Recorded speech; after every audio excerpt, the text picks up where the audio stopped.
Good morning. Welcome to the February 20th Arlington County Board monthly meeting. We have Board Member Libby Garvey, Board Member Takis Karantonis, Board Member Christian Dorsey, Vice Chair Katie Crystal, and I am Chair Matt DeFerranti.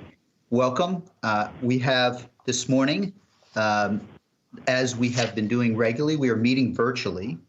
So for everyone's safety during the COVID-19 pandemic, we are doing so, and we are also, in order to do so, we need to adopt an ordinance, and we'll start there with a resolution, actually, that I'll read a couple of recitals, which are whereas clauses, and then an enactment clause that enables us to meet virtually to protect everyone's safety. So first, whereas on March 12, 2020, the governor of Virginia declared a state of emergency in Virginia in response to the spread of the novel coronavirus, or COVID-19, a communicable disease of public health threat, as so declared by the state health commissioner on February 7th, 2020.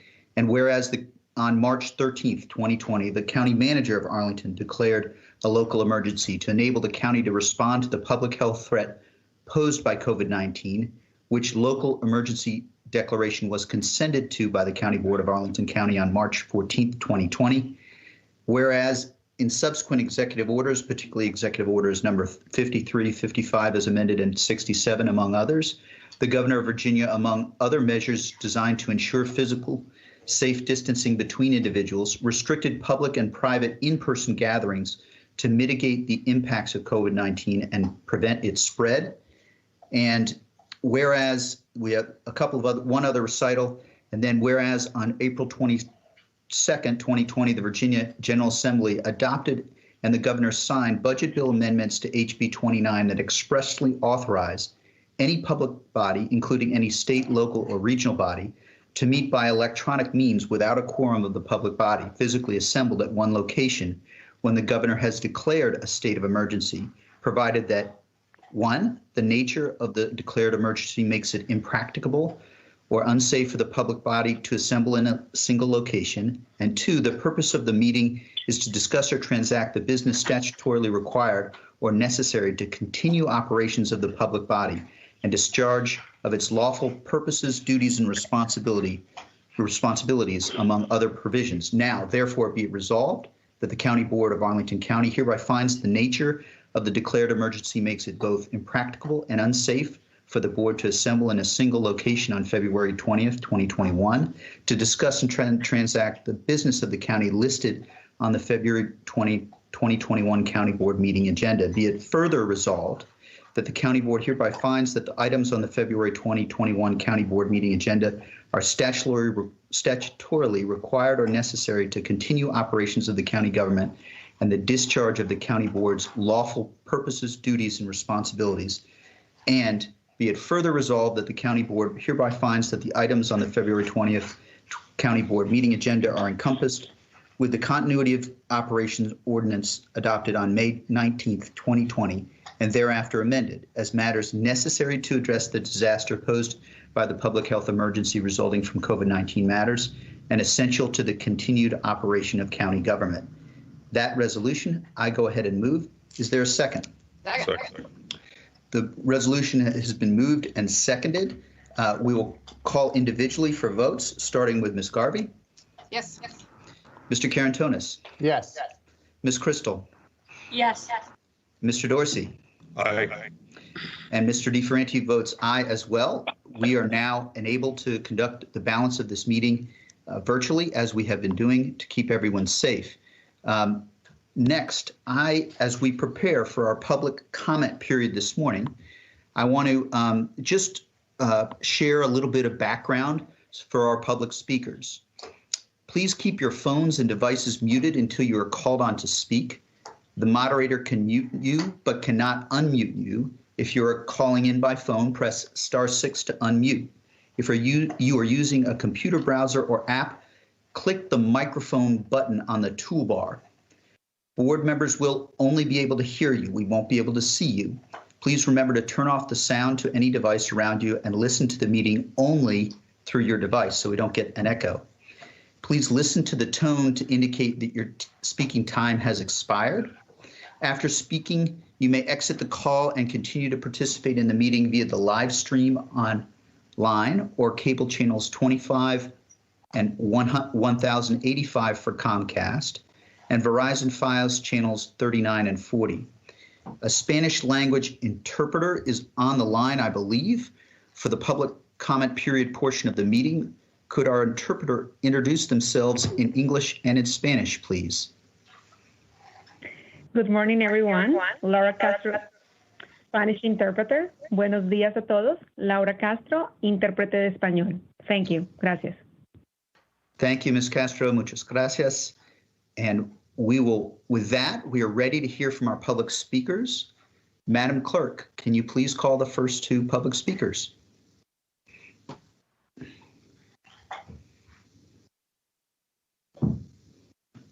Sorry. Our first speaker is Audrey Clement, followed by Stuart Davis. Welcome, members of the board. Can you hear me? Yes, we can. Thank you, Ms. Clement. Okay. I'm Audrey Clement of Westover. Last month, Libby Garvey objected to my claim that the county had ignored the recommendation of Dr. John Field on how to remedy erosion along tributary B of Donaldson Run. She characterized my remarks as both inaccurate and unfair. Yet the 2021 Capital Improvement Plan has a line item of $2.5 million to shore up Donaldson Run watershed by flattening the stream bed of tributary B. In this process, known euphemistically as natural channel design, NCD, 80 trees on either side of the stream will be clear cut. According to Dr. Field, who is a nationally recognized river scientist, NCD will actually induce more erosion by increasing the slope of the stream bed as it drops along the Piedmont fall line to the Potomac River. Libby observed that experts disagree. The county, having done due diligence on the project, decided some time ago to go ahead with the advice of natural channel design experts. Yet expert opinion seems to be going the other way.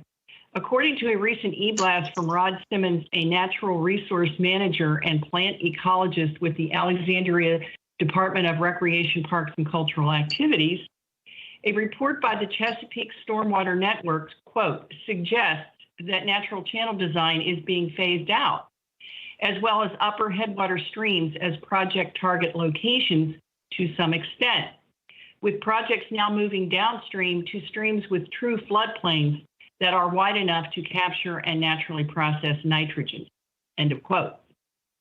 If that's the case, then Arlington should reconsider whether natural channel design, an oxymoron if there ever was one, is appropriate for an upper headwater stream like Donaldson Run.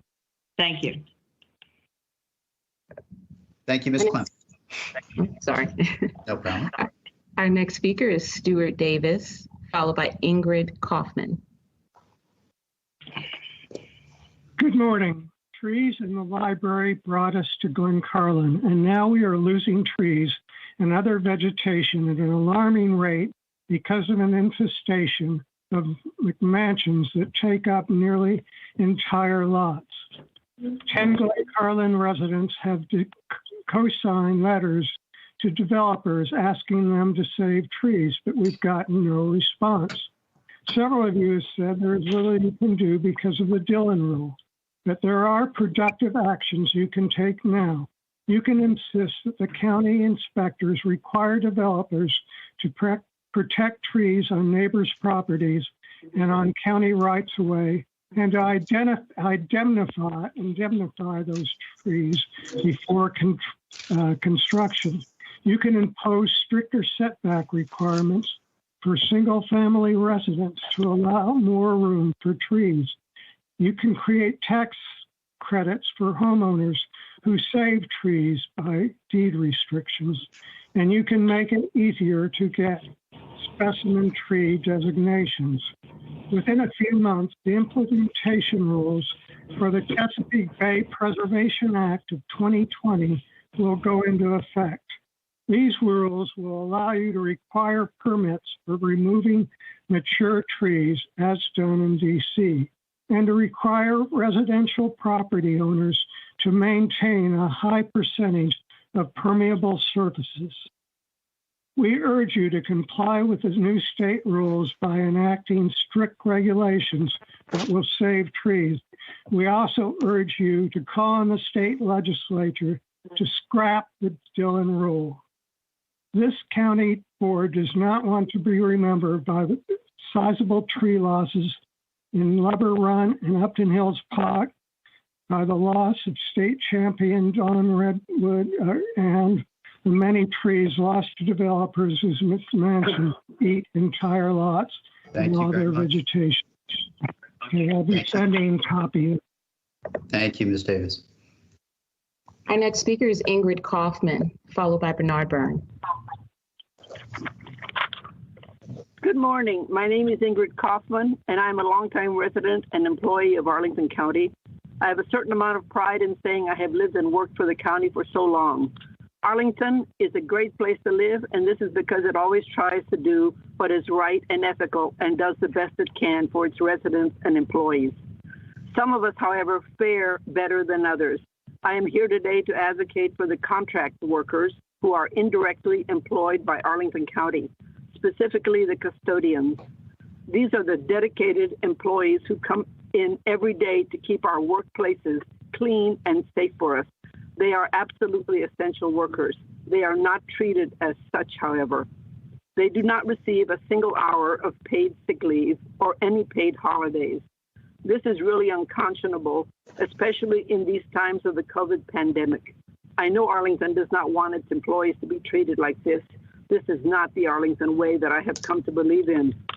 If a worker is sick, he should not have to choose between paying the rent and putting food on the table or staying home to take care of himself. We do not want workers coming in sick to work. If nothing else, it makes no economic sense for workers to have no paid sick leave. If they come in sick, they run the risk of infecting their coworkers, who will also have to choose between not being paid or coming to work. Arlington needs a paid sick leave policy to keep our economy running, to ensure businesses can open safely and stay open. Without paid sick days, workers go to work sick, infecting others and impacting productivity. Parents who don't have paid sick days are more than twice as likely to send their children to school sick than parents who have paid sick days. Sick children spread germs to children and teachers and make it harder for schools to safely reopen. But let's not think of it purely in economic terms. We need to offer paid sick leave to all our employees because it is the right thing to do. It is essential for all of Arlington's workers to be treated fairly and equitably. Thank you. Thank you, Ms. Kaufman. We will, as you may know, our practice is to respond to all the comments at the end of the opening comment speakers. So we will address your concerns just after everyone has spoken. Okay, our next speaker is Bernard Byrne, followed by Bria Britton. Yes, it's Bernie Byrne. Hi. I'd like to comment on something involving Roslyn, the Roslyn sector plan. You recently, at the last meeting, reviewed the Ames building, which is right near the metro station. And you have to look carefully at the height of that building. In respect to the priority view corridors, the Roslyn sector plan has established certain priority view corridors in which the views will be protected. However, it does not protect any other views. This building, as many others that were planned, will block views of most of Arlington. You will lose, if you do not change that sector plan, you will lose the views of the Roslyn-Boston corridor, I-66, and many other significant views where people in Arlington live. When you go there, you won't be able to see where you live. The priority view corridors, if you look at them, they are designed to preserve the views of federal properties, mostly in D.C., also some long distance views to the north in D.C. and up the Potomac River Gorge. But as far to in Arlington, only south towards Arlington House. All the other areas in Arlington where people live are not protected. And so these views, if you do not change that corridor, the rules there, Arlingtonians will lose the view of their own places they live. Now, at this point, it looks like only Arlington residents can view these because the view flowers, the observation is closed to everyone except special events and Arlingtonians. You gave bonus density for Crystal Plaza for Crystal Place because they gave the priority views. You also and would offer to keep it open to residents. Yet those very residents, who are the primary viewers, visitors of town, will lose those views. Please revisit the Rosa sector plan and change those view corridors to protect the views of Arlington. Thank you, Mr. Byrne. Our next speaker is Bria Britton, followed by Whitney Ewing.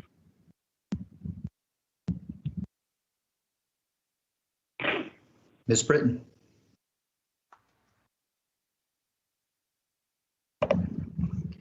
Okay, we will move on to Whitney Ewing. Ms. Ewing, are you there? Yes, I am. Go ahead. Thank you. Okay. Good morning. My name is Whitney Ewing. I'm a volunteer speaking on behalf of Eco Action Arlington and a resident of Arlington living in Pentagon City. I'm a community health nurse with a master's degree in public health. While my background does not make me an expert in environmental science, it does make me acutely aware of the effects environmental degradation have on human health. It's with this knowledge that I'm here to ask the county board to adopt a 5-cent plastic bag tax, a step that our neighbors in DC and Montgomery County have already taken. In the US, we use approximately 100 billion plastic bags a year, the production of which uses 12 million barrels of oil and significantly contributes to climate change. Of the many detrimental effects climate change has on health, air pollution is leading to increased incidence of asthma and cardiovascular disease. When plastic bags enter our waterways and oceans, hundreds of thousands of marine animals die every year from becoming entangled in and/or eating plastic. In addition, plastic bags can clog gutters and storm drains, increasing risk of street and property flooding. Unfortunately, plastic bags do not biodegrade, and they break down more quickly than other plastics. They also absorb more toxic chemicals, posing a greater risk to marine animals and the people who eat them. A study released in December of last year even found microplastics in the placenta of women who had recently delivered. Since 2010, the DC bag tax has seen a 72% reduction in the number of plastic bags found and removed from environmental cleanup sites. In addition, the DC bag tax has generated $19 million in revenue, allowing them to install trash traps, provide environmental field trips, and plant new trees. In addition to myself, Eco Action Arlington has shown broad community support for this tax by collecting signatures from close to 1,500 residents through an online petition. Adopting this tax in Arlington would reduce the usage of plastic bags, mitigate their widespread harmful effects, and provide much needed revenue to support environmental programs. Thank you so much for your consideration. Thank you, Ms. Ewing. We will also respond to all the concerns after the next four or five speakers. Our next speaker is Alan Gadjahar, followed by William Young. Mr. Gadjahar. Good morning, Mr. Chairman. Mr. Chairman, members of the County Board and Manager. On Tuesday, February 16th, the Civic Federation approved the resolution on stormwater from our Parks and Recreation Committee with close to 90% approval. This is our third stormwater resolution of the past 15 months. We applaud the county's response to increasingly urgent climate and development-based challenges and to the CivFed's earlier resolutions, including voter approval of the $51 million November 2020 stormwater bond referendum. Here is a summary of our new resolution. Whereas recent weather events have proven that Arlington's aging infrastructure will, without improvement, result in repeated, costly flood-related disasters. Many flood-prone areas throughout the county need protection. Residential, commercial, county, and school development continues to increase lot coverage and the growth of impermeable surfaces, generating more runoff. Land use regulations and enforcement to reduce runoff and mitigate risk have lagged behind development, and better data collection and analysis is an essential component of any mitigation plan. Be it therefore resolved that the County Board and Manager adopt funding strategies required for infrastructure and capacity improvements and establish management systems for information collection, improved structural and operational efficiency, and for accountability in reaching stormwater and flood mitigation goals. Also, establish and communicate to the public the standards and general objectives that the county uses to plan and design watershed-level stormwater systems. Review and update existing policies and establish new policies for the review and approval of new development and redevelopment in order to prevent increased burdening of the existing stormwater management system and, where possible, expand system capacity. And finally, provide greater public access to information and more opportunities for the public to contribute factual information and perspectives on stormwater management solutions. Thank you. Thank you, Mr. Gejihar. Thank you, Mr. Gejihar.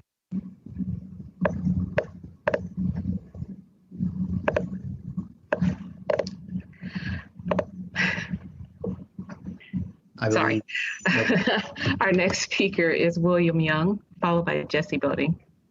Mr. Young.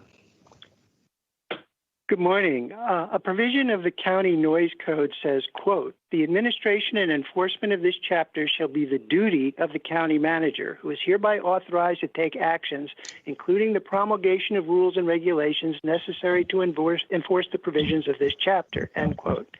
It doesn't say the county manager should enforce the code if he feels like it or if it's not too much trouble. He has a duty to do it, just as he has a duty to take action against other environmental crimes, such as dumping toxic chemicals into county waterways. When he fails to do his duty, people are hurt.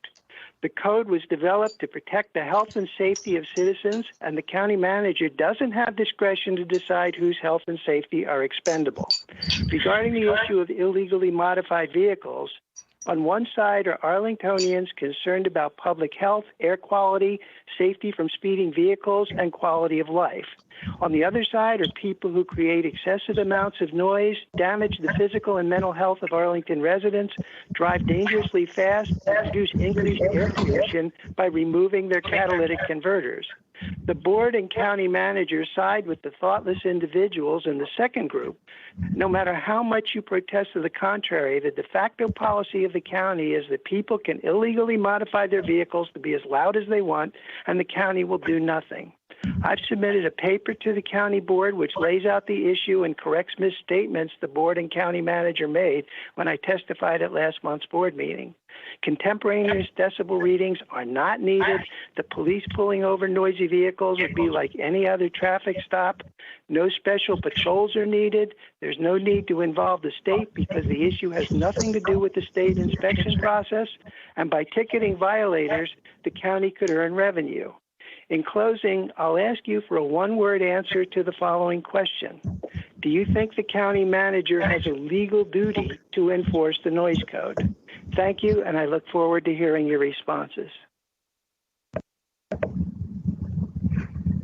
Thank you, Mr. Young. Our next speaker is Jesse Boating, followed by Jim Hurst.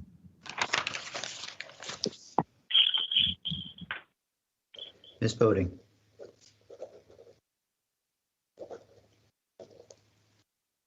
Ms. Boating? Are you there? Madam Clerk, shall we go on to Mr. Hurst and then come back to Ms. Boating? I'm here. Oh, you're here. Are you guys unable to? Hello, hello. We can hear you now. Can you hear me now?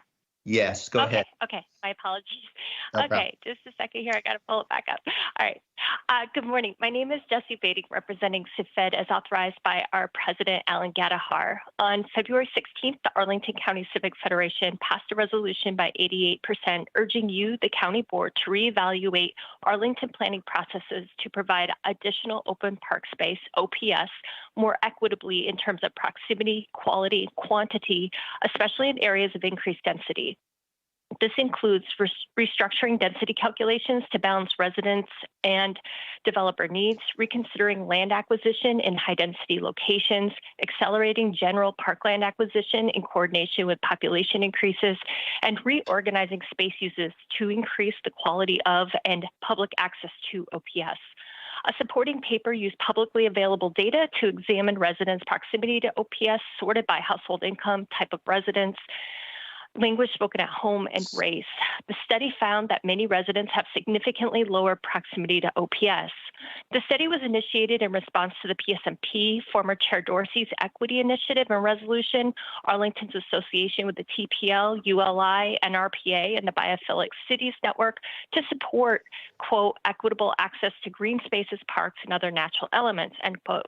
By using open data, it also meets former Chair Garvey's challenge for innovative, out-of-the-box suggestions. Unfortunately, the PSMP and related plans do not address inequities and will in some cases exacerbate the inequitable access to OPS for many Arlington residents. OPS is one of the few common assets that allow community building in a healthy environment where we can all enjoy the benefits of nature irrespective of age, race, physical ability, or socioeconomic status. We ask that you reconsider your commitment to equity and public spaces with a review of the paper and resolution. We look forward to future conversations on this issue. Thank you, Ms. Bading. We'll respond after the next two speakers. I believe, Madam Clerk, who's next? Yes, Mr. Hers is our last speaker. Mr. Can you Hers. hear me? We can. Go ahead. Can you hear me? As anyone who's followed county government's own press releases can discern, the county government's response to the CV-19 epidemic has gone from irresponsible to reckless endangerment over the past year, from allowing holiday social crowding last March to delays in vaccinating the most vulnerable Arlington residents today. About 24,000 Arlington residents are over 65. About 1.4 million Virginia residents are over 65. How long before Arlington residents being placed in the 1.4 million person over 65 statewide pool are vaccinated? Why does the video just produced by Arlington's emergency management show no seniors being vaccinated, but many 30-something residents being vaccinated? Reckless endangerment, it gets worse. Same county board that's approving plans for massive social crowding, redevelopment in Crystal City and Pentagon City, and repurposing the county streets and sidewalks for recreation. But what can one expect from a governor who can't govern, a General Assembly whose priorities are gambling and marijuana, and an Arlington Board of Supervisors, you, who can supervise? Back to you. Thank you, Mr. Hers. I think we had one. We'll respond to your comments as well in the next moments, but I think we had one speaker who didn't make it, Madam Clerk. Is Ms. Britton available? Let's check and see. I am not seeing Bria Britton in our room here, and got it. Lack of acknowledgement seems to indicate that she's not here as well. So. Thank you, Madam Clerk. So we will, if Ms. Britton contacts you all, I'm going responding to all the comments. Then certainly, once I'm done or in the course of it, just send a note or let me know. So I'll start with Ms. Clement. Thank you for coming in. Fundamentally, Ms. Clement, I think that we have heard a lot of your concerns. I know you dispute that, but we've heard your concerns, and we disagree in part because we have taken the advice of some consultants who've incorporated feedback. This is on the stream, the Donaldson Run tributary, including we've listened to Mr. Simmons, who you cite in your comments. So fundamentally, I have heard your concerns, and I understand that you very much disagree. We respect that point of view, and we will continue to listen to the suggestions, but we also have a duty to move forward at some point, and that's the place that I believe we are with respect to the Donaldson Run tributary. Thank you for coming in and speaking. Ms. Davis, I believe, spoke to us regarding trees and the importance of trees. Thank you for your comments and suggestions. We have been working on a best practices legislative vehicle. Preserving and saving our established trees is a priority for all members of the board, and we would like to invest more in that priority. The legislature is likely to pass a best practices process that will go forward that will enable us to get more credit with respect to stormwater for existing trees. And we will take a look at the Chesapeake Bay updates over the course of the coming months as we continue to work on this. You mentioned setbacks, tax credits, indemnification, and the Dillon rule, and we are seeking to respond to all of those. I can say the Dillon rule is a challenge. We're going to stay most focused on preserving trees and the measurable steps we can take to address your concerns. I'll certainly I think that covers it for the moment. As we get towards the end of my comments, I'll give the manager as well as colleagues more of an opportunity to respond to all of the comments if we can do it that way this morning. Ms. Kaufman, thank you for coming in and for your service to Arlington as an employee and as a resident. Your comments were impactful, I know, for me, and I think all colleagues share that concern. Our custodians are what helps us stay safe. We've learned, again, just how valuable we find you are. And so with respect to paid sick leave, there is a statewide effort to pass that. There is also our efforts as a community and as a county board and as the county manager to seek to value those who work for and with us. On this one, I do want to just see if the manager has any particular thoughts that you wanted to add on this issue.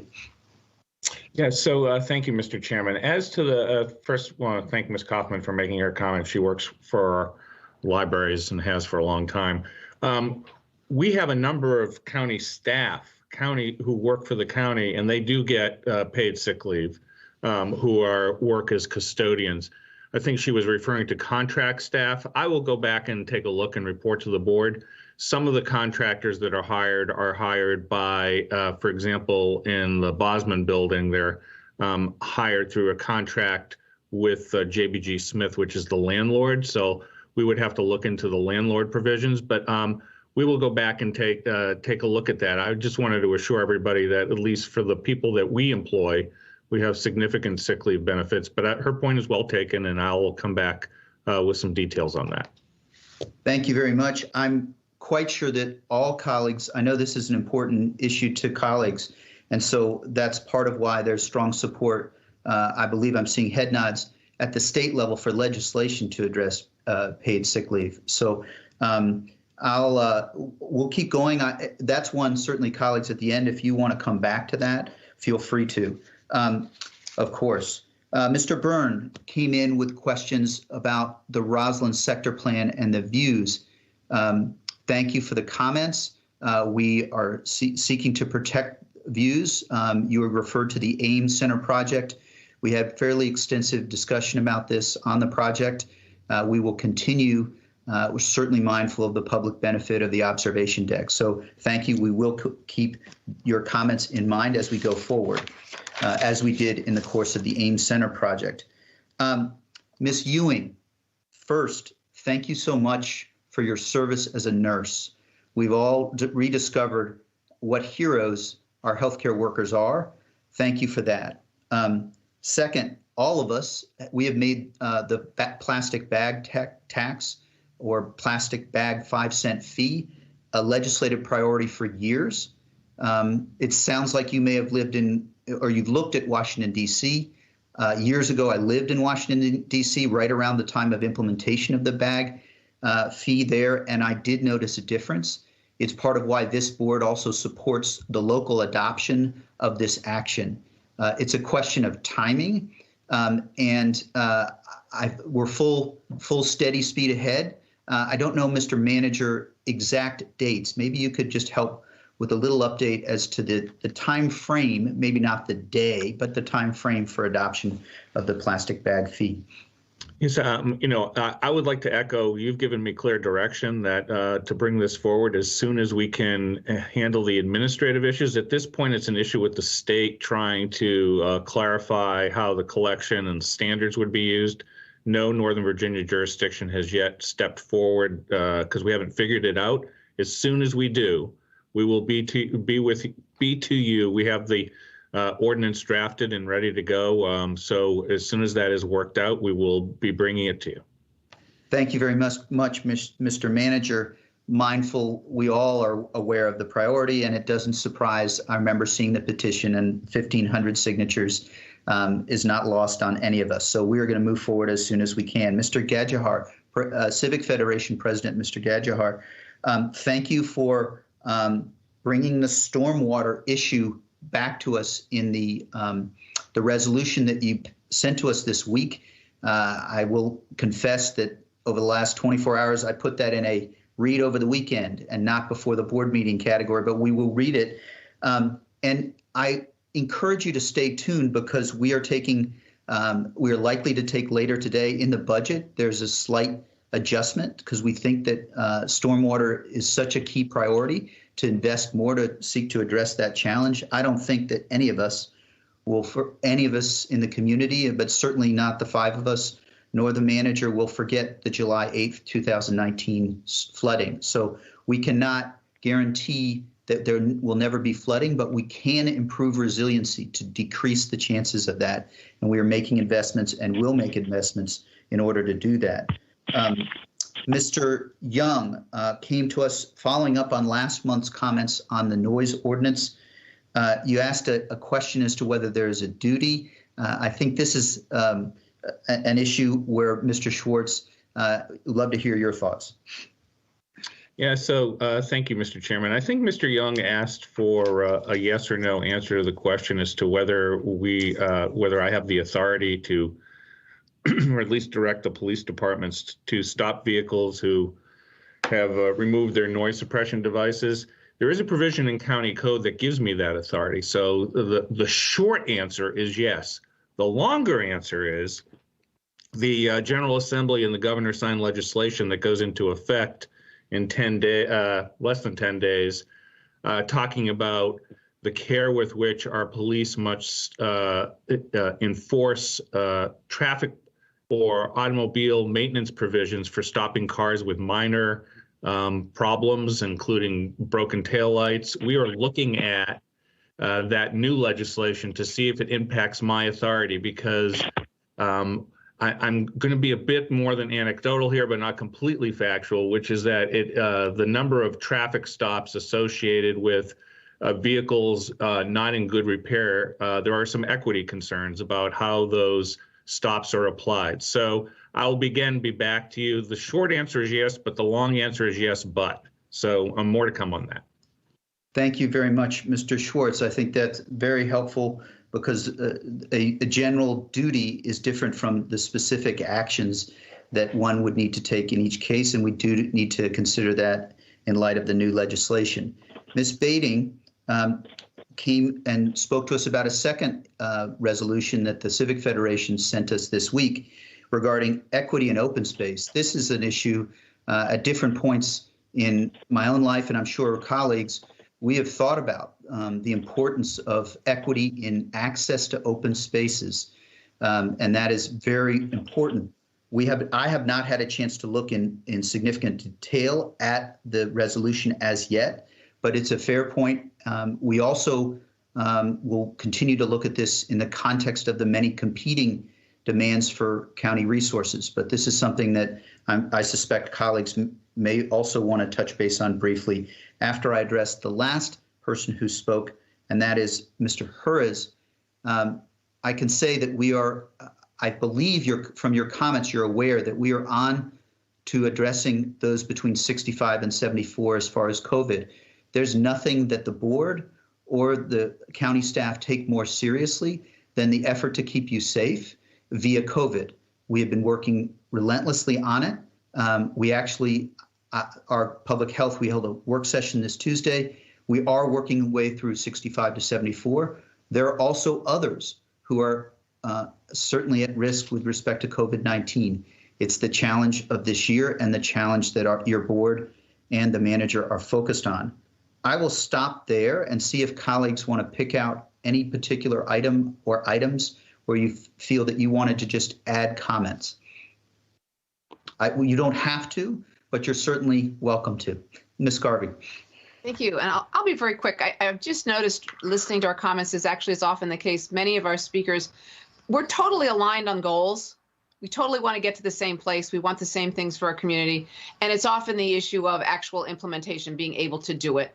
So like Mr. Davis talked about scrapping the Dillon rule and stuff, which we understand. I mean, and I think our manager in addressing the issues of, actually, I'm forgetting which one it was. It might have been the plastic bags. No, I think it was the noise ordinance. Yeah, it's, it is complicated. So I will just say with it, I found myself thinking with Ms. Kaufman's comments, and I really appreciate her longtime service with the county. This is a national issue, and I think the pandemic has started to make clear the fact about how badly we treat many of our most vulnerable.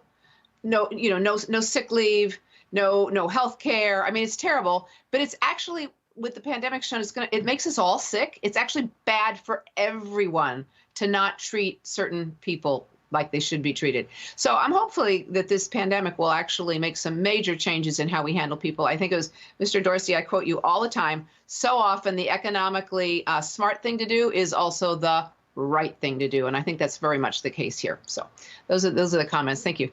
Sure. Thank you very much, Ms. Garvey.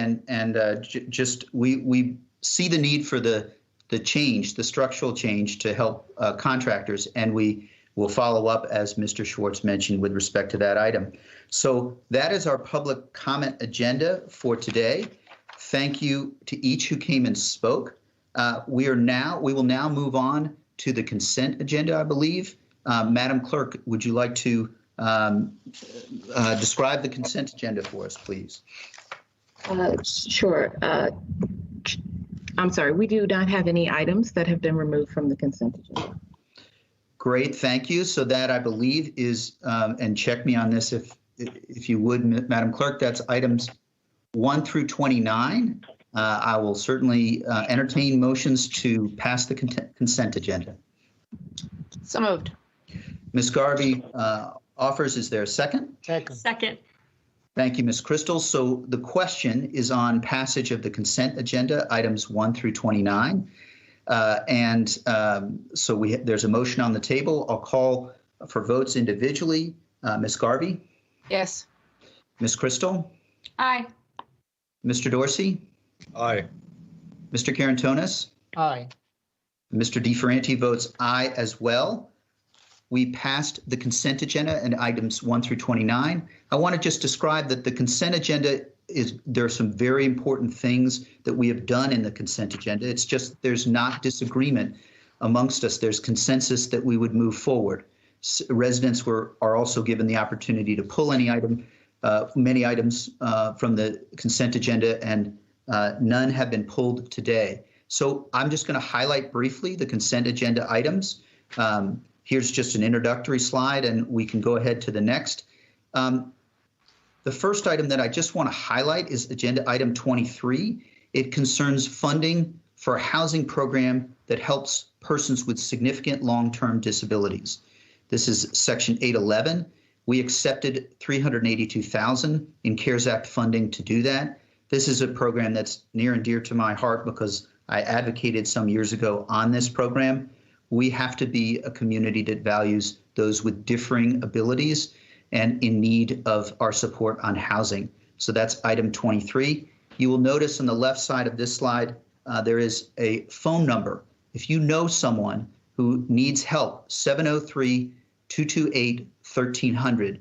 That will help you with food. That will help you with housing. Two of the items that Ms. Kaufman just mentioned that we have made priorities as a board and as a county government. The next item I want to highlight is it is appropriate. We did a request to advertise last month on Mount Salvation Baptist Cemetery, and we are designating that cemetery as a historic, with a historic designation. The church has been maintained as a cemetery, the space since 1892. It's the third African-American cemetery in Arlington designated as a local historic district. If you'd like to take a look at this item, I highly recommend just skimming through the 200 plus pages in this item because the history of this church is a value to all of us in Arlington. You see just the names of a few who are laid to rest at this cemetery. The next item I wanted to highlight on the consent agenda is an infrastructure item. We hear from so many in the community that we must take care of infrastructure. Certainly after there was a water main break at Chain Bridge, we have had this as a continued priority before that, and we are investing again via approving a contract of a little over $3 million for a waterline transmission main that will be a backup to help protect reliability for our water, which we have seen just this week is such an unthought of but critical item as we look at those in Texas still without water. The next agenda item that we approved is related to economic development, and it is a significant step forward for a second elevator at the Pentagon City Metro Station. If you look at this picture, for those with some mobility issues, this is a big step forward so that we can serve everyone well at Metro. It's a second elevator.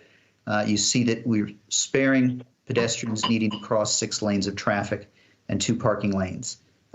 This is a combination of federal and state money, and this will be a continued benefit to the Pentagon City neighborhood. The next item that I wanted to highlight is the widening of Washington Boulevard. Many know this awkward intersection that we want to improve for safety.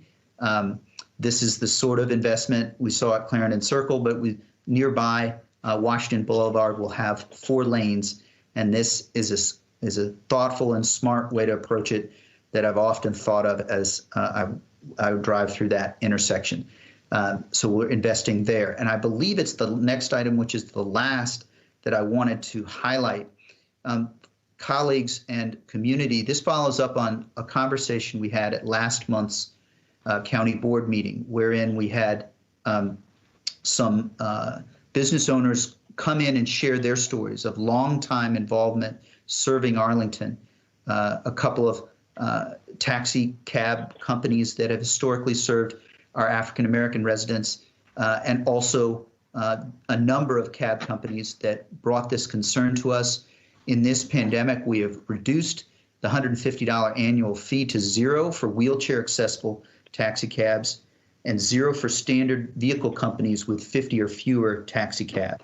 We've also lowered the fee to $50 for companies with 51 or more cabs. I think that concludes the consent agenda items I wanted to highlight, and want to give, if colleagues want to comment with respect to any consent agenda items, want to provide that opportunity if you are so moved. And I'll look for hands. You don't have to.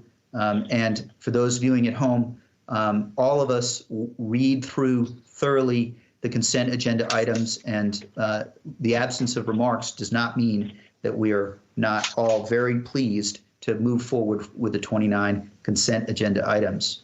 With that, seeing no hands, we will go to our next agenda item. And Madam Clerk, if you call that agenda item, I believe that's next. If you call that, I'll have brief remarks after you share that agenda item with us. Sure. Agenda item number 30 are amendments to the Arlington County Code Chapter 14.2, specifically 30A is an ordinance to repeal, reenact, and recodify Article 8 of the Chapter 14.2, the Residential Permanent Parking Program, to be effective April 1st, and an ordinance to amend, reenact, and recodify Article 1, Division 1, Section 14.2-7.1 to address fines for parking violations, to be effective April 1st, 2021. Thank you, Madam Clerk. Before we start this item with a staff presentation, I just wanted to briefly share with, we have a number of speakers for this item, and we understand we have received well over 100 emails and letters about this. We know this is a very important item to the community, as it is to the board and our county. I will say that for my part, one of the big concerns identified is a proposal with respect to 2-hour paid parking. And since we advertised this in last December, we have had staff briefings, and I've come to the conclusion, I believe my colleagues have come to the conclusion that implementing 2-hour parking on for all of the zones is not the direction that I want to proceed with, and I think colleagues share that view. So if you are that there's a few zones where there already currently is 2-hour parking that we would likely continue, but for the large majority part, the 2-hour parking proposal is not one that the board is, as I believe, ready to move forward with. I share this so that if you're going to speak, feel free to speak on that issue.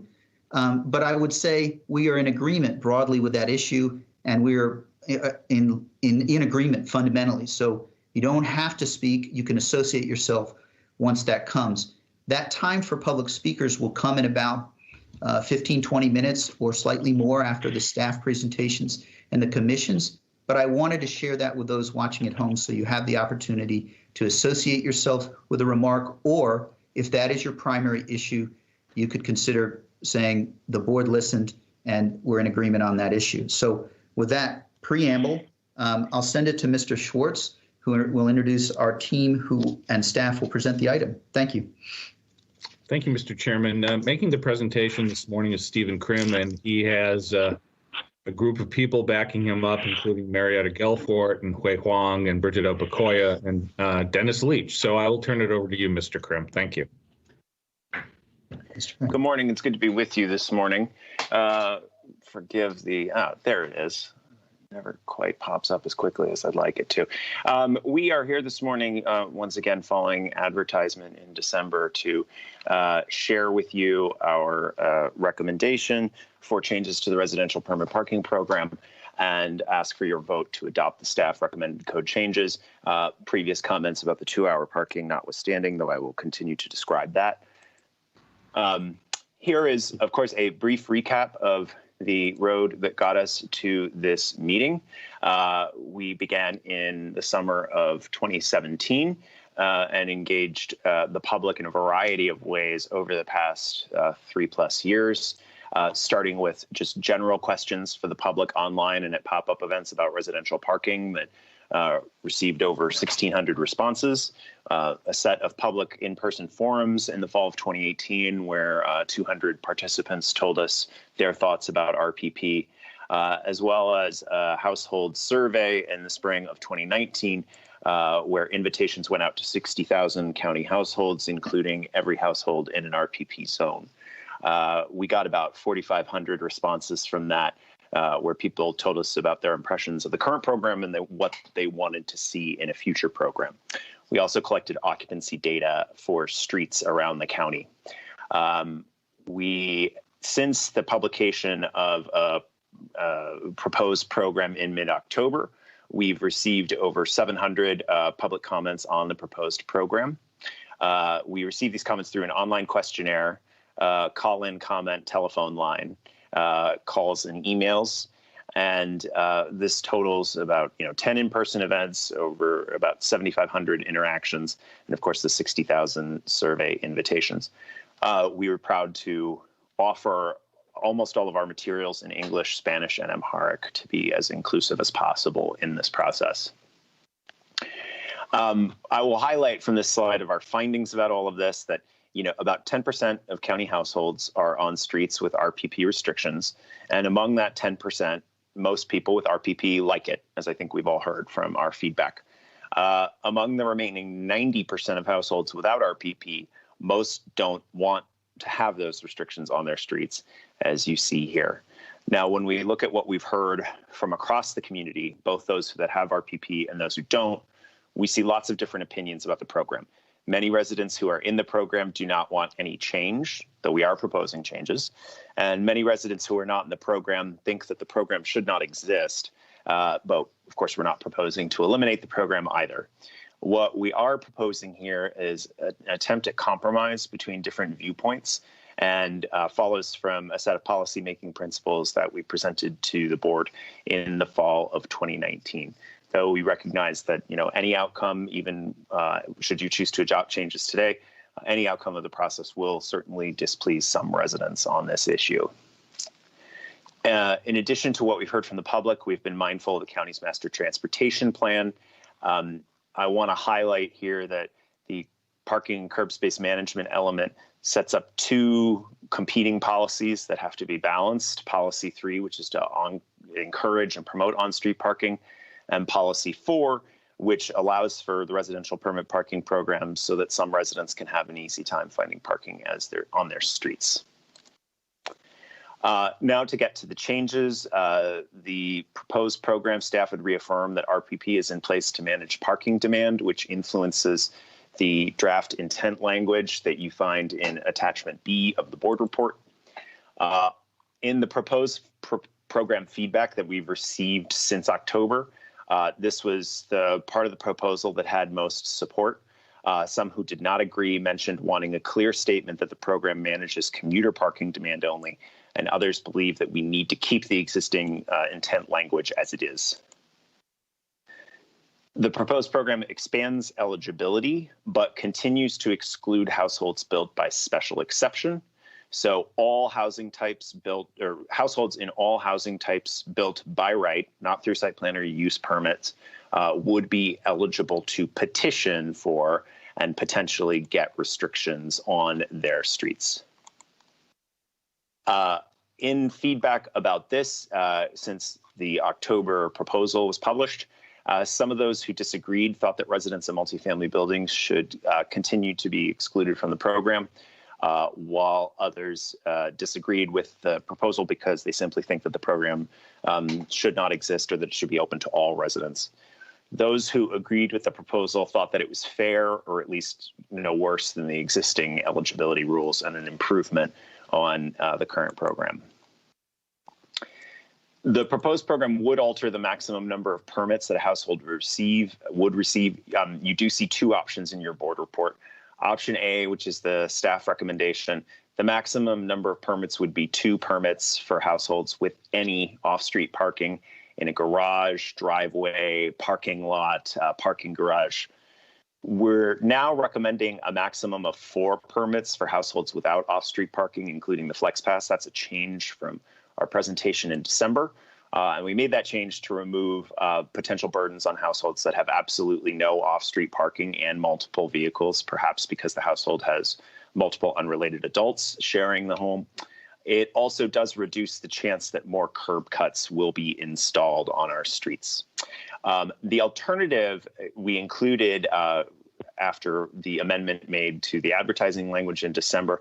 And we included this to make a clear point that should the board decide to keep the maximum number of permits at 4 per household, we do not advocate for differential pricing between those who do not have a driveway and those that do, simply to keep the program simpler and easier to administer.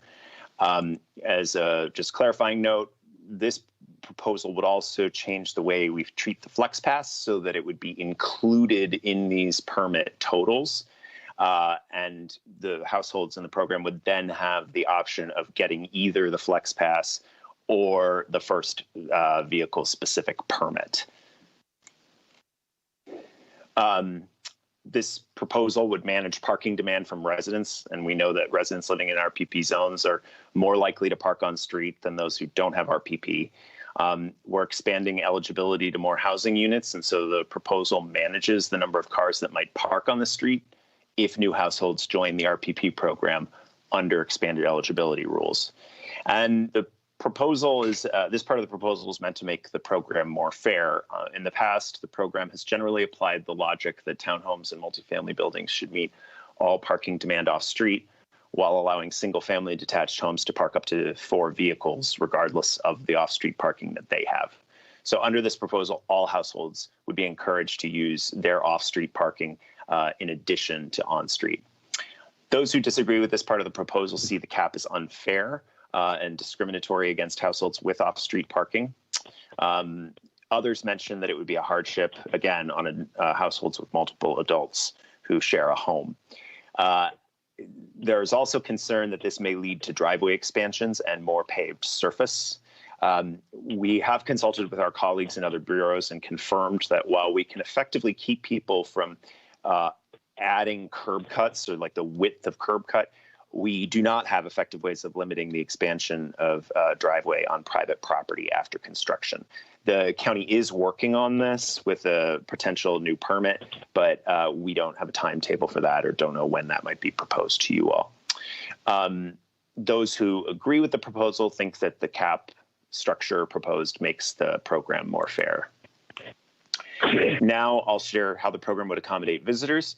The one flex pass and up to 5 short-term visitor booklets would remain, and as would today's passes for landlords. And we would formalize our process for temporary contractor permits and good in all zones permits that are provided to health and social service providers who routinely have to visit different homes as part of their work. The program would add permits for staff of group homes that are located in RPP zones, and a limited number of permits would be provided for school staff at elementary, middle, and high schools. The proposed program, as you see in the board report, would also allow anyone without a pass or permit to pay for parking on RPP restricted streets for up to 2 hours while restrictions are in effect, like some neighboring jurisdictions. Though, given the earlier comments, I will skip over the details of that. In the program feedback, as you mentioned, opposition to the 2-hour paid parking was frequent, mostly because residents said they do not believe that the time limit will be effectively enforced and therefore lead to all-day parking. Also, residents who oppose the 2-hour parking option do not like that with app-based payment on Park Mobile, there would be no way for residents to know who has and has not paid. Some mentioned opposition to teacher permits, saying that they would make parking difficult to find, though some responses were in general agreement with the proposal, noting that it would create more efficient use of public space, publicly owned street space. Now on to permit fees. As we've shared today, about 60% of the RPP program is funded by permits and passes fees, while about 40% comes from general taxes paid by all county residents. In the option where households with off-street parking could obtain 2 permits and households without off-street parking could receive 4, you see that the annual passes range from $40 to $65 for the first 3 as before, or in the proposal that we gave in December. And we've added for the 4th permit a charge of $150, which is equivalent to the highest prices charged in our neighboring jurisdictions. For the scenario where all households would continue to be eligible up to 4 permits, we have set this proposed range of prices for the first year of the program. Though the Flex Pass and first book of short-term visitor passes would no longer be provided free of charge, there would be a 50% discount for eligible low-income households. Criteria for that or the qualifying programs are described in the administrative guidelines or attachment D of the board report. And of course, we would look at costs every year or every few years, and fees could be changed up or down depending on the cost to deliver the program and the actual revenues that we're seeing. Here, I simply show a description of the non-resident passes that would be proposed under the program and the potential prices for those, which are based on the price for the first visitor permit or flex pass. So that's why you see differences here. In feedback on the proposed program, many were opposed to the fee increase and thought that parking ticket revenue should cover part of the program's cost. To be clear, we've not taken tickets into account when proposing these permit or pass costs.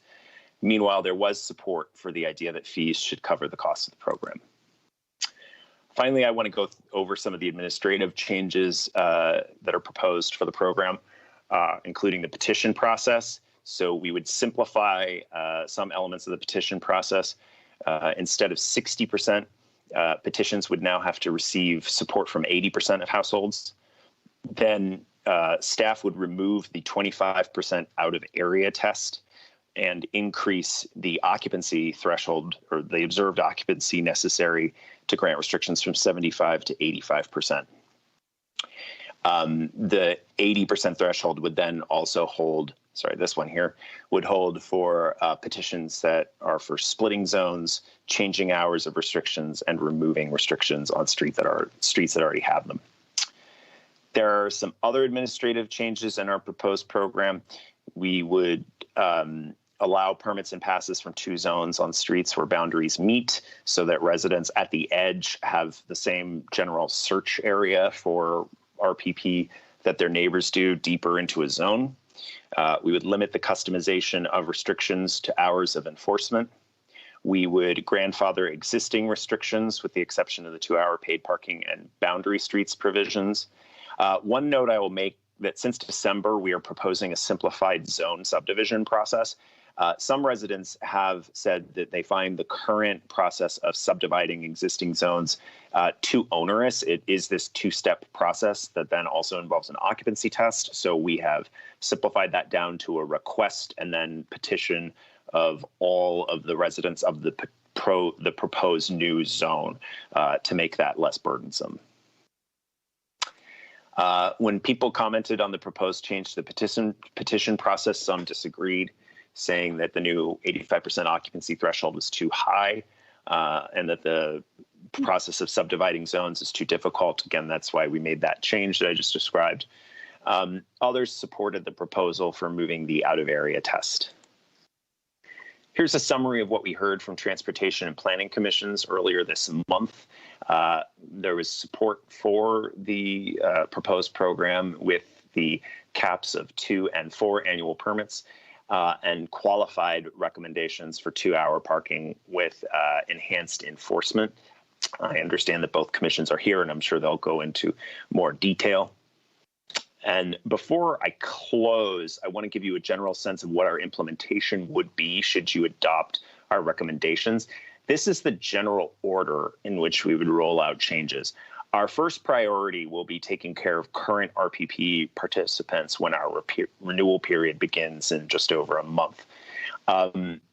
Then we would move on to handle new permit types such as good in all zones and school staff permits. So that would come later, along with the enhanced contractor permit process.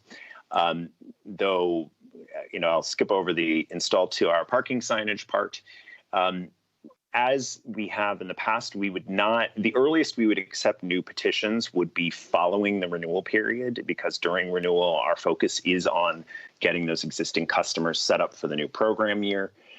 However, I will state that there may be additional delays. As we've discussed in many different policy things or policy issues, transportation behavior is in flux because of the pandemic. And we do not yet know when it would be prudent to start conducting parking occupancy studies again. So I ask for your patience and patience from the public as to when we would be starting to accept petitions or conduct studies.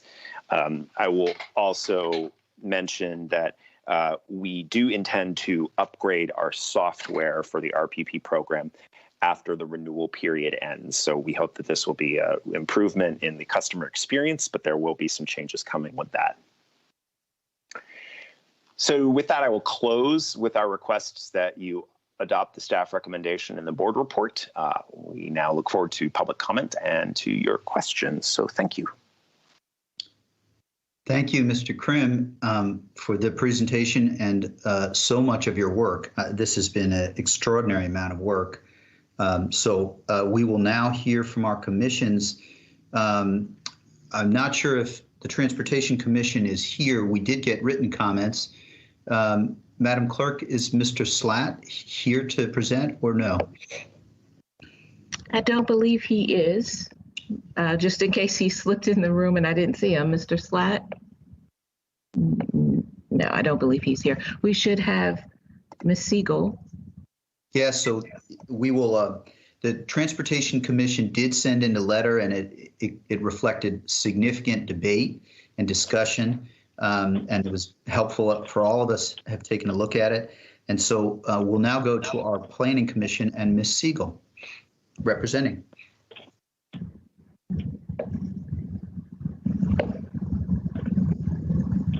Are you there, Ms. Siegel?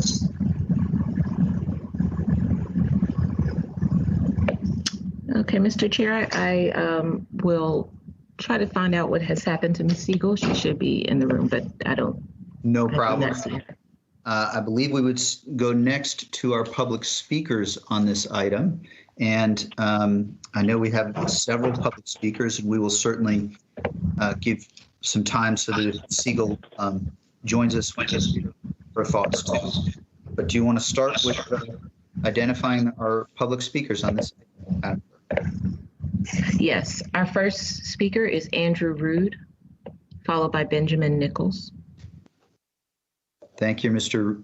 Mr. Rood. Before you start, I just want to sort of echo the comments I made a little bit earlier that for all to consider as you're making remarks, if you're listening in and you're one of the 15 or so speakers, the board is not likely to move forward with a 2-hour parking component except in areas where it already exists. So perhaps it might be wise to either for speakers to associate yourself with prior comments or keep your comments, your call, but keep your comments focused where they're most effective given your time. So Mr. Rood. Well, yeah, can you hear me? Yes, we can. Okay, well, since there haven't been any prior speakers, it's difficult to align myself with any other speakers' comments. Sure. I do have several remarks, and I will keep them brief. Yeah, my name is Andrew Rood. I live on Key Boulevard here in Lion Village, and I've been a resident of Arlington since 1983. And my first point actually has to do with outreach and communications. Despite all the prior work on the proposed changes to the residential permit parking, the fact that there's been work on it for the past 3.5 years, the public hearings, and the questionnaires, based on, hold on a second, let me shut the door here. Okay.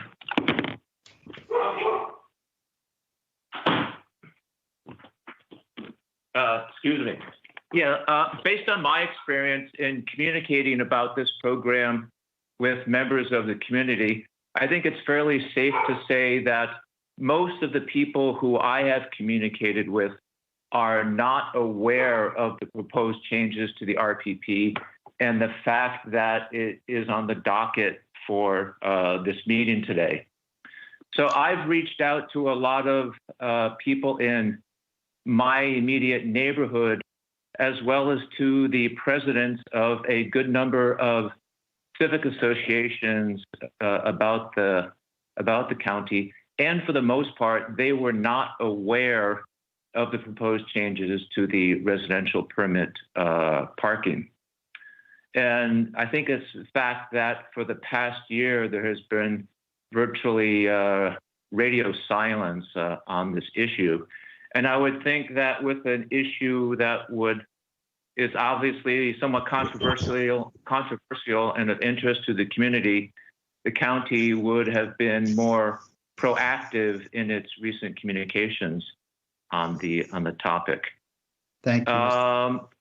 Mr. Rood, do you want to take 15 seconds because of we had a dialogue to wrap up, please? Yes, to wrap up, just say that I think it's commonly thought that it's only the zoned areas, these areas have permit parking are the ones that benefit from it. I think that the fact that there are restrictive measures in place that the whole county benefits. I'll give you an example of my traveling to the Virginia hospital, unfortunately, rather frequently for medical issues, is that because pricing at the hospital is rather expensive, pricing for parking is expensive, and that the Langston neighborhood has zoned parking, it is incentive for me to basically bicycle there. So that's one less motorized vehicle. Thank you. Moving along Arlington streets. Thank you, Mr. Rood, for sharing and for sharing your thoughts. Appreciate it. And hope you continue to be healthy and well. Mr. Nichols. Thank you. The staff summary of the changes says that the changes, quote, raise permit and pass fees to end general tax support for the program, end quote. Unfortunately, this is simply not true. Instead, the fees only cover the enforcement and administration of the program and not the full amortized cost of the parking spaces in the RPP. Under this proposal, general tax support will continue to go to the construction and maintenance of otherwise public space that will be effectively privatized by those enrolled in the RPP, especially with the removal of 2-hour paid parking. The current proposal is akin to a group of neighbors getting the county to erect a fence around a local park for their exclusive use and only having to pay for the fence, rather than the cost of the park itself. Staff admitted in the Q&A on this proposal that, quote, what you're paying for is control on other people being able to park on your street, end quote. Should RPP enrollees only have to pay for the doorman to exclude the plebeians, or should they have to pay for the whole bathhouse? Only the latter ends general tax support for the program. Therefore, the RPP's fees need to be higher than currently proposed in order to cover the full amortized cost of all spaces in the program. Thank you. Thank you, Mr. Nichols. Our next speaker, excuse me, is Dana Bress, followed by Dana Small. Good morning. In spite of the recent changes, this effort needs to be sent back to the drawing board. In spite of the significant effort on the RPP, there remain gaping holes that will preclude success. The changes since the RTA was approved are pretty significant, and more engagement might be appropriate.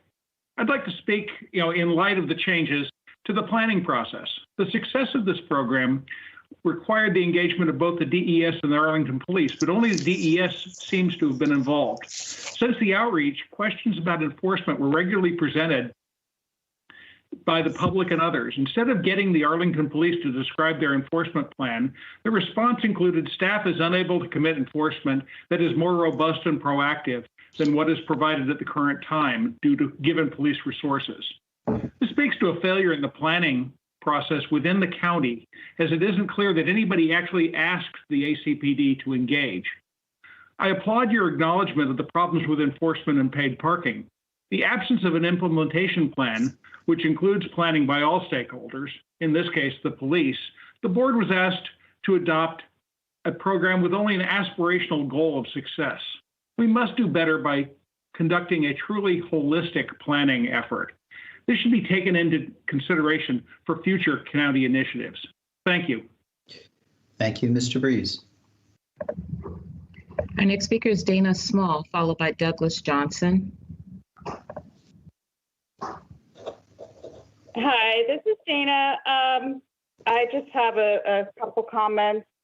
I too was only recently made aware that final kind of decisions have made and polling neighbors. No one really knew about this. It's a real struggle to even understand what the impacts or goals of this are. There was no communication with the Civic Association. No one came and presented with the Civic Association. But based on what I can tell, the community can, and we have allowed, and the U.S. Supreme Court said that we can allow restrictions on the flow of outside traffic into a particular residential neighborhood to enhance the quality of life, thereby reducing noise, traffic hazards, and litters. And that's really something that I've dealt with living close to Wilson Boulevard with no enforcement of behavior at the bars where I sent a picture, the sidewalks are strewn with broken glass and the curbs and litter and trash bags, and that's what I get in my yard. And it seems reasonable to me to mitigate those and to continue to allow those impacts to be mitigated by encouraging the use of commercial lots and commercial on-street parking instead of opening up the nearby neighborhoods as the commercial lot parking that weren't provided. I do have issues of limiting to 2 passes with many neighbors on my street with 1 spot in their drive that are forced to now take with kids at home and 2 adult drivers to decide that they need to pave their front yards and cut down their trees to provide parking. I myself tore up most of my driveway and to have a garden instead, but that decision seems kind of foolish now. But basically, I don't think that the impacts have really been considered or that the communications have been really good. And I urge you to take more time to let people know what's going on. Thank you. Thank you, Ms. Small. Our next speaker is Douglas Johnson, followed by Susan Sheets. Mr. Johnson. Yes, hi. Good morning. Yes, can you hear me? Yes, we can. Hi, good morning. I just wanted to voice my sort of displeasure with this. I don't really understand the change for something that doesn't appear to be broken, in my opinion. I don't really see the need for meters in front of residential, homes in the neighborhood. We obviously pay our property taxes. I mean, I remove snow in front of, off the sidewalk. I cut the little strip. I clean up when there's trash out in the street in front of my house. So I do have the expectation of finding parking available in front of my home when I come home.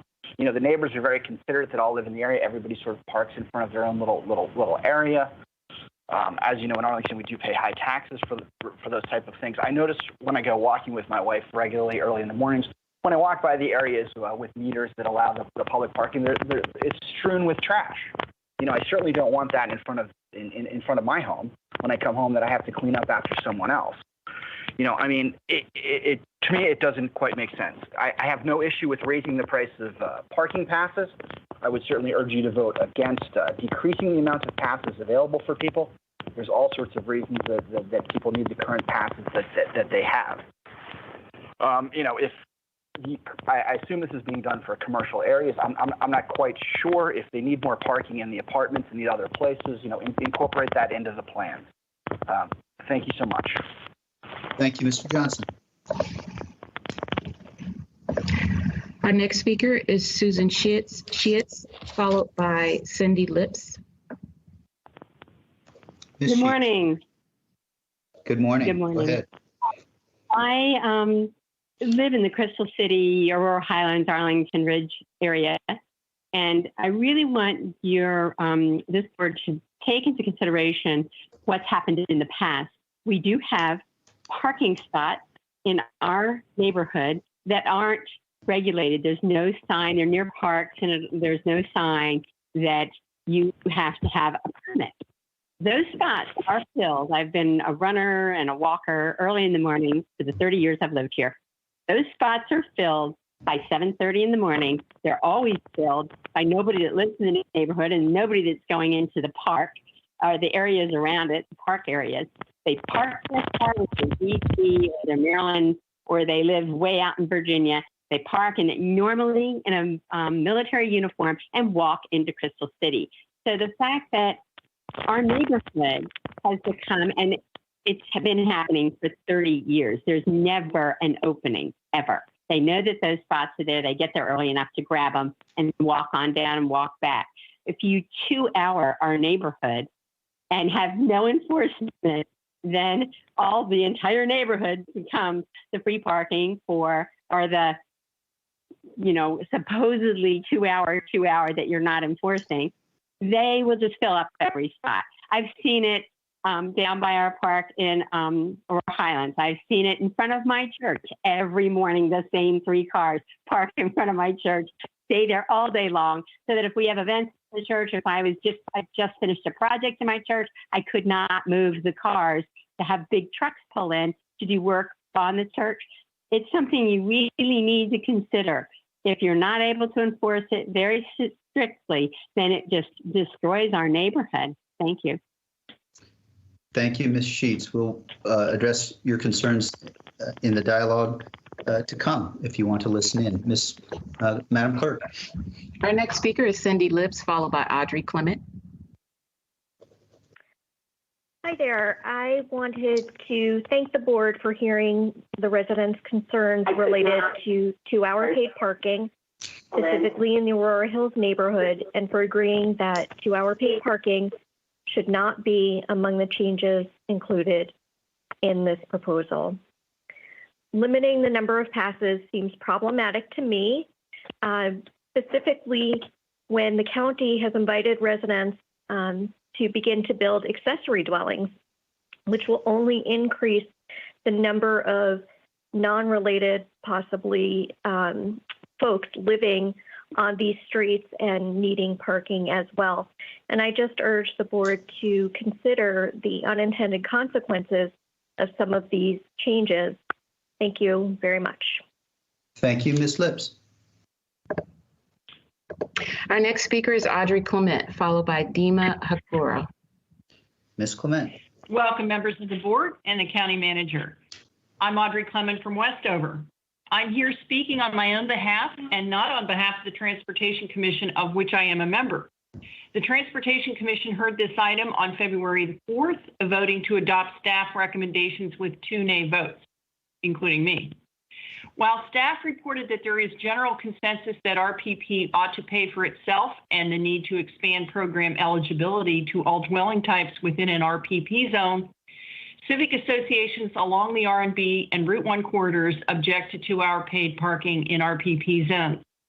These civic associations believe that their neighborhoods are already overparked, that sufficient paid parking exists within adjacent commercial districts, and that enforcement will become all but impossible due to the inability of neighbors to monitor compliance on non-metered streets.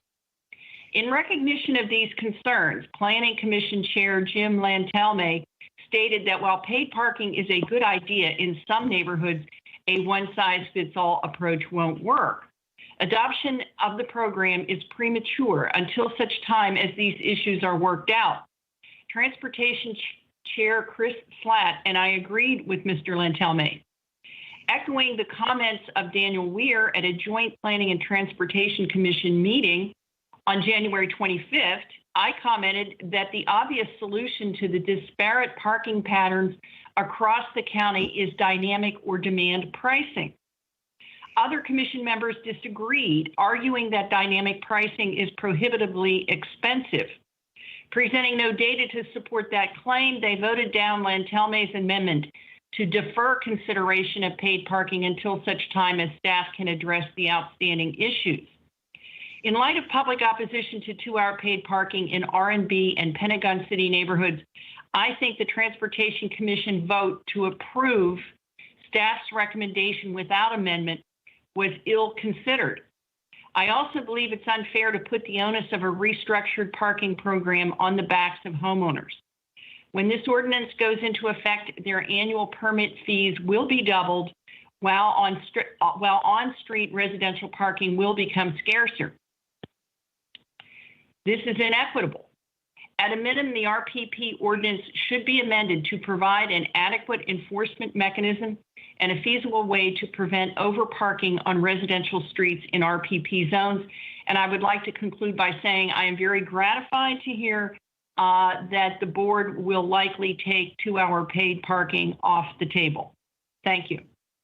Thank you, Ms. Clement. Our next speaker is Dima Hakura, followed by Maura Myers.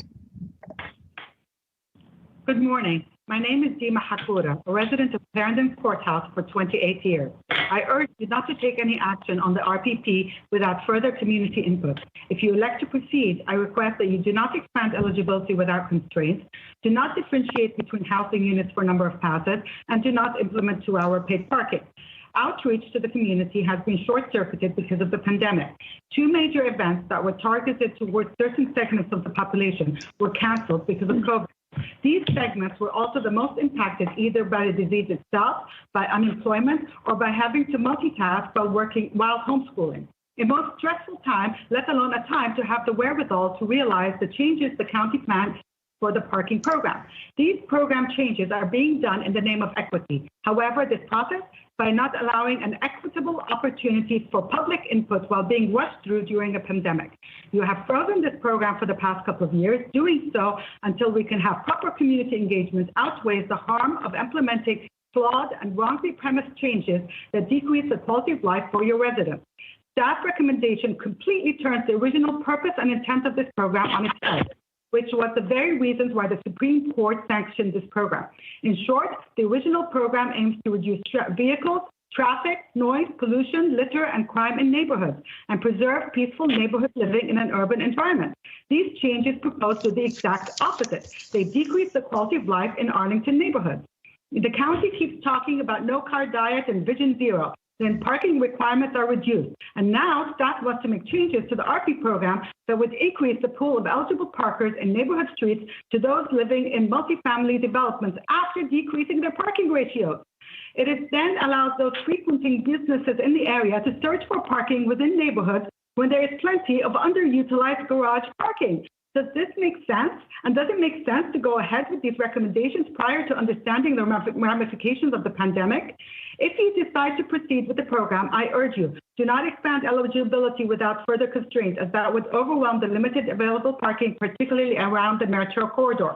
Cars will roam our neighborhood streets vying for parking spots. It would decrease safety for our children and property, increases congestion, pollution, noise, not to mention discarded shopping carts and trash.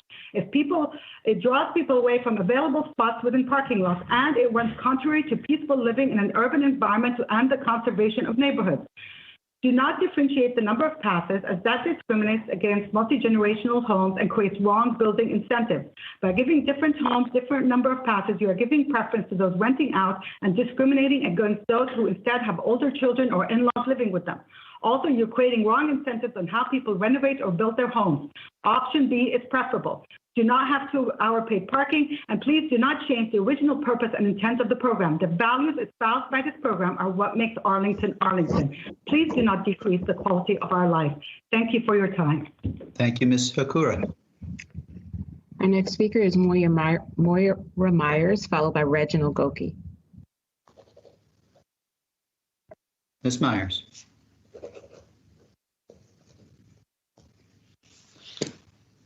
Ms. Myers, are you there? I believe she's on the line on her phone. Got it. Why don't we do this? Madam Clerk, should we go ahead? Oh, Ms. Myers.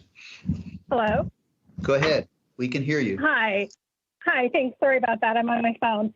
So I'm the current president of BVSDA, but our BVSDA focal point, whom you just heard, Henry Stiles, is going to be speaking in our 5-minute slot for civic associations, as he's been more involved with research and consultations with the other civic associations and neighbors. But I did want to highlight a few things related to our neighborhood. As you know, we have a large and diverse neighborhood in terms of types of homes and demographics in Boston, Virginia Square. So while we had agreement on many items in our meetings, we had a range of voices, with most opposed or lukewarm about the changes, but others welcoming changes, and some would like more flexibility. I'll mention that I live in an RPP zone and have a flex pass, but basically never use it, while other neighbors park on the street regularly, including those living in shared rental homes. So here are some of my highlights. The first is around public facilities in RPP areas. We have a lot of public facilities within BVSDA that draw people to the neighborhood.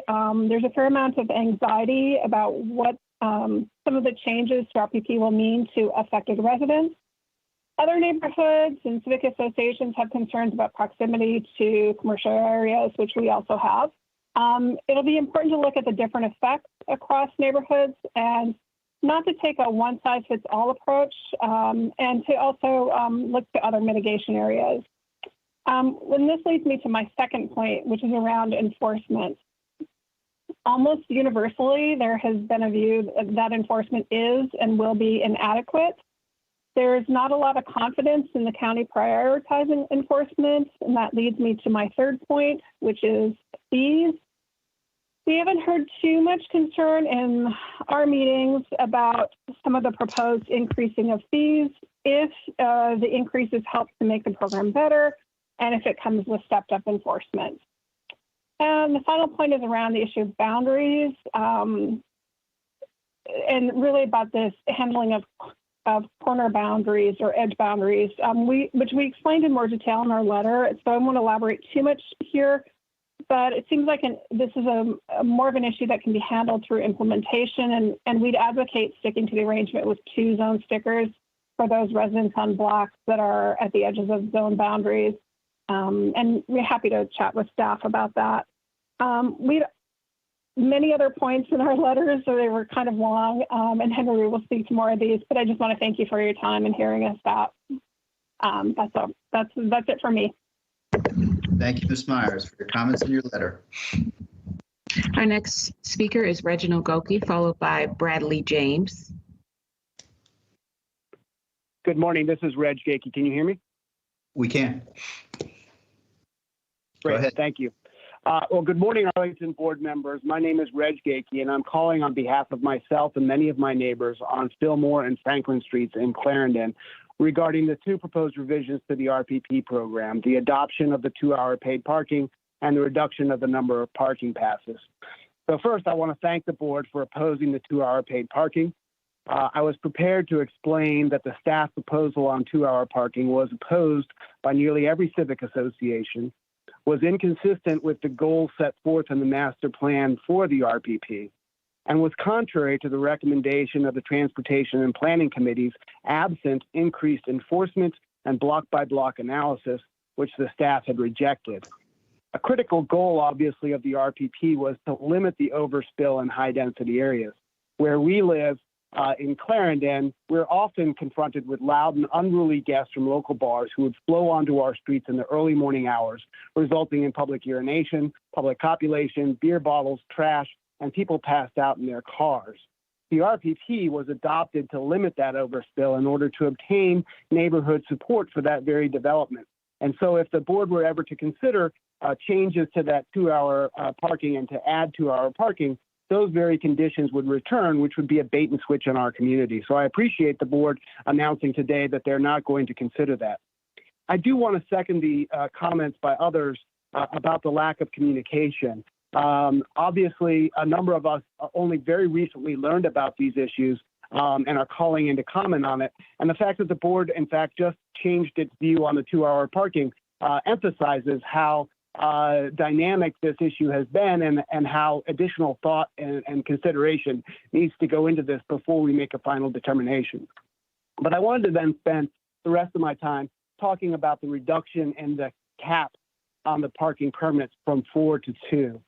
An arbitrary cap cannot account for the individualized circumstances that exist across Arlington.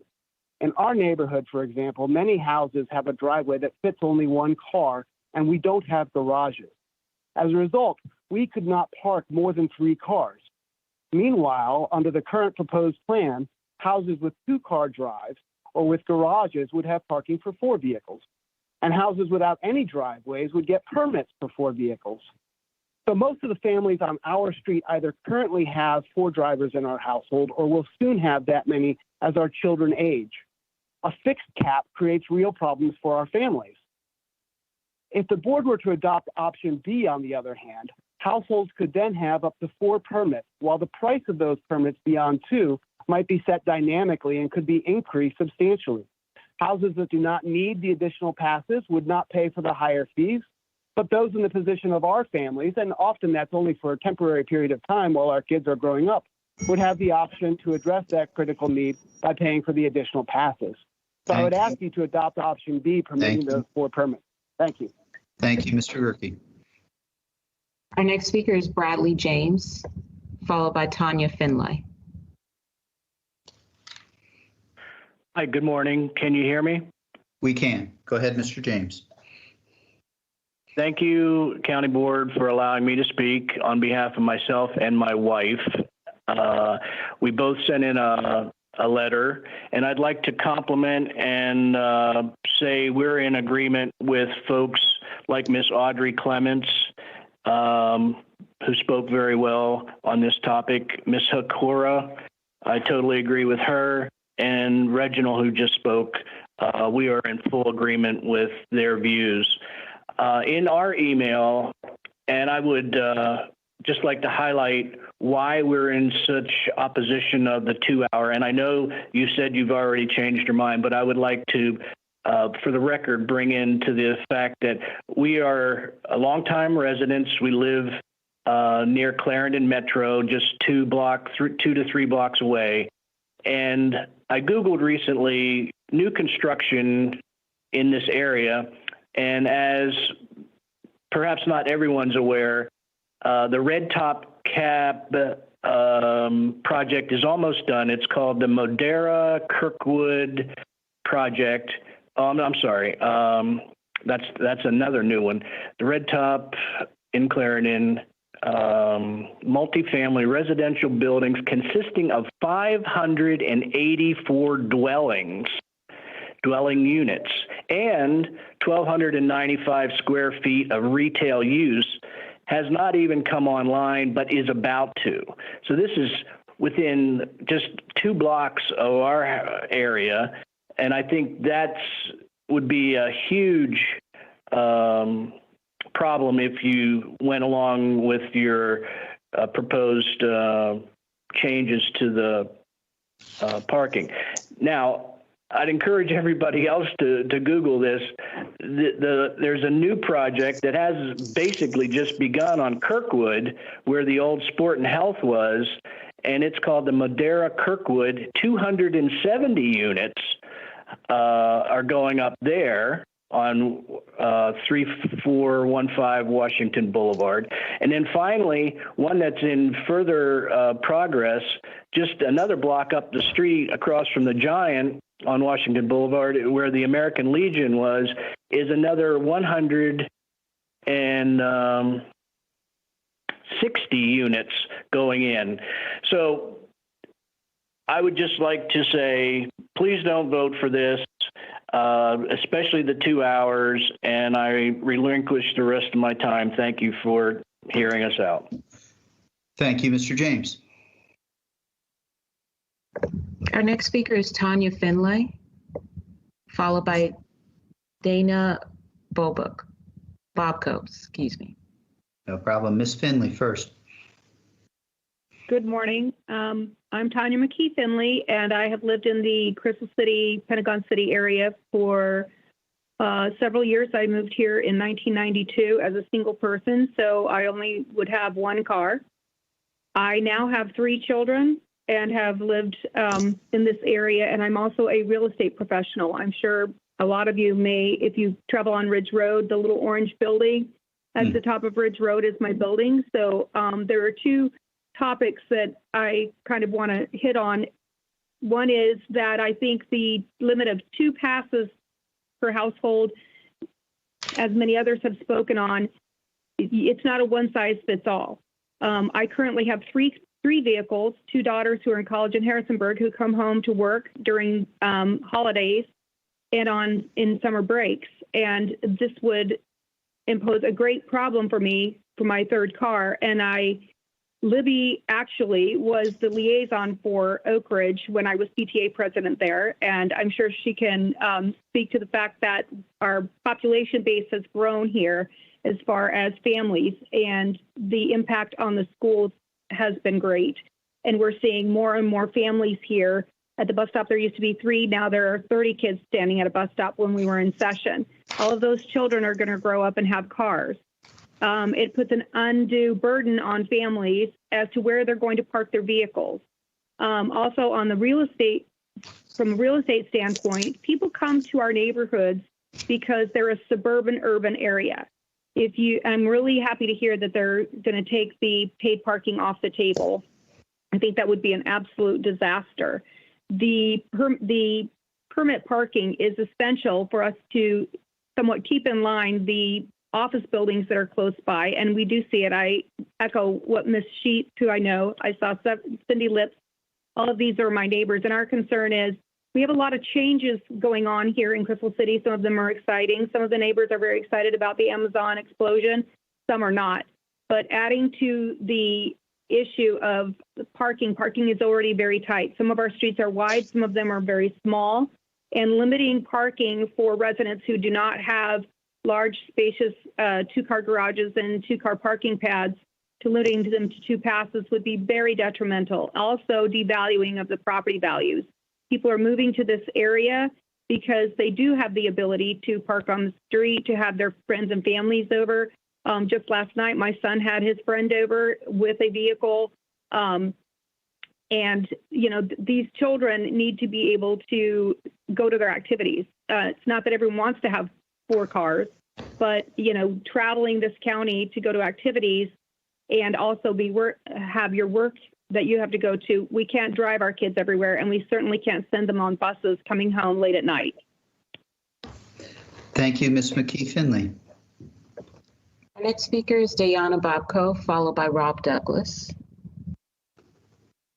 Hi, my name is Diana. I'm a resident of Aurora Highlands. I spoke about this issue multiple times, and I want to thank the county board members for your opinions on paid parking. I'm in line with them. Overall, I think these other proposed changes are putting a lot of undue hardship on families and stress during already a very stressful time. As many others have mentioned, the communication from the county has been lackluster to none. I found out about this by accident, and I see a lot of people are somewhat in the dark still. Even when I pass a neighbor on the street walking, I ask them, do you know about paid parking and parking revisions? And they don't know. And I urge them to look to our civic association to get more details on it. But the communication has been horrendous. I want to kind of talk about the undue hardship that limiting the number of passes will put on myself in particular, and I'm sure many other families in my situation. We already have 3 adults living in this home, 3 cars and 3 passes. We would already be above the limit of passes because we do have a drive. So this is already going to impact me negatively. I rent a room out in my home to a friend, and I have another potential room I could rent out to another nurse friend, but I'm probably not going to do that if we are going to have 4 cars and a parking disaster on our hands. During COVID, a lot of people are living in different ways. Children are home from college. Older folks are living with their children just to get some extra help. And so, doing this, especially during COVID and the kind of unclear future ahead of us, is, I think, very disappointing that the county is even continuing with this right now, instead of taking the natural pause that COVID should have provided us to really think through some of these proposals. Driveways are just going to become bigger. Like Mr. Krema said, people are just going to make it longer, and until there's a new permit, people are going to do it. And that's going to be a stormwater issue for all of us. So by decreasing the number of passes by 50% while increasing it to 100% cost, that's kind of a slap in the face for every Arlington resident. I would really urge this board to reconsider the 2 parking passes with a drive. It's really putting unnecessary hardship. Maybe add another flex pass in there for ease of administration if that's what the county's concern is. But 2 is just very low. I would also really urge the county board to allow community set limits for zoned areas. And this gives people a voice that we have really been missing in this process due to terrible communication from the county on these proposed measures. Let people go in and petition to have more or less passes based on their neighborhood. I think you've all seen that Crystal City, Aurora Highlands has been very vocal, and that's because it's really going to negatively affect us. At least let our community, our zones come back to this county and petition for more, because I think this is what this area needs. We have a lot of kids. We have elder people living, and we need more passes. Thank you. Thank you, Ms. Bobko. Our next speaker is Rob Douglas, followed by Ashley Douglas. Mr. Douglas. Yes, ma'am. Would it be possible for you to share the photos I sent in with my application? Okay, I will look for those.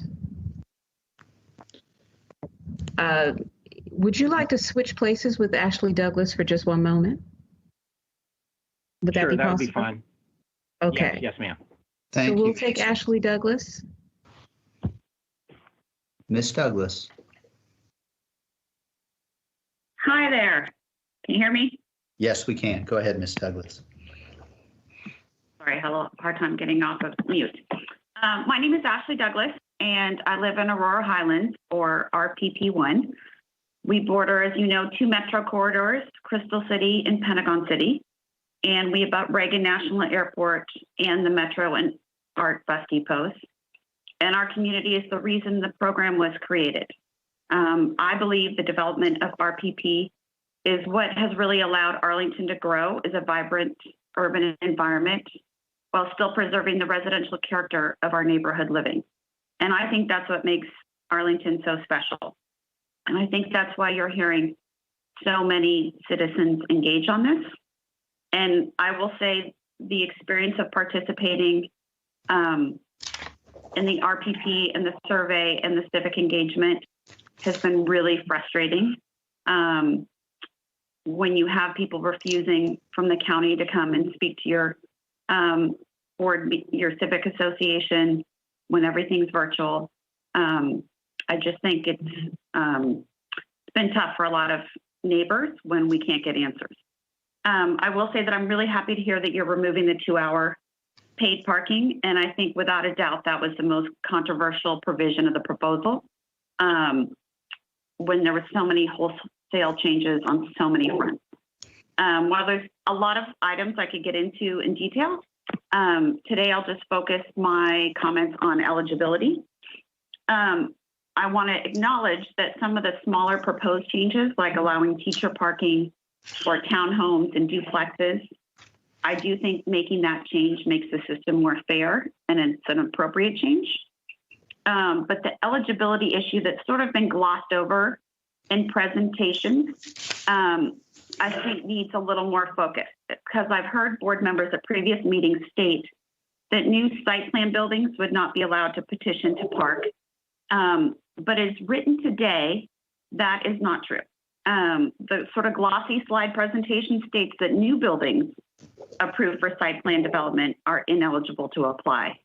But what's not acknowledged is that all the older condos and apartment buildings can petition.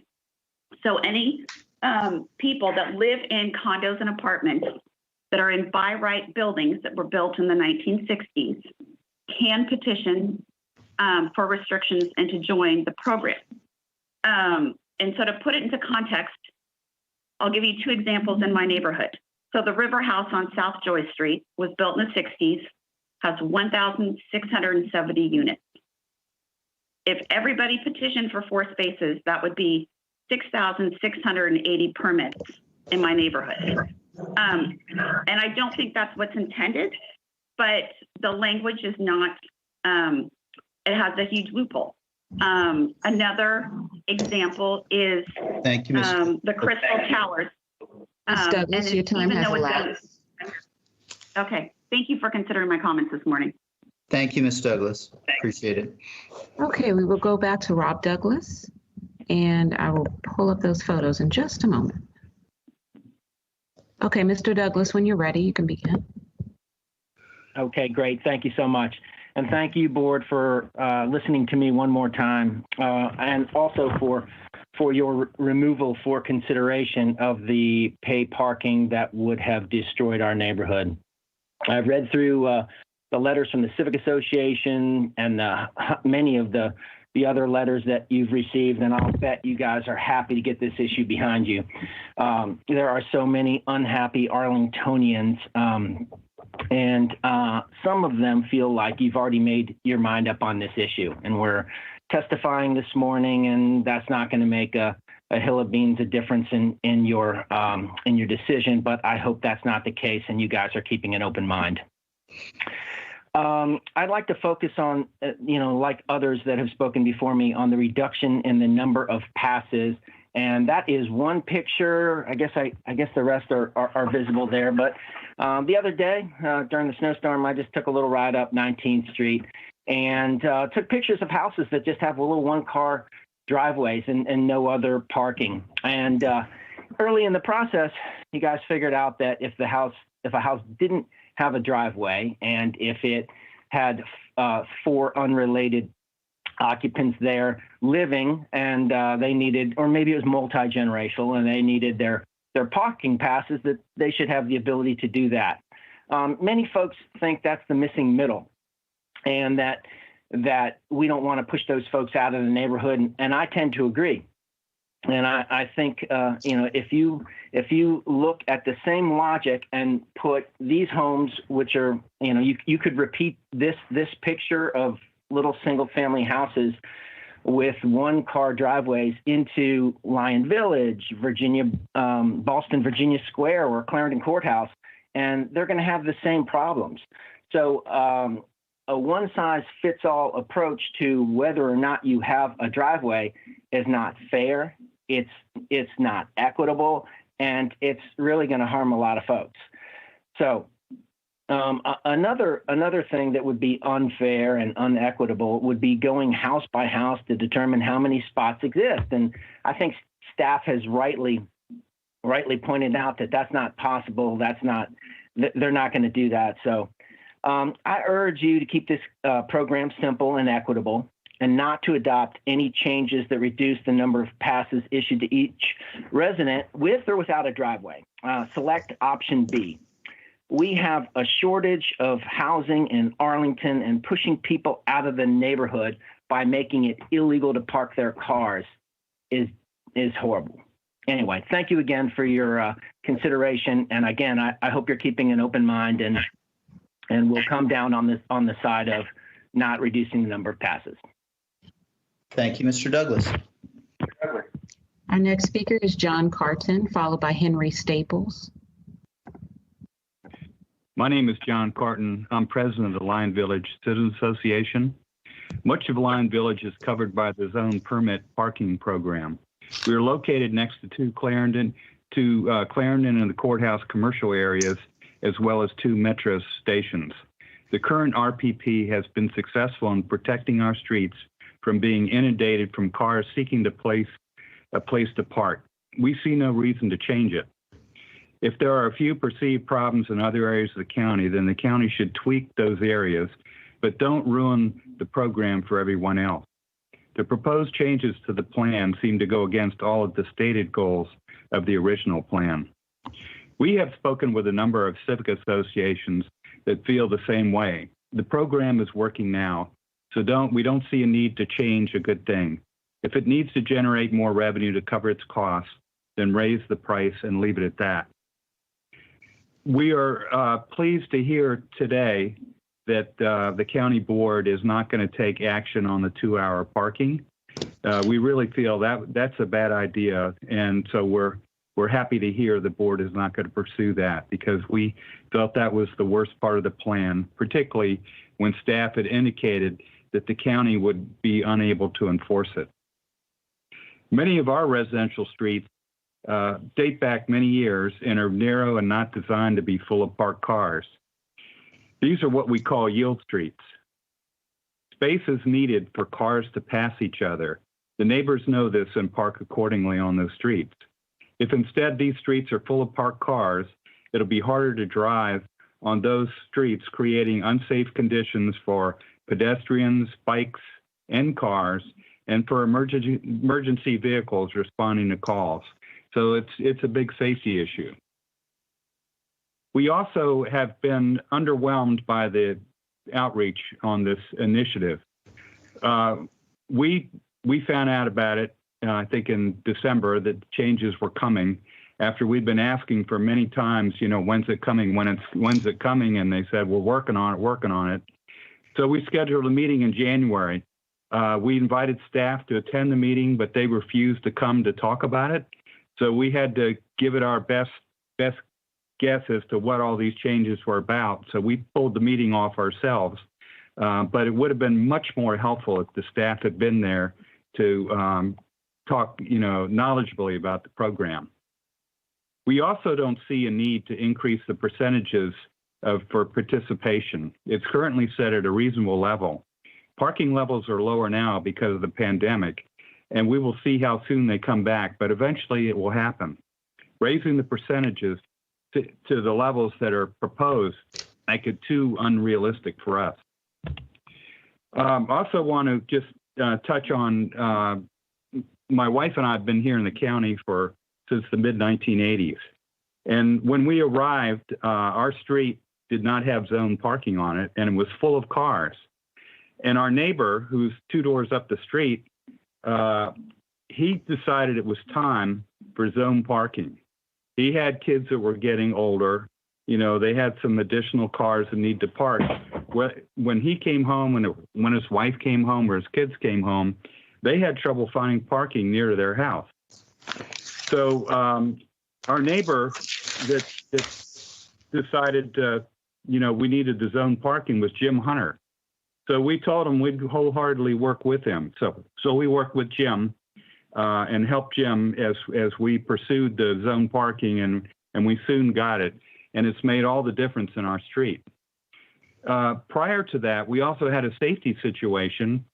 We've got a narrow part of our street where We had a medical emergency where the child was choking. The fire department came. They couldn't get through. They had to stop the fire truck, jump off of it, go to the house, and provide the necessary emergency aid. So it can be a real safety matter. But getting back to the bottom line, we encourage the county board to be very careful about what they approve here this morning. We're glad to hear it's not going to be the 2-hour parking, but we do feel that 85% is too high. And we also see a need for flexibility and potentially changing times in the future as conditions change in Clarendon Courthouse and all the other commercial areas here surrounding our neighborhood, Lion Village. So we thank the board for your consideration this morning. Thank you. Thank you, Mr. Carton. Our next speaker is Henry Staples, followed by Maria Durgan. All right, can you hear me? Yes, you can, Mr. Staples. Okay, great, thank you. Residents within RPP zones have been in my ear. I've heard them and they have heard you. Maximize parking. Your message is clear. Maximize is always listed first in the policy. It's heard in the commissions, from the staff, from the board itself. Maximize parking. We need to fill our roads. We need to get as many people into cars as we can, and we need to get them all parked in our public spaces. The value to the county is immense.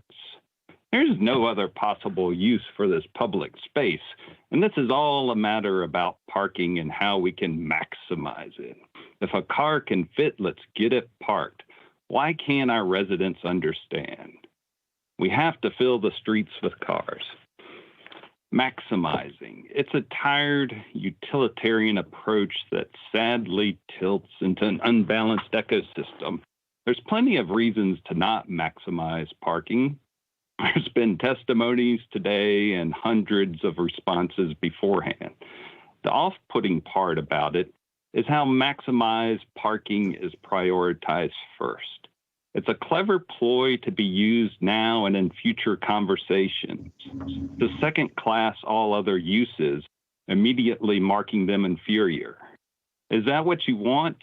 To maximize for the automobile's sake? To maximize for the automobile's sake. Accordingly, the ask is that in all communications, including the policy itself, to strike maximize parking, to return the focus back to the program's original intent, and to then consider the allotment of the remaining public space. Quality, however nebulous, is your yardstick of measure. Does the policy disproportionately impact a group of residents? Further, I would like to talk about the metered parking. I associate with prior comments on striking metered parking from the policy.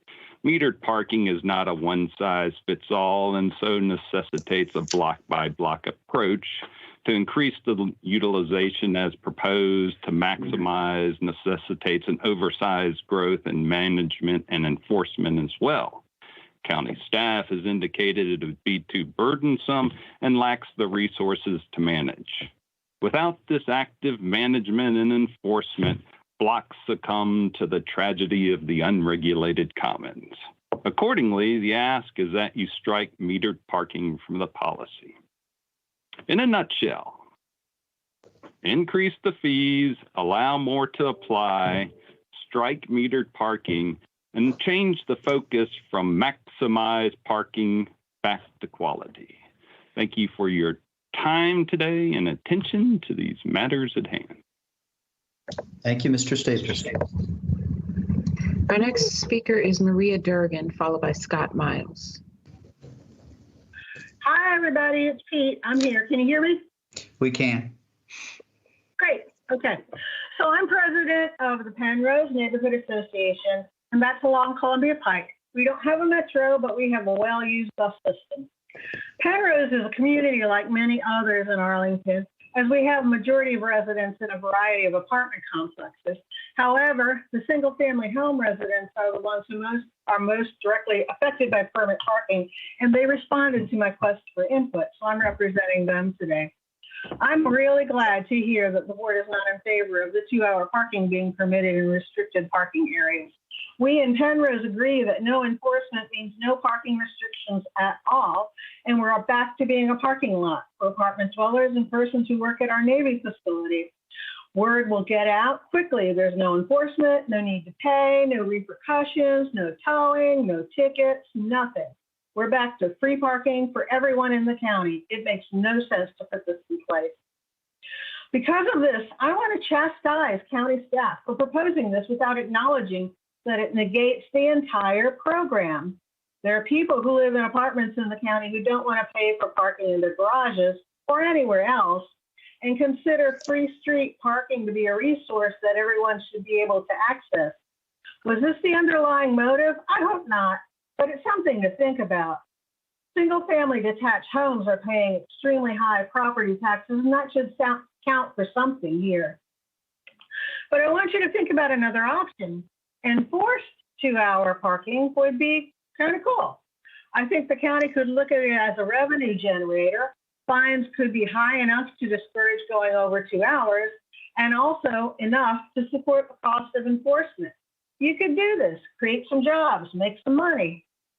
One more concern noted in Penrose was that permits for school staff should not be used as a way for Arlington County schools to avoid building appropriate parking in their facilities. This was a tactic tried and shut down soundly at the Career Center Planning Group.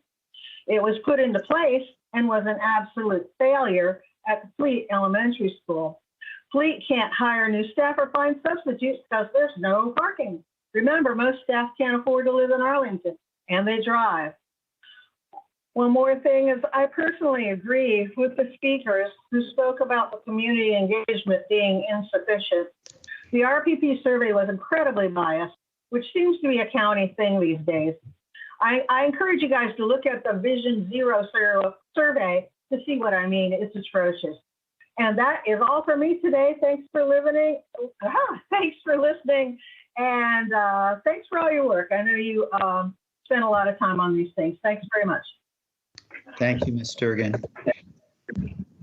Our final speaker is Scott Miles. Mr. Miles.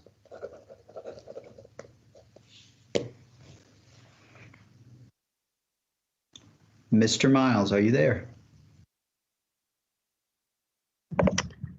I don't believe Mr. Miles is with us. He did send in a written note on behalf of the Civic Association. Madam Clerk, has Ms. Siegel joined us from the Planning Commission or not? No, unfortunately, we are missing Ms. Siegel today. Okay, no problem.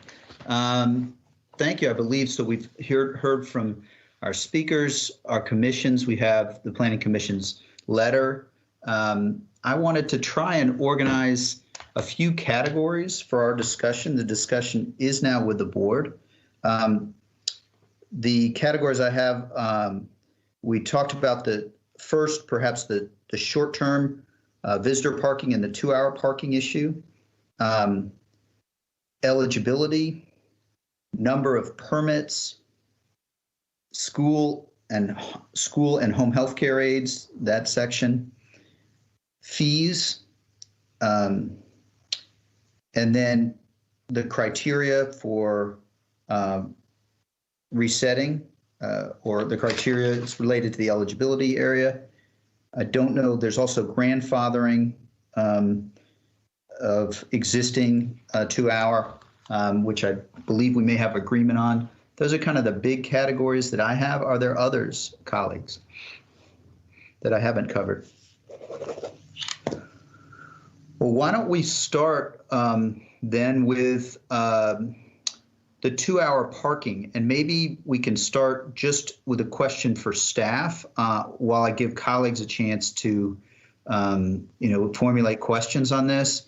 I did mention at the outset that there is a provision where there are a few areas, residential permit areas where there currently is 2-hour parking.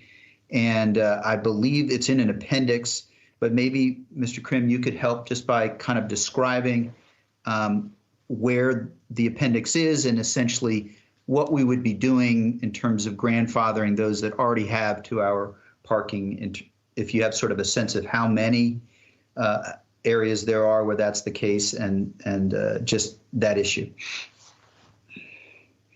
Sure. My recollection is that there's about 20 streets in the county that have 2-hour parking, some in zone 4, some in zone 13, and others elsewhere.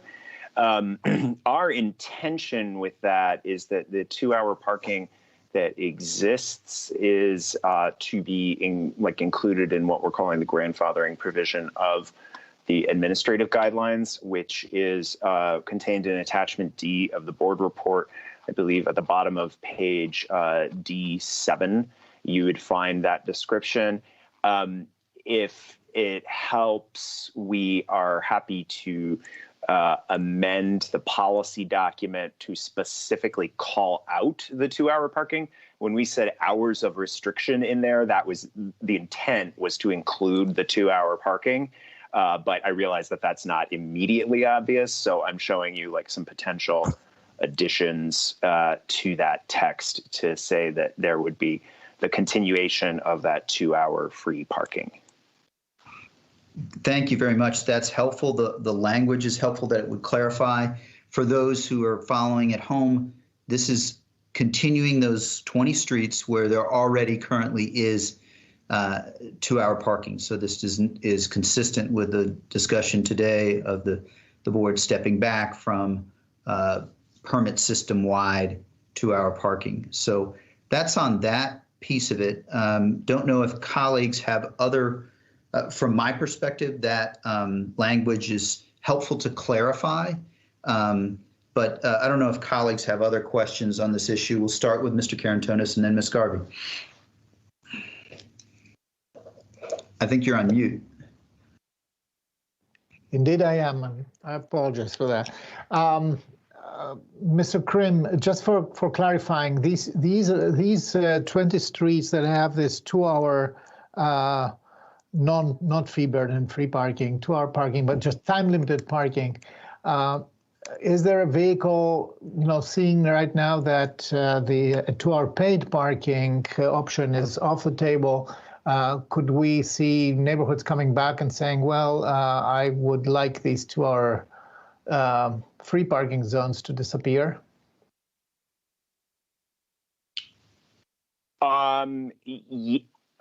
That is not something that we had really thought of, given that I think some of these are long-standing.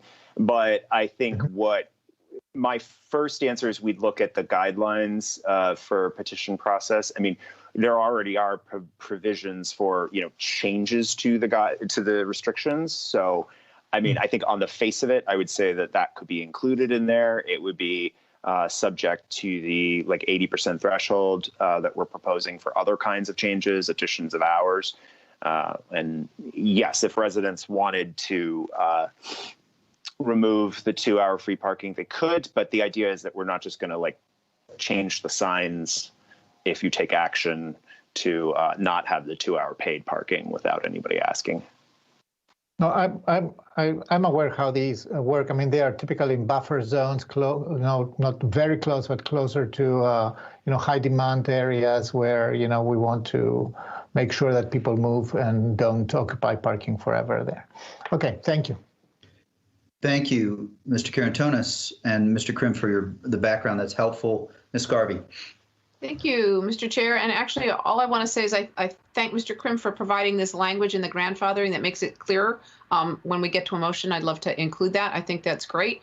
I'm pleased that we're all kind of together, that we don't want to do this extension of 2-hour parking because the enforcement's too difficult right now, and leave it at that. Thank you. Thank you. We'll go through piece by piece. I'm good with that. Thank you. Okay. Thank you, Ms. Garvey. We'll keep working through Ms. Crystal. Thank you, Mr. Chair. To talk about the opposite situation than the one Mr. Karantonis flagged, which is Well, let me frame it this way by saying there's certainly been a call from some members of the community. We heard from some folks today making this case for more customization. That is, of course, in tension with the simplicity of executing the program countywide and not having a regulatory scheme that groans under its own weight, which is itself a value, right? But trying to think about some of the potential exceptions and ensuring that there could be an avenue for them. One is the exception Mr. Carantonis raised, which is we have existing grandfathered blocks with the 2-hour parking, and residents would like to pursue having those longstanding exceptions removed. The other would be, when we say that the board is not interested in pursuing a 2-hour paid parking option anywhere at this time, if down the line the residents of a neighborhood actually find that parking is significantly underutilized, and this is something they might appreciate, either because it would help address the need for visitor parking, right, which I know is talked about a lot through the program review, or for any other reasons. Would there be any way to amend the administrative regulations, which is the ones I think you showed us, Mr. Krim, that would give an avenue for a majority of neighbors in an instance where there is evidence of significant underutilization of parking, the opportunity to petition to bring 2-hour paid parking in?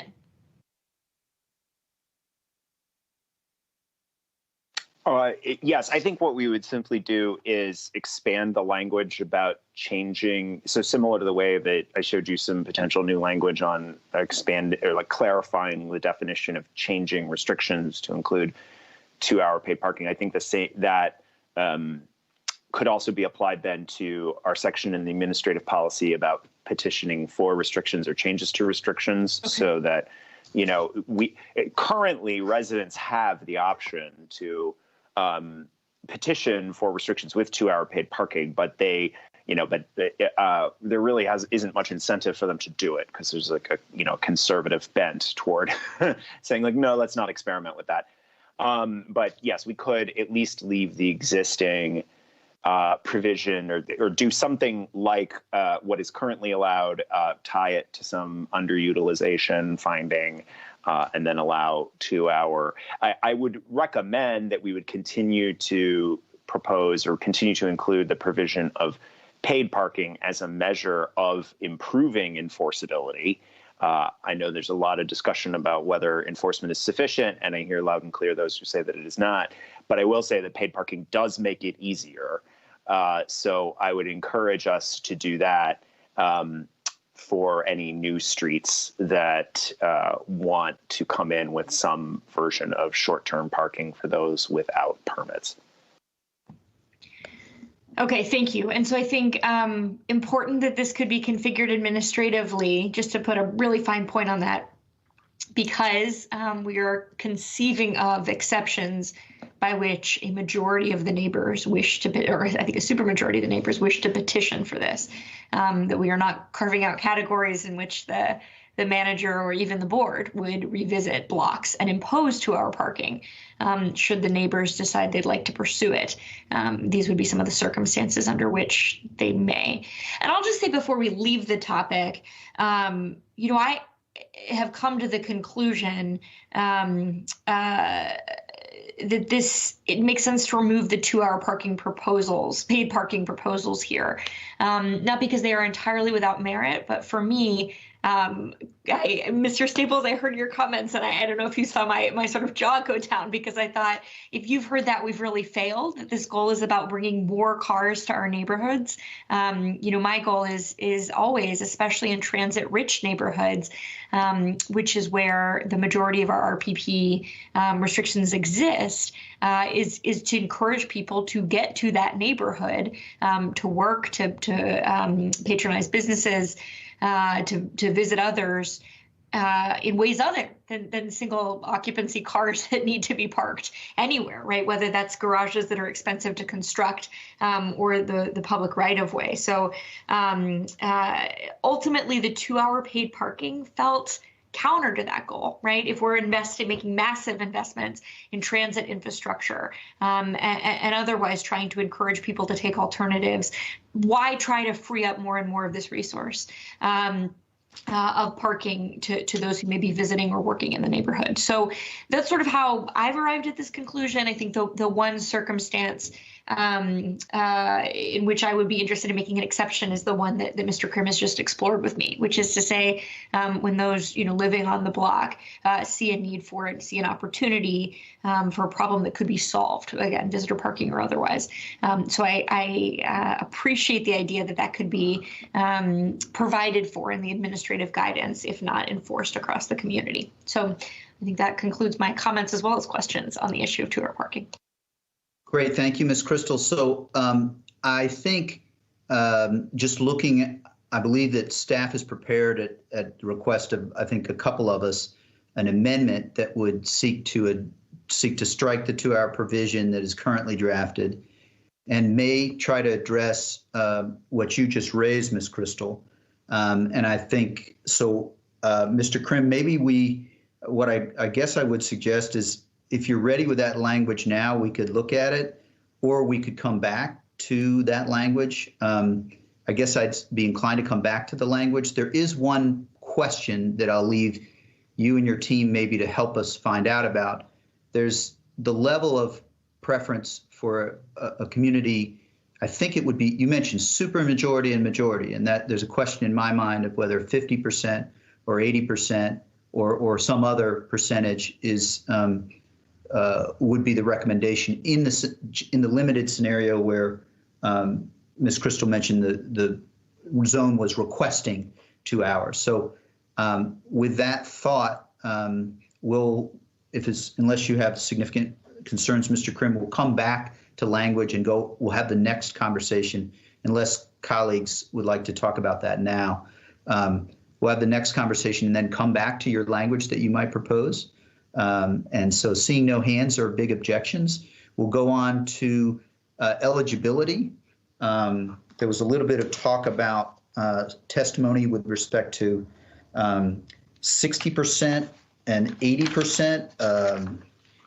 Oh, wait a minute. First, this area would be focused on the eligibility for townhomes, condos, small apartment buildings. And don't know if there are any questions in this area. There was the comments with respect to site plans, and I see no hands, but I will just try and clarify. Actually, Mr. Karantonis, go ahead. Mr. Chair, you can finish your thought. I was sure. just lining up. Sure. So the question for you, Mr. Krim, is site plans.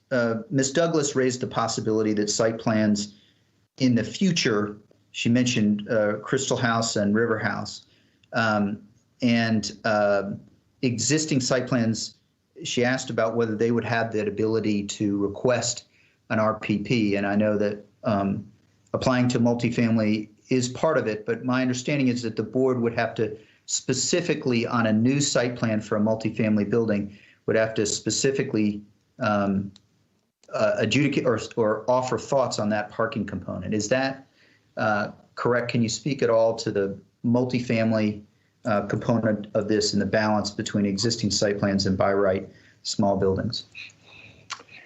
Right. So yes, the intention is that a building built by site plan or use permit in the future or in the past would continue to be ineligible.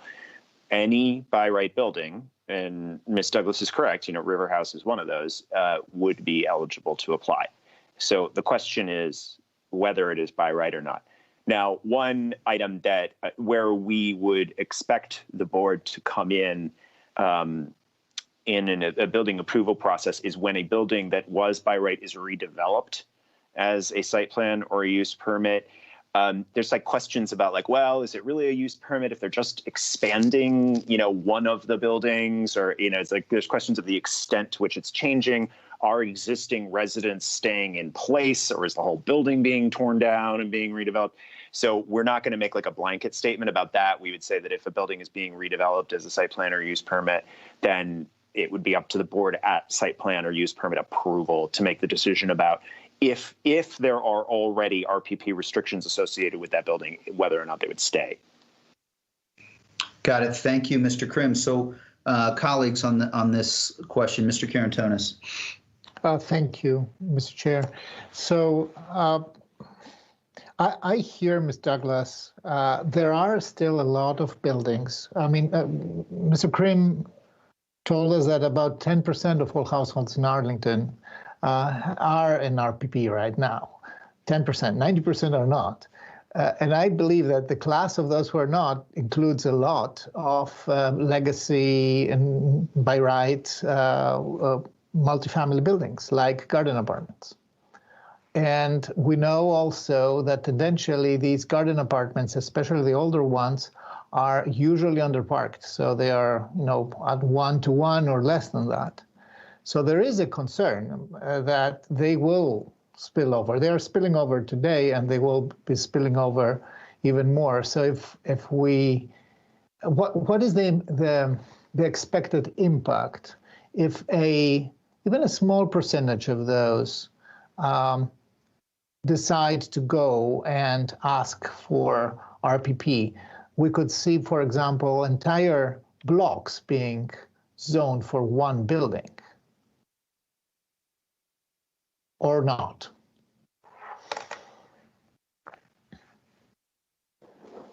I'm sorry, are you?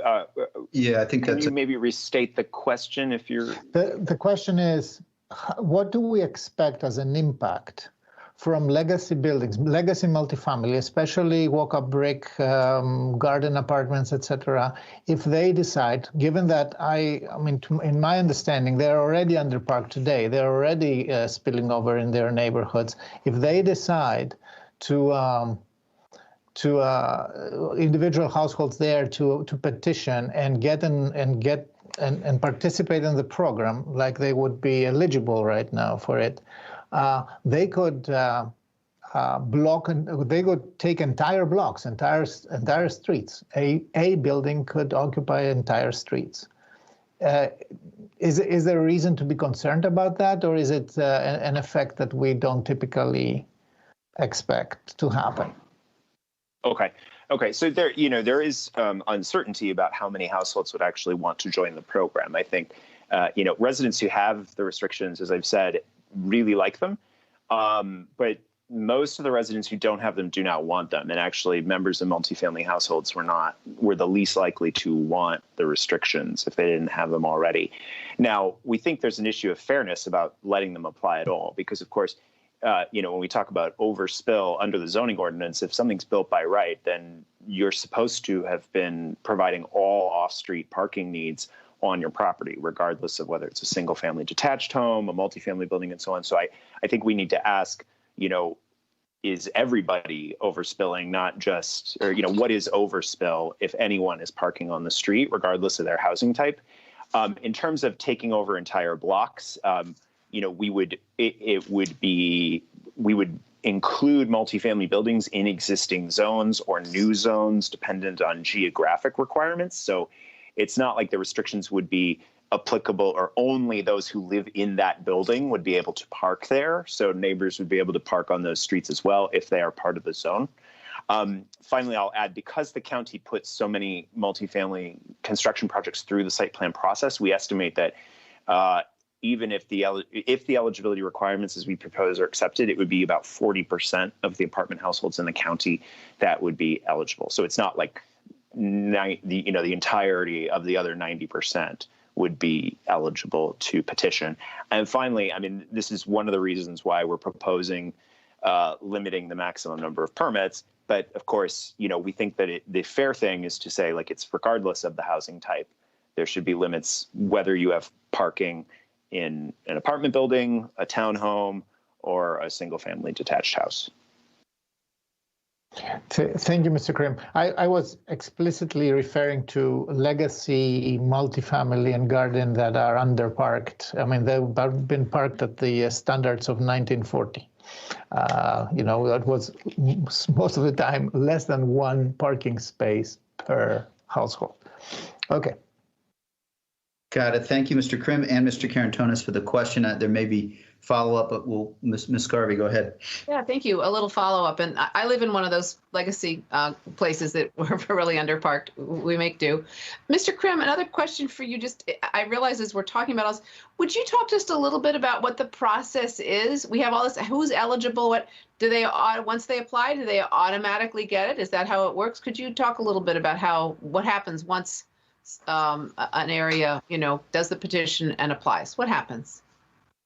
Right. So if we get a petition back with 80% of the households on the block agreeing with the petition, then we would go out and do an occupancy study to find whether or not there is, in fact, high levels of parking occupancy on a routine basis during the times when the during the hours of restriction that the petition is requesting. And if they meet this, and if they meet the criteria, there are no other judgments or something we make at this point. It's okay.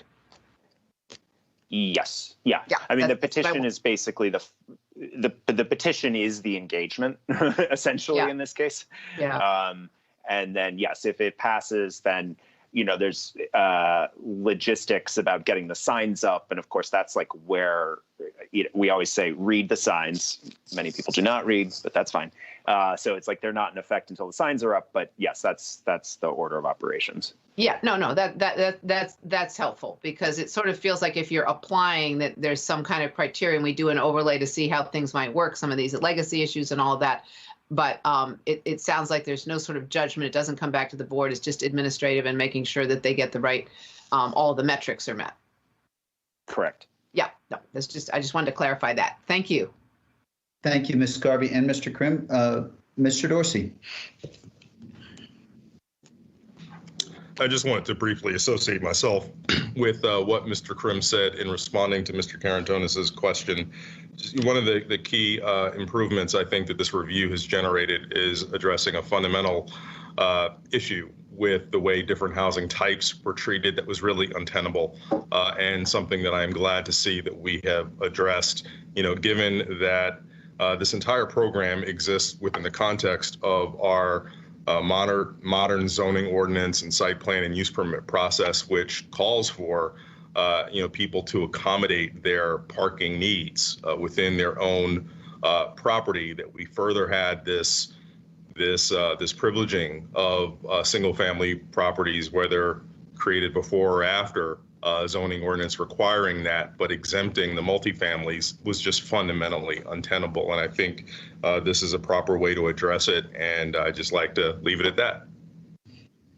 Thank you, Mr. Dorsey. Certainly, in the staff report, we're reading that originally the program allowed multifamily before it was removed, was helpful in this regard. We've sort of, I think, the questions have kind of led us into the criteria for requesting there's slight switches from 60 to 80% in terms of 60 to 85%, I believe, in terms of the those able to use the program. And then there's changes in eligibility with respect to the number of vehicles on the street, which I think that may have changed to 60 to 80. But Mr. Krim, I don't know if you could speak briefly to the sort of a little bit of the thinking behind the changes, the eligibility shifts to both simplify, as I understand it, and also make sure that we're using the public streets, because they're all public streets, in a way that is sort of sharing that resource. And that may have led to the 60 to 80% for new RPP zones. So I think you're referring to the occupancy requirements. So that would be a change from what was referred to as like 75-25 to a simple 85. So the 25% out of area rule has been part of the program since the 70s. But one of the difficulties that we find is that it's really hard to tell what is an out of area vehicle without like watching every car and following the person who gets out of it and asking them, where are you going and where did you come from? So, we've used data sources from the DMV and the Commissioner of Revenue to this point to try to determine whether a vehicle's out of area. But first of all, records aren't kept up to date. Somebody might be registered with with this Commissioner of Revenue, but not the DMV. And the program, since the spirit of the program is that a residential visitor is to be accommodated in RPP, we run into the problem that, if you have your aunt visiting from Michigan outside of a pandemic, her car will show up as out of area, but the point is not to keep her from visiting you. So, but we don't know that. We don't know that it's your aunt from Michigan. We think it's just, it's some sort of out-of-state vehicle. It's out of area. And so there should be RPP here. So we also hear, so there's a fundamental problem with trying to implement that part of the criteria or that criterion. The other issue, of course, is that we do hear a lot of people say, it's the out of area test is helpful, but the thing is that what we really need is something where we're just managing parking in general. It's, we've heard in our engagement people who say it's not commuters, but there's still a parking problem on my street. So, this out of area test is what causes many petitions to fail.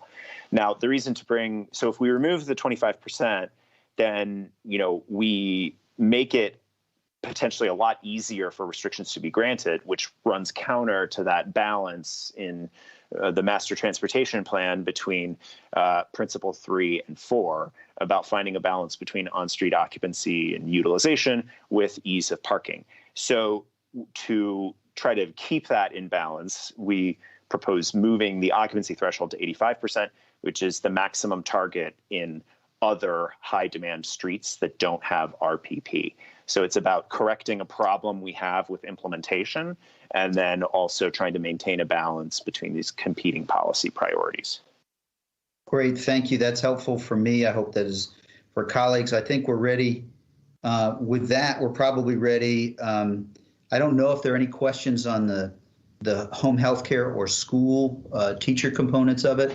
I actually, the proposal seems a wise one, so I'll move us along to, I guess, the number of permits and maybe the fees. But let's start with the number of permits. We heard a number of folks mentioning concerns about talk about option A and option B and the two, if you have a driveway, 2 additional permits being allowable, which captures option A, I believe, and option B being continuing with allowing 4, irrespective of whether you have a driveway. Are there any questions in this area? And there don't have to be. I'm happy to start with one question, and that is,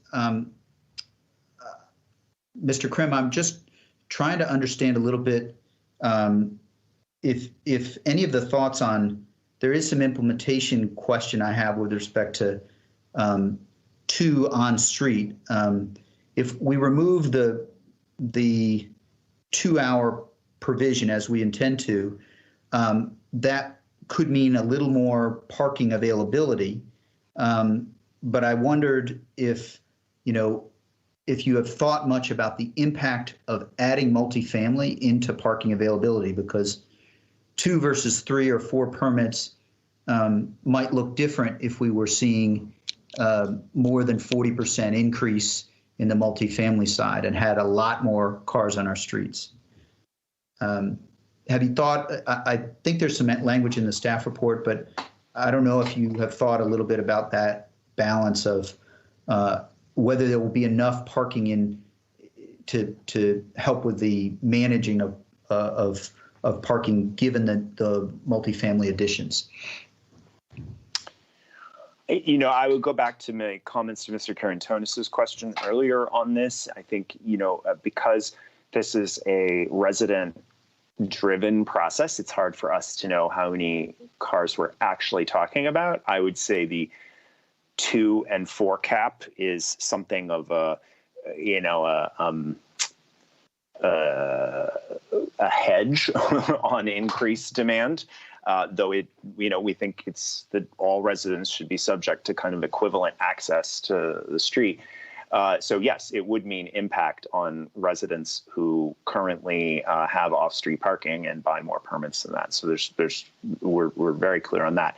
I would say though that it's important to remember that the program has never really limited permits based on the number of spaces available in each zone. It is a license to hunt program, not a guarantee program, and the ratio of permits to spaces varies wildly between zones. So in some zones, there's like 3 permits issued per space available. In some zone, in some of the very smallest zones we have, there's like half a permit issued for each parking space. So I think, just to sum up then, there's like, asking for targets. I mean, in general, we're making a policy goal of balancing optimization and utilization and ease of parking, but we are not setting fine numeric targets around that. And the 2 and 4 is meant to be a hedge against that potential multifamily demand, but we recognize that has impacts on existing participants. Thank you. Thank you, Mr. Krim. That helps clarify that it's not a target there. So Mr. Carantonis will come back. Let's Mr. Dorsey and then Ms. Crystal, and then we'll come to you. So, Mr. Krim, as part of your research, and my apologies for not having this at top of mind, but contrary to a lot of people who are only newly engaging on this has actually been going on for quite a while. But as part of your research in other jurisdictions, did you find any that utilized the strategy that use what we call the flex pass as the primary way in which you provide RPP eligibility as opposed to vehicle-specific passes? I'm just kind of struck that a lot of people are concerned with unique circumstances of many cars, wanting to be eligible, not being able to do it with this proposal. But then I would imagine that circumstances are very rare that all cars within a 4-car household, for example, would need to be parked on the street during the time of RPP restrictions. Those people, just like everybody else, go to work, go do other things. So I'm wondering if other jurisdictions address this by making flex passes the paradigm instead of vehicle-specific ones. I know that from my research on this, the flex pass style permit is usually framed in the context of like being for visitors. And that was actually the original intent in 2005, though at that board hearing, staff on questioning from the board members were like, well, yeah, obviously you can use it for your own vehicle. So I think most programs look at something affixed to the vehicle as the primary way for residents to park. We are perhaps like a little different in part because we offered the Flex Pass for free this whole time, in that, a lot of our residents in the program get only the Flex Pass and the short-term visitor passes. Short-term visitor passes remain yet another option for visitors, and they total about 300 days of parking if you were to buy all 5 books of them. I hope that answers your question. I feel like you had a lot of, there were a lot of really good thoughts in there, but did I cover that?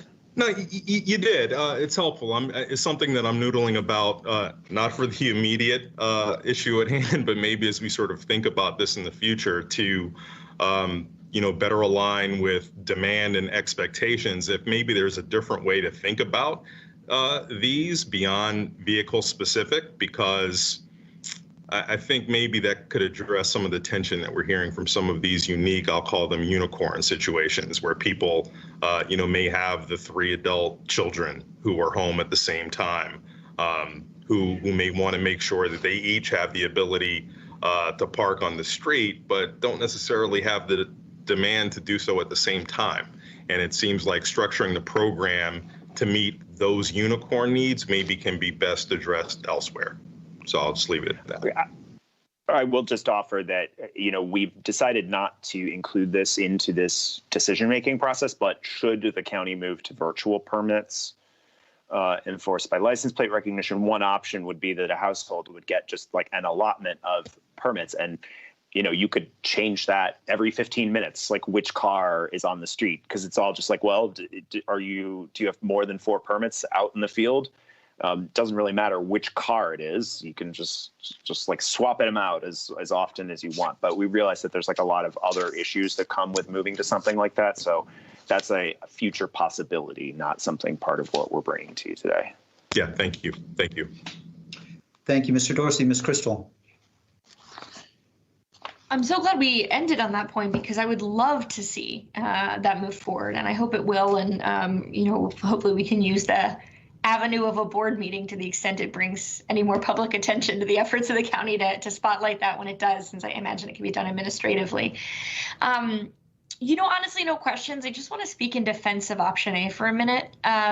Unfortunately, I feel a little bereft of our commissions being present right now, because I'd love for them to correct me if I'm wrong, but from what I can understand of the rather complicated motion making that happened at the PC, both PC and Transportation Commission overwhelmingly, or maybe unanimously in the case of PC, support option A, right? So the folks who've studied it along with us most closely have reached this conclusion, which I think is worth considering. And then I just, really want to maybe third, if Mr. Dorsey seconded Mr. Krim's comments in response to Mr. Carantonis' fair questions about the fairness of this program. And I would this to me has been like one of the major reasons to evaluate and reenact this program in Arlington, because it discriminates on the basis of housing types. I think we have to be clear about that. The current format of the program discriminates on the basis of housing types.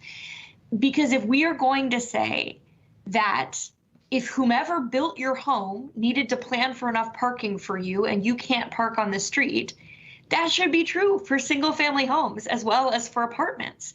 And if we're going to say whoever planned for your home, maybe because they planned for it a long time ago when car ownership was lower, didn't plan for somewhere for your garage, your car to be, then you can access the streets. Then that needs to be true for apartments as well as single family homes.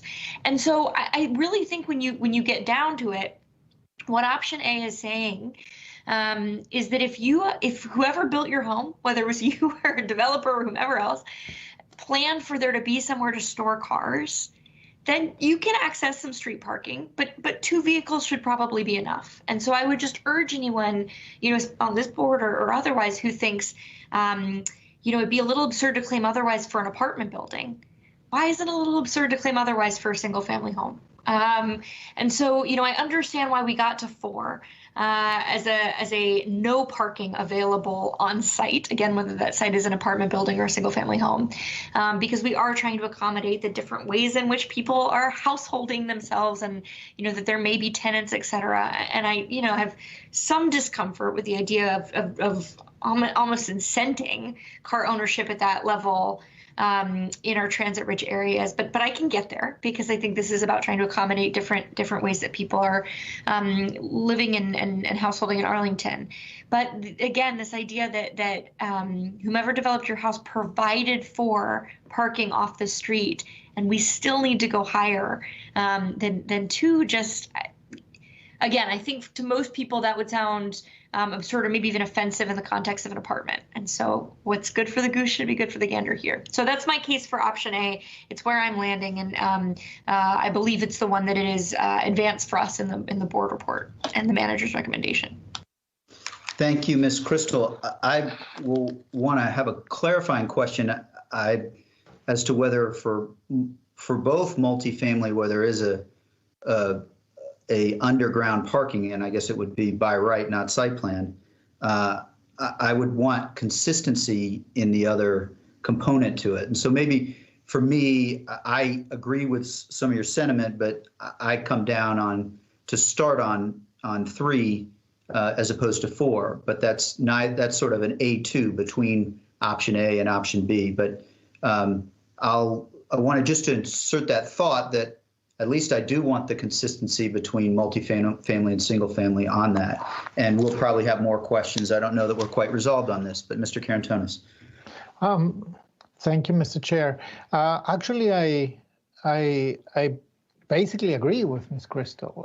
There shouldn't be any, and we are trying to do both. Lift the discrimination, correct that, and at the same time provide the service, right, that we want to provide. So one question that I have, and I think more on the line of using the pricing of additional permits to moderate the appetite for these permits. So if the third car will be significantly more expensive and the fourth car even more, wouldn't we have the same effect in terms of actually being able to provide the service and avoid frivolous, permitting for too many vehicles for households? Just to be clear, is that a question for me or is that a question for your fellow members? Both. I mean, you may say, this is completely bonkers, it's counterproductive, we cannot administrate that, it's No, just trying to be clear and not speak out of order. I think obviously implementing different pricing is easier than different permit caps. But I think, in our mind, we've come from two places in terms of proposing caps, not permit numbers, although you do see option B as like something that's more in line with that. In any case, though, to get back to my point, when we asked residents in our household survey, those who were already in the program, when we asked them, like, what would you want to see happen if there were parking issues on their street, 30% said we'd rather see the number of the permit cap lowered, and then 20% said raise the prices. So, we kind of took that as okay, people can see either caps like rationing or pricing as fair, depending on who you are. So we'll go with the rationing. Certainly, dramatically increasing the price could yield some of the demand management that we're looking for. We're talking about permits that last a year. And so, even at $150 a year, we're only talking about a few dollars a month, but and of course we have the limitations of the advertisement, but clearly just keeping the permit numbers the same and increasing the price is an option. I just don't know that it's going to offer the same kind of demand management that caps would have. Yeah. Thank you, Mr. Krim. Just for the record, I am closer to Mr. DeFerrante's approach to this of a three pass cap universally for both, and but still, I am very interested in pricing and moderating and managing demand through pricing, provided that the first two will be really accessible and affordable. So that's. Thank you, Mr. Karantonis. I see Ms. Garvey's hand. Go ahead. I think you're on mute. We all got one or two passes a meeting, right, for that? That's right. I really appreciate Ms. Crystal's comments, and this has been a good discussion, pointing out the whole equity. And I realize in listening to this, the thing about pricing the extra passes, we're in essence selling public property, which is the street. That's what's going on here. And that's why this is so difficult. The question is, who gets to have special use of public property? And it's an uncomfortable sort of thing. We ought to be uncomfortable with this because the streets are public. Everybody's taxes pay for it. And what does give somebody the right to claim a portion of that, So I'll just sort of leave it at that. I mean, these are big issues for discussion. We've talked about it a lot, and I'm good with option A. I'm not comfortable so much with selling our streets because then they go to the highest bidder. And as Mr. Krim points out, a couple bucks a month or a week, that's not a big deal. And I'm not sure we should be selling our property for that. So that's where I am. I like option A. Thank you.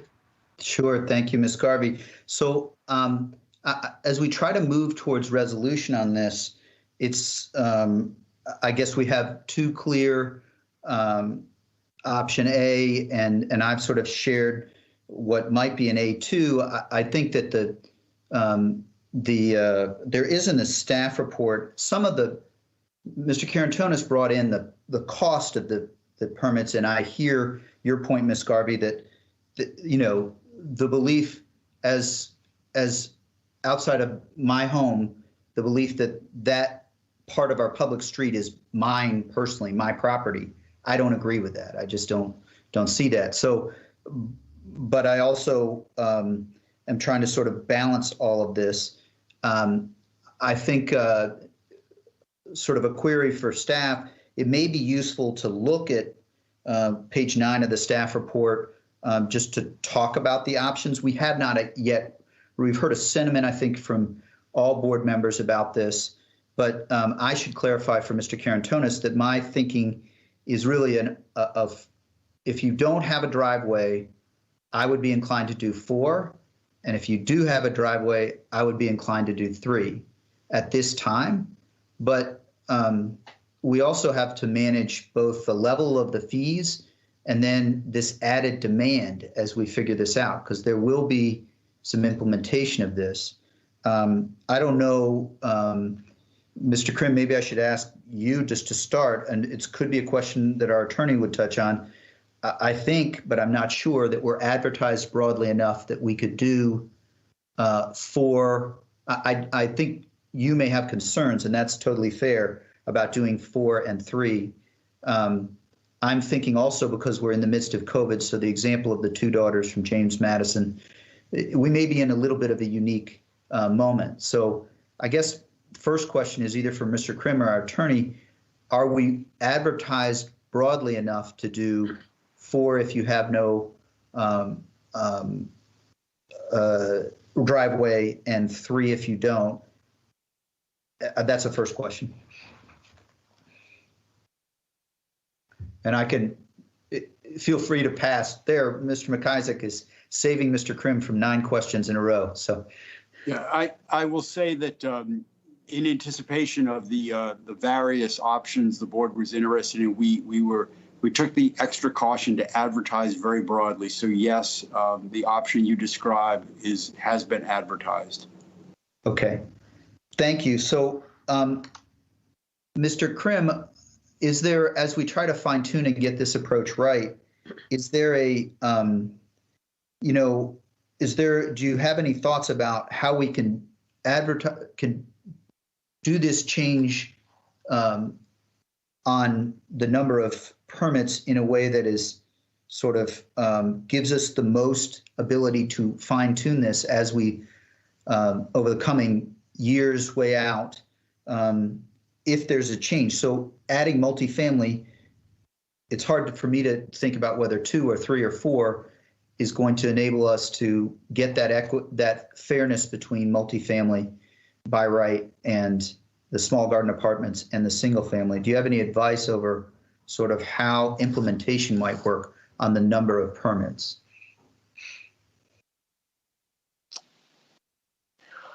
I will say this, obviously it's it is simpler to implement something that is closer to the status quo, clearly, because there's just less change to accommodate. And I think it's a question.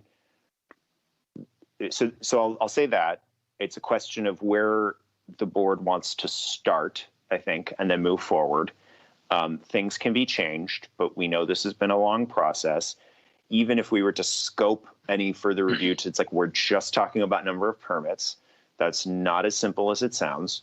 So I think the board members have raised fairness issues. It is easier to implement something that's closer to the status quo, but I have a little trouble trying to answer what's the right answer when there's policy questions that are being raised from different directions. And so, yeah, I think I'll end this with just saying, it's where do you want to start? Do you want to start with major change and maybe pull back? Or do you want to start with something closer to the status quo and see what happens?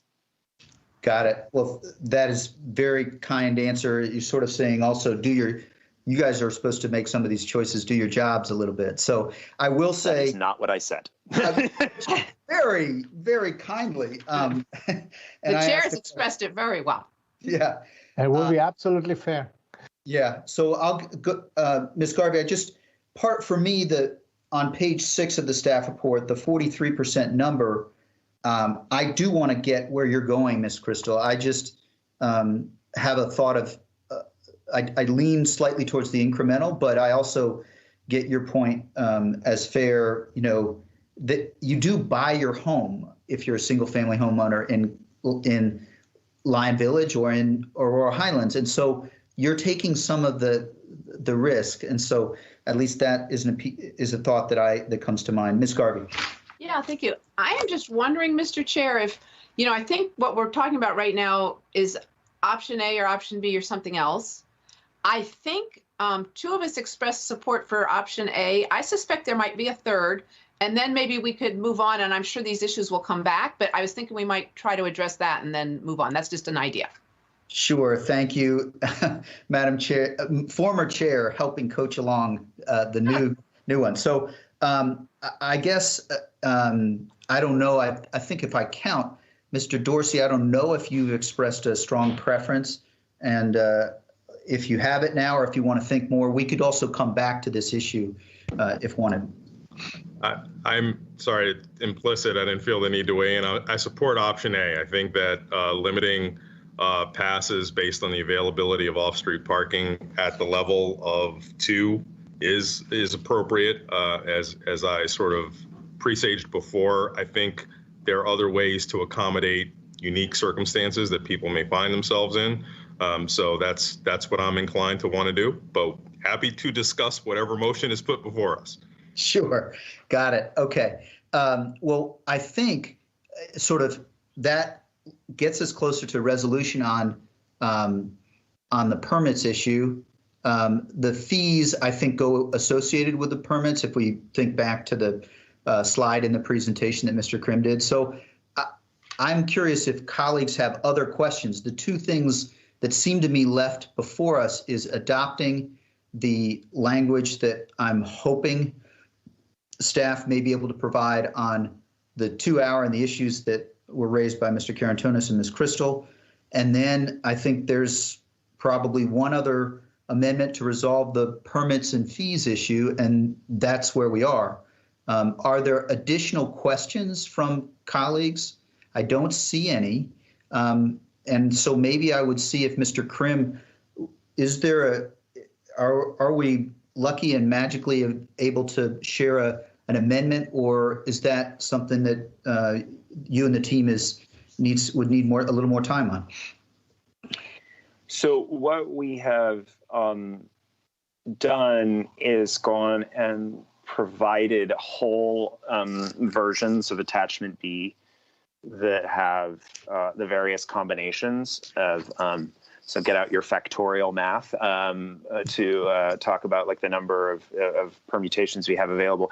I think what would help at this point, and Mr. McIsaac, if you have a different, thought process, please, correct me here. If we can get a sense of like you want to move on the question of 2-hour parking in this way, and then move on the question of permits in another way, or like pick those 2, and then we can prompt for the correct version of language that we've prepared. Sure. So that's very helpful. On the 2-hour parking, I think we want to remove it provided in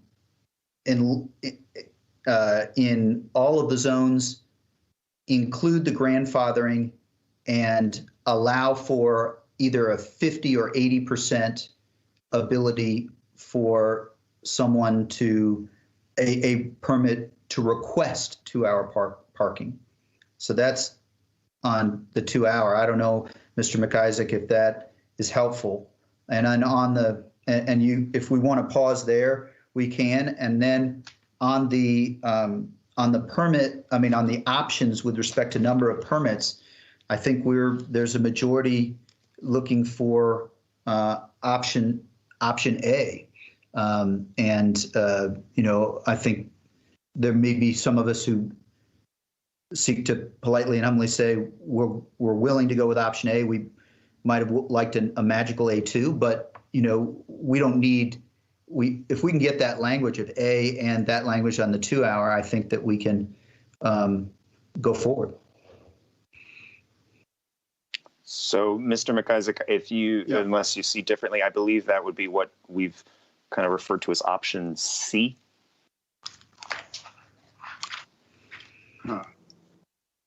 Well, no, if I'm hearing the chairman correctly, we are talking about a version of the ordinance that eliminates the 2-hour parking restriction entirely. And then you're talking about essentially staying with the 2 and 4 permits that was originally in option A. So I think under the vast array of options we have prepared, that would mean option E would be the ordinance draft that that the board is now talking about. And option E, which Kendra has and can put up, but it basically provides for the two permits if you have off-street parking and 4 permits if you don't have off-street parking. And then there's no provision for the 2-hour parking restrictions. There you go. This is option E, right? The other thing I'll just say, the other language concerning the petitioning process for restrictions is contained entirely within the administrative regulations, which really is a manager document. The board doesn't actually approve it. And I think Mr. Krim has already talked about, he in fact showed you some language that would clarify further, the grandfathering provision. And if you want to provide direction about the percentage of petitioners that is required, that would certainly be direction to the manager about what the admin guidelines ought to look like. Got it. So that is helpful. That is in the administrative portion of it, and we could take up direction in a moment. I just want to. I don't know whether it's for Mr. Krim or Mr. McIsaac. So this language in option E would cover the possibility that Ms. Crystal described of being able to petition, or is that language that, in addition to the grandfathering language, is that language also in the administrative portion of things? Mr. Krim. And this could be the non-lawyer not understanding this properly, but I thought that this language is silent or does not explicitly call out the possibility of 2-hour parking. Yes, the petition process is in the guidelines, but maybe Mr. McIsaac, I'm simply misunderstanding what needs to be in the code to allow residents to petition for 2-hour parking. But I thought that the version C that does have a section on the possibility of 2-hour parking if occupancy is low is what I was hearing from the board.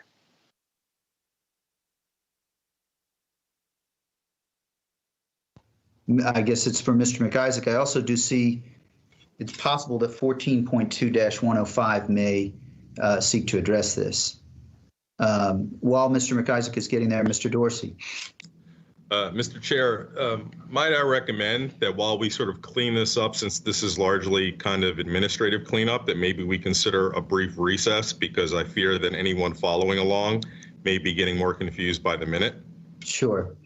Well, that's absolutely reasonable, and we've been going for 3+ hours. So why don't we give Mr. Krim, all of us, a break? I would propose that we gather back together as we seek to finish this item at it's 11:42. So how about 12:05, if that works for everyone, or 12:10? It's up to you. Any strong preferences, or were you suggesting something briefer? No, I think 12:05, I'm sure, is fine for them to get it all ready, just so that we can have something very clear that we're putting before our public and discussing. Sure. Yep. Then we will be in a brief recess until 12:05. Thank you to our public for bearing with us, and to colleagues for joining back at 12:05. Thanks so much. We'll see you back here then. Thank you.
Arlington County Board back in session on item 30 on our agenda. We have still to make final decisions here. I have one question for Mr. Krim and Mr. McIsaac regarding option A in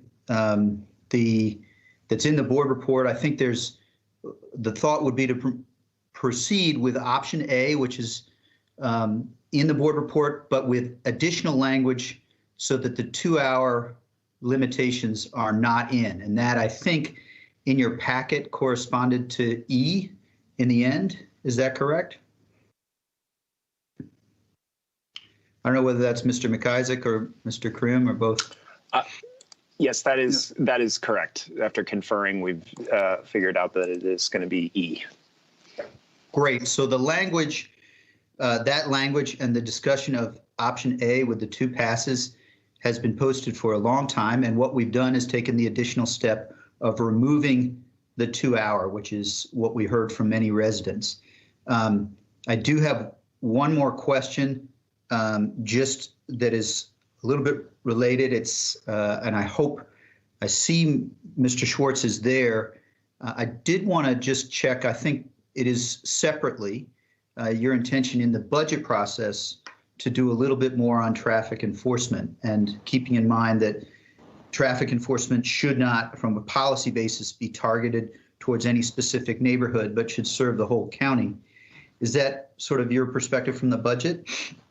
Yes, and as we'll describe later this afternoon, I've made a proposal for adding traffic control officers, which would be focused on things just like what you've focused on during the conversation here today. So that is my intent. Great. So that's a proposal, and we would take that up. And I think the proposal is for multiple, maybe 6 is in the proposal, and we would have to see traffic enforcement officers. So I think that covers the issues that are remaining. So maybe if Madam Clerk, if you could, or Mr. McIsaac, if you could just put forward for us the language on option E, if we have it available, and this is tracked. Here is the language, and we don't have any, to my knowledge, colleagues. Let's sort of move through this, steadily through the pages, if you would, Madam Clerk. But this is the language that has been posted on option A with removing the 2-hour. I do want to just ask one more question of Mr. Krim, and that is, so that's right. The question would be, I think it would be in administrative regulations that we could signal direction to you and staff that we would, 80% would be the threshold if 80% of any individual parking zone asked for 2-hour. In regulations, you would take care of that. Is you could hear the board's intent and you could take care of that as the goal. Is that correct? Yes, simply with one clarification that it would be 80% of a block, not a zone. Got it. Thank you. Very helpful and important distinction. Got it. So there we have the language, and with the language we're looking at, just to make sure I'm clear, Mr. McIsaac, actually should include the removal of the 2-hour that the board has discussed and is agreed upon as a general matter. Is that right? Yes, that's correct. Mr. Krim can confirm, but under the administrative regulations, this modification provision that's in this section 105 would also involve modification of any existing 2-hour parking or any parking restrictions. Right. So what we would need to do is alter the administrative guidelines to more clearly spell out that residents could petition to have 2-hour parking added. as Mr. McIsaac just said. Got it. With the and that petition would be subject to the 80%. So I think what you've just seen is a discussion about statutes and regulations in our county type context. And so we're agreed. I don't know if colleagues have concluding comments that you'd like to make. I am happy, since I've been describing this, I'm happy to take motions if folks would like to make them that would be this language. But we'll start with Ms. Crystal, and I see Mr. Dorsey, and perhaps we'll go around with concluding comments for all. Indeed. I actually am prepared to make a motion, Mr. Chair. So sure. So I am moving the option E version of the manager's recommendation to repeal, reenact, and recodify Article 8 of Chapter 14.2, which is the residential permit parking program, to be effective April 1st, 2021. And also, we've not talked about this nearly as much because it's less controversial, I believe, that I further move an ordinance that amends, reenacts, and recodifies Article 1, Division 1, Section 14.2-7.1 to address fines for parking in violation of Article 8 of Chapter 14.2, also effective April 1st of 2021. Thank you. We have a motion. Do we have a second? Second. Second. Thank you, Ms. Garvey. Would you like to speak to your motion, Ms. Crystal? I would, and I want to begin by really adding my voice to something you were saying, Mr. Chair, which is, we've had a little bit of a back and forth here about the right way to codify or operationalize these different preferences, removing the 2-hour paid parking across the board, for example, settling on which of the options we thought were right for the balance of parking passes available for different home types, different provision of off-street parking in someone's home. But these are not new concepts. These are the concepts. This is a reaction to what the community has been talking about, certainly since December when this was advertised, and indeed for the 3-year program review before it. I would hate to give anybody the false impression that sort of some of that legislative sausage making in any way indicates, a brand new proposal that no one had time to react to. This is consistent with our community conversations. And of course, the major change from the manager's recommendation was in reaction to what the community has been very clear, or many, I shouldn't say the community, many participants in the RPP program have been very clear about, which is the concern about the 2-hour paid parking in general. In closing, I'll just note when we embarked upon this, we knew how hard it was going to be. And Mr. Krim in particular had done some great community engagement at the outset, multiple years ago at this point, that immediately surfaced. This was probably not a program where we could build consensus across the community on revisions. Certainly all of us, board members, staff, community members themselves, prefer to work in a way when there is consensus. This is a program on which there are really disparate views in our community. And I know for at least 3 of us, maybe 4, a lot of the imperative to revise this program really originated with an issue in the Arlington Mill neighborhood, where serious concerns about equity, about maybe prejudice on the basis of forms of housing, where some real disrespect and frustration among neighbors was all tied to this program. I can't say that we've prevented anything like that from ever happening again, but I do feel confident that these amendments are going to make this program more fair and more consistent with our values in Arlington, which is that tenants of multifamily buildings are just as much Arlingtonians as residents or owners of single-family housing, or that we should be working to manage this scarce resource, but not trying to increase the number of people who are driving to our neighborhoods best served by transit. I know that there are going to be disappointed stakeholders still with the way the program amendments have evolved. But I do believe this leaves us better off than we were when we were having those wrenching discussions about Arlington Mill, or even when we were in those early days when it was clear from the analysis that there would be real differences of opinion, and we weren't sure how best to reconcile them. So I would like to thank those who came to speak to us today, those who have come to speak to us at Open Door Monday and over emails and in past board meetings during public comment and in December. I think that this piece of this reenacted ordinance is better for your input. And I'd like to thank our staff, especially Mr. Krim. Taking on a project where consensus is probably impossible is thankless. And I know that it's been a real challenge for the staff throughout. And yeah, I believe that you've taken that feedback and handled it as fairly as you possibly could, while staying true to the principles that you have checked in with the board about throughout. So I'm really grateful for the unbelievable amount of work that undergirds the recommendation that came to us. So thank you, Mr. Chair and colleagues, for indulging that little soliloquy. Thank you, Ms. Crystal. No, that's very helpful. Mr. Dorsey. Thank you, Mr. Chair, and thank you, Ms. Crystal. I do associate myself with a lot of your sentiments regarding, fixing the issue that became apparent with one of the RPP zones, and also with the thanks to staff for the thankless task, knowing full well from the very beginning, due to the strong opinions that existed on this issue and our knowledge that parking and parking resources engender, really personal reactions from our constituents. We knew that this was going to result in people not feeling happy.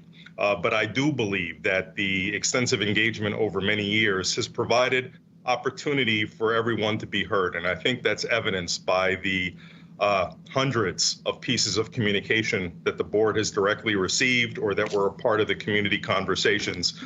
It's always a tough balance. In some of these issues, there are going to be people who don't know about it, who haven't heard about it. And while I am sensitive to that, and I appreciate that this hearing has provided yet another opportunity for them to be heard, I don't believe that that is a fault of the process. The process is designed to make sure that all perspectives are brought to the forefront. And I do believe that this has allowed that to happen. Now, with that said, there are a couple of key priorities that I had with all of this. And one really stems from my own personal belief of what this program is designed to do. It is, in my opinion, designed to provide adequate parking for residents who are in a situation where overspill parking and the demand for it puts pressure on the streets in their neighborhoods and unfairly disadvantages them. But this program is not designed to provide a public street solution for every resident's individual parking needs. It just can't. And that doesn't exist everywhere in our county. And the fact that 10% of our households are part of this program also informs my strong desire that because the beneficiaries are so limited, that we not absorb any net tax support from the broader body of taxpayers to administer said program. I think Mr. Nichols, one of our public commenters, spoke very eloquently about the privatization of public space, principles that I agree with generally, but certainly RPPs are necessary to deal with the consequences that come from a broad variety of policy decisions that are for the benefit of our county. So I can accept its narrow application, but I want to make sure that it is completely fair in how it's designed and who it can benefit and who has access to it. So with that, I'm glad we were able to look at the 2-hour parking and respond to the many comments that we heard from our community. And I think staff had a perfect desire to marry our broader transportation goals with the ease of administration. However, the testimony and any observable analysis shows that any relief that would have come from opening up streets that are currently underparked to people with paid 2-hour parking would have created quite a different circumstance in other areas where there would have been a degradation in the availability of parking for people who are used to parking on those streets. And ease of administration is not compelling enough for me to create that kind of a circumstance. So I'm very much thrilled that the sense of the board is to eliminate the applicability of 2-hour parking everywhere in RPP zones. And as has been well covered, mitigating that by growing our enforcement regime would A, be costly, and B, probably not effective. So it is not an appropriate mitigant in my position. Therefore, we ought to eliminate it. And then I'll just, lastly sort of say about the other key issue about limiting the passes based on the availability of off-street parking. The most contentious probably result of what we're going to do today is something that I accept because when off-street parking is available for you, the ability to use the public street, in my opinion, should be reduced. I fully recognize this is going to mean that some people are going to have a change in what they are used to now. I recognize that.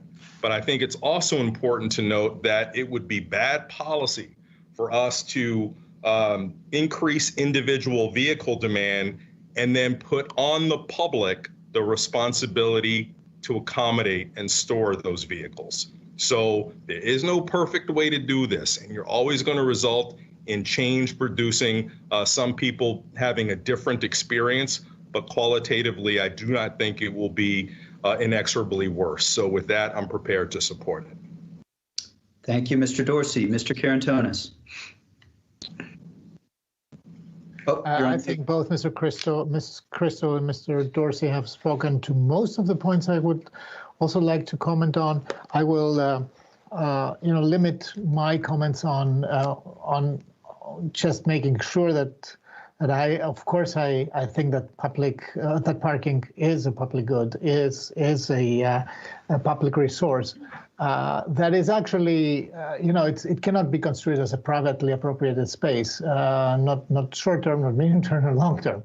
So it is sufficiently actually available in Arlington. The problem is that it's not evenly distributed, and it's not available sufficiently where we have the most demand. And there are neighborhoods like Aurora Highlands, Lion Village, and East Falls Church, for example, that experience increased challenges. And I believe that the fact that we didn't approve right now the 2-hour paid parking proviso, initial advertised proviso, speaks to the fact that the community conversation has guided us to see these issues and to respond in this way. On the number of permits, I am for a more gradual approach to that. I perfectly recognize that somebody who has a resource available, like a driveway or the garage or the parking of a multifamily building, that this indeed reduces the eligibility, should reduce eligibility to some degree. But right now, discussing that during a pandemic with a lot of demand still on the streets, I was of the opinion that it would be a better idea to err on the safer side. But I'm not averse, and I'm going to support the motion on the principle. So that's okay. I just want to be monitoring that and be and reporting on this. I do believe that, and I want to thank Mr. Nichols again for his framing comments. I do believe that we have to evolve in Arlington in the way we think about of parking space. This is a lot of public space that we talk about, and we need to think more, more innovatively about how to manage that in the future. What we are doing today is a tweak that restores fairness. That's true, but it's still a tweak on a old-style management of that. Mr. Dorsey already introduced some of the thinking that could guide us towards a more demand-sensitive, situation-sensitive, and easy to manage parking. And finally, I want to say thank you to Mr. Krim. It's absolutely a yeoman's work that he and his team have been doing. It is indeed a thankless job, completely thankless job, as it indeed cannot satisfy everybody. But I'm looking forward in supporting his team with appropriations and with appropriate support for the program so that it, we have better results in managing parking for everybody. Thank you. Thank you, Mr. Karantonis. Ms. Garvey. Thank you. I pretty much agree with everything everybody's said. So, I'll say it slightly different twist is what we do here. I mean, I've been thinking that this sort of exhibits local government at its best and its worst. It's kind of at its worst because I think, Katie, as you started out saying, you can't build a consensus on this one. I mean, what you see depends on, what you think depends on where you park. It's total. There's no way to keep everybody happy. So that's the worst because it's our job to try to make life comfortable for folks. But I think we've really fallen back on, you could look at our equity questions, but there's even a shortcut, really, what benefit for whom at what cost. And it's our job to balance that. And I think it's also its best, although maybe we overdid it, the number of 3 years of working on this the way we have. And I, also want to just thank Mr. Krim. I think our staff has taken a lot of, they've taken a lot of knocks, let me put it that way, from people who, from where they're parking and from what they see, it doesn't look good, they're not happy. But I think everybody's really been trying really hard on some really tough issues. Again, it's 10% about, you said, I think, Mr. Dorsey, of our population. I think we did hear people. That's why we changed the 2-hour parking thing. We really did listen. I do think, while maybe we haven't heard from absolutely everyone, I agree with Mr. Dorsey that the various perspectives, I think we've heard them many times, and we're trying to make a decision. Some people won't like it. It's not for lack of listening or lack of hearing or lack of knowing. It's because we just tried to balance the common good as best we can, and we just didn't agree with some of the positions. So I'm pleased to support this. I'll say one statement about the evolving. The other thing I think about, so Ms. Finley, whom I have known for a long, long time, talked about children growing up in the neighborhood and all of them having cars. And Tanya, I'll disagree with you just a little bit because I find myself thinking, I'm not so sure they're going to have cars. I'm not sure. I think we're starting to see a lot of changes. So I think we will continue to evolve on this one, but hopefully not anytime soon that we'll have to take this particular item up. So I want to thank our staff a lot, thank the community for everything they put in, thank my colleagues. I think we've worked it through pretty well. It's just a tough one. So thanks a lot. That does it for me. Thanks, Mr. Chair.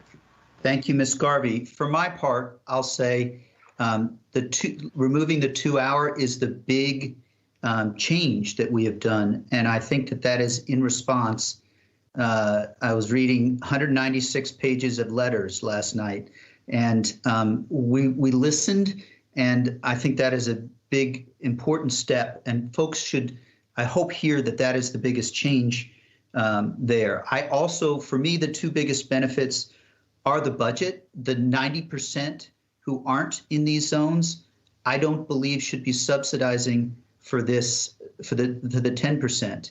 And one of the speakers indicated there's a disproportionate impact of the fees. Well, in the past, in my view, equity has not been quite as well served with the 90% offering general tax support for the program. That's one big benefit. A second is multifamily. For me, non-site plan multifamily should have access to this just as single family detached. So that is an equity issue that are in favor. I think everyone, all colleagues, and probably everyone who listens know I did kind of strongly, but not in a litigating sort of way, feel that the 3 passes instead of 2 would have been the way that I would have gone. But I think this is an example where the equity of the budget and the equity of multifamily and so much about the policy is right. That significantly outweighs that concern for me. And I do think that if you have a driveway, you should be using it for at least a car. So we're talking about I know that this is Ms. McKee Finley, Ms. Douglas will feel this strongly that this isn't how you might have wanted this to come out. But I do think this is compromise and thoughtful compromise and a step forward on a very difficult issue. So with that, I'll call for a vote. Ms. Crystal? Aye. Ms. Garvey? Aye. Mr. Dorsey? Aye. Mr. Karantonis? Aye. And Mr. DeFerranti, I vote aye as well. The motion passes. Mr. Krim, tonight, I hope you do not think about parking. Thank you so much for all of your work. And it is, other colleagues have mentioned this, you have been relentless on this. And so no one's perfect. You've been relentless, and thank you for all the work. And also to your team as well, because I know you mentioned your team has been doing a lot. So we'll probably have a shift change of the 8 or 10 people who are watching this. We'll slide out of the meeting. Thanks on parking. We are on to the next item. Madam Clerk, would you call the next item, please? Item 31, amendments to the county's towing ordinance, Chapter 14.3 of the Arlington County Code. Thank you, Madam Clerk. So we are from parking to towing, two extraordinarily challenging issues, but we are on to the towing ordinance. Mr. Manager. Thank you, Mr. Chairman. Making the presentation today is Caitlin Thomas, assisted by Ben Aiken. We also have Sergeant Kimberly Jones here from the Police Department, along with Detective James Toomey, and I believe that there are members of the TTAB. I'll leave it at that because I can never get what the abbreviation stands for available. So I'll turn it over to Caitlin. Ms. Thomas. Thank you.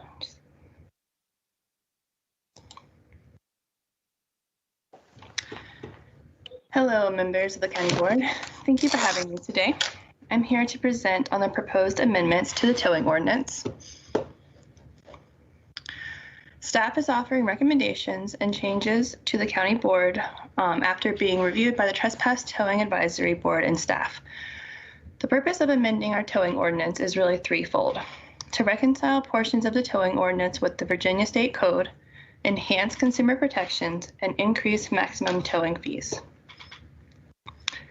Arriving here today has been more than a year-long collaborative process. I'm including the timeline to illustrate the efforts undertaken since 2019, when the TTAB started conversations on the current recommendations up for consideration. We held 4 TTAB meetings, which were advertised through the county website and a Gov delivery list with over 1,000 recipients. No public comment was heard. The fee increase conversation dates back multiple years. However, in 2019, the TTAB began consideration of most of what is in front of the board right now. The General Assembly passed enabling legislation in 2019 permitting us to raise the maximum base tow fee from $135 to $150. After getting approval to advertise the changes at the January County Board meeting, staff embarked on a more aggressive public engagement effort. Staff presented to the Transportation Commission in February and solicited public comment through a feedback form, which was advertised through the county's social media and newsletter. It was also picked up on a local news site and generated a robust response. I will now summarize the proposed changes, and starting with the changes to our state reconciliation. Language was added to confirm the trespass towing ordinance does not apply to police, fire, public health, or wrecked vehicles. The definition of agent was added, as well as language to clarify that written authorization is not needed if a written contract is already in place. And the current fine for violations of this ordinance of $1,000 is unenforceable because the county has not been given that authority by the state, and therefore it's recommended to be removed.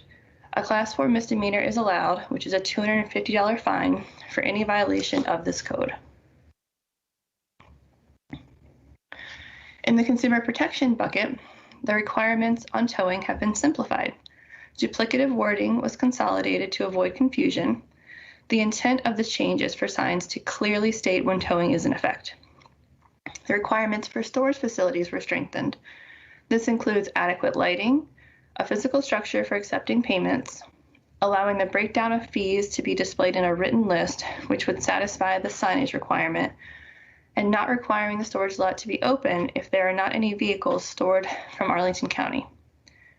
Under transparency and accountability, a requirement for towing operators to display placards on the rear window is recommended. These placards would clearly display all towing fees. This is mostly relevant to situations in which a resident can recover their vehicle before it is removed from the property. A requirement for receipts to include the email and postal address of the towing operator was added, and if requested by the vehicle owner, information about the person or persons who authorized the tow from the towing contract, as well as photographs, is now required to be sent via email or mail. Now the bucket of proposed towing fee changes, excuse me. Per state code, the definition of immobilization was updated to include barnacles and to allow for a $25 removal fee. The TTAB has voted unanimously to recommend the base tow fee be increased from the current maximum of $135 to the state permitted maximum of $150. Along with the base tow fee, the additional fees for nights, weekends, and holidays are recommended to be increased from $25 to $30. I want to note that no more than 2 additional fees can be charged at one time. This will effectively increase the current total maximum tow fee from $185 to $210 if the tow occurs during times in which 2 fees can be charged. The county manager has recommended reducing the in lieu of towing fee, commonly known as a drop fee, which is when a resident is able to retrieve their car before it's removed from the property, from $25 to $10. The TTAB voted to unanimously recommend this change.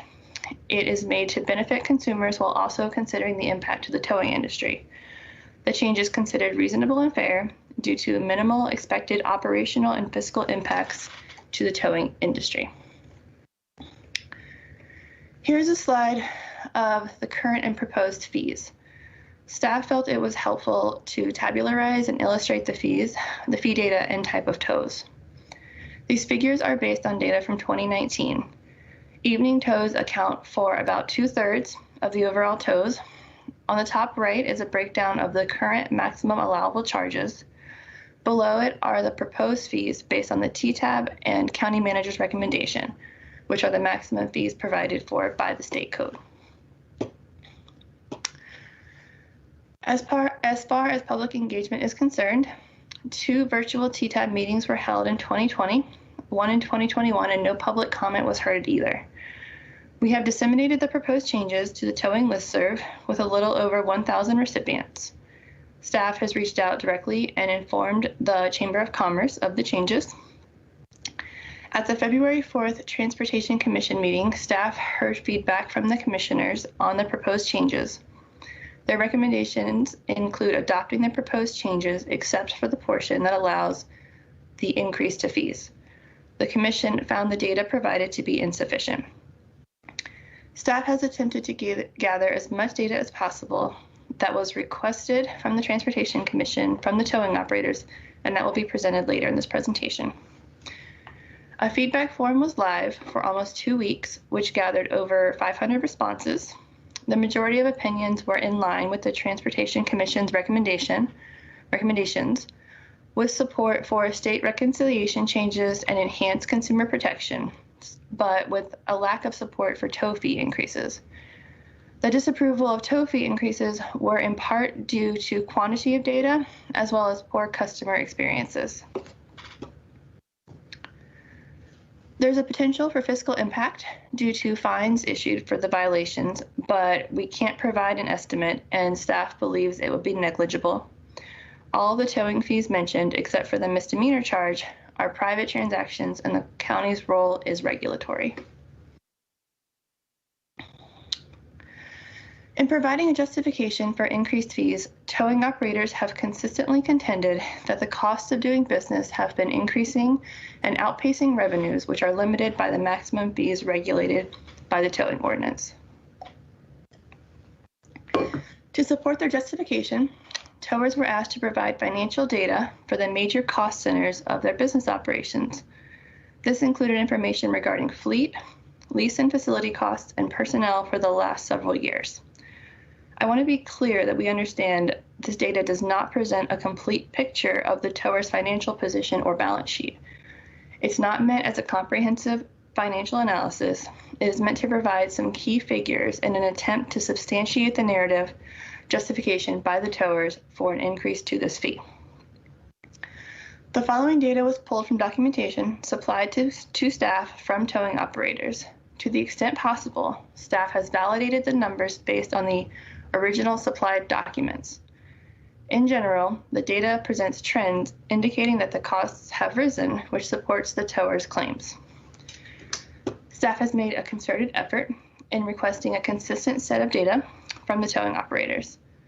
3 have supplied information showing how routine costs of business have risen substantially in recent years and since the last fee increase was adopted.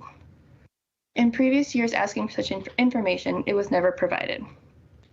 Staff has anonymized the data but organized it according to what each of the towing operators have provided.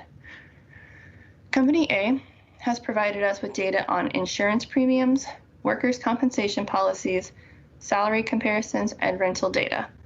Staff calculated the revenue from county-held towing data, and this is only the revenue from trespass tows performed in Arlington.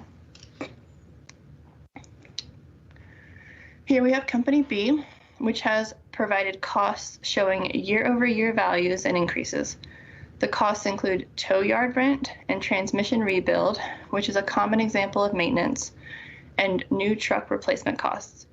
Again, staff calculated revenue based on only trespass tows from Arlington. Company C has supplied us with information regarding storage yard rent and salary figures for 3 years. These figures showed an overall increase. Staff again calculated revenue based on only trespass tows from Arlington.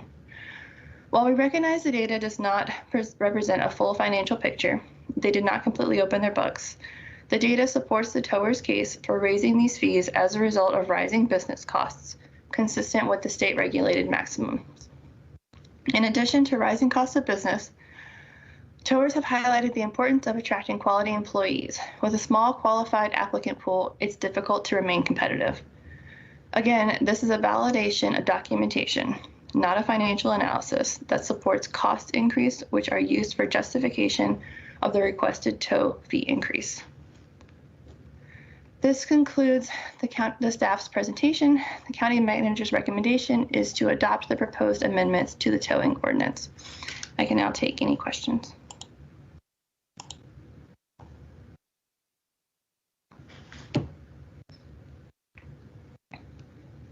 Thank you, Mrs. Muhammad. So I'm getting a little feedback. We may have, do we have the Transportation Commission or TTAB, Madam Clerk? We may not. I don't know.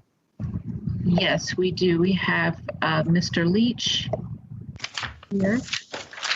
From TTAB, I believe. Mr. Leach, yes, are you there? Yes, sir, I am. Wonderful. Do you want to go ahead with your thoughts on the proposal?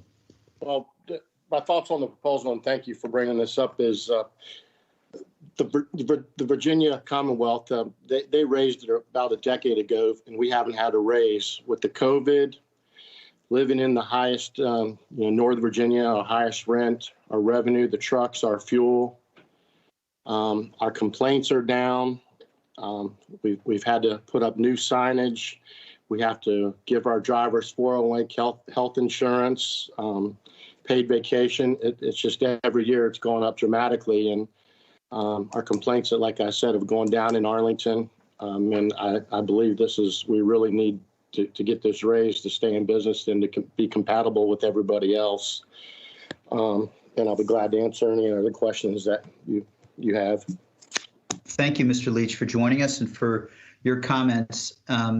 We may have questions. I'll just check to see if our Transportation Commission is here or not.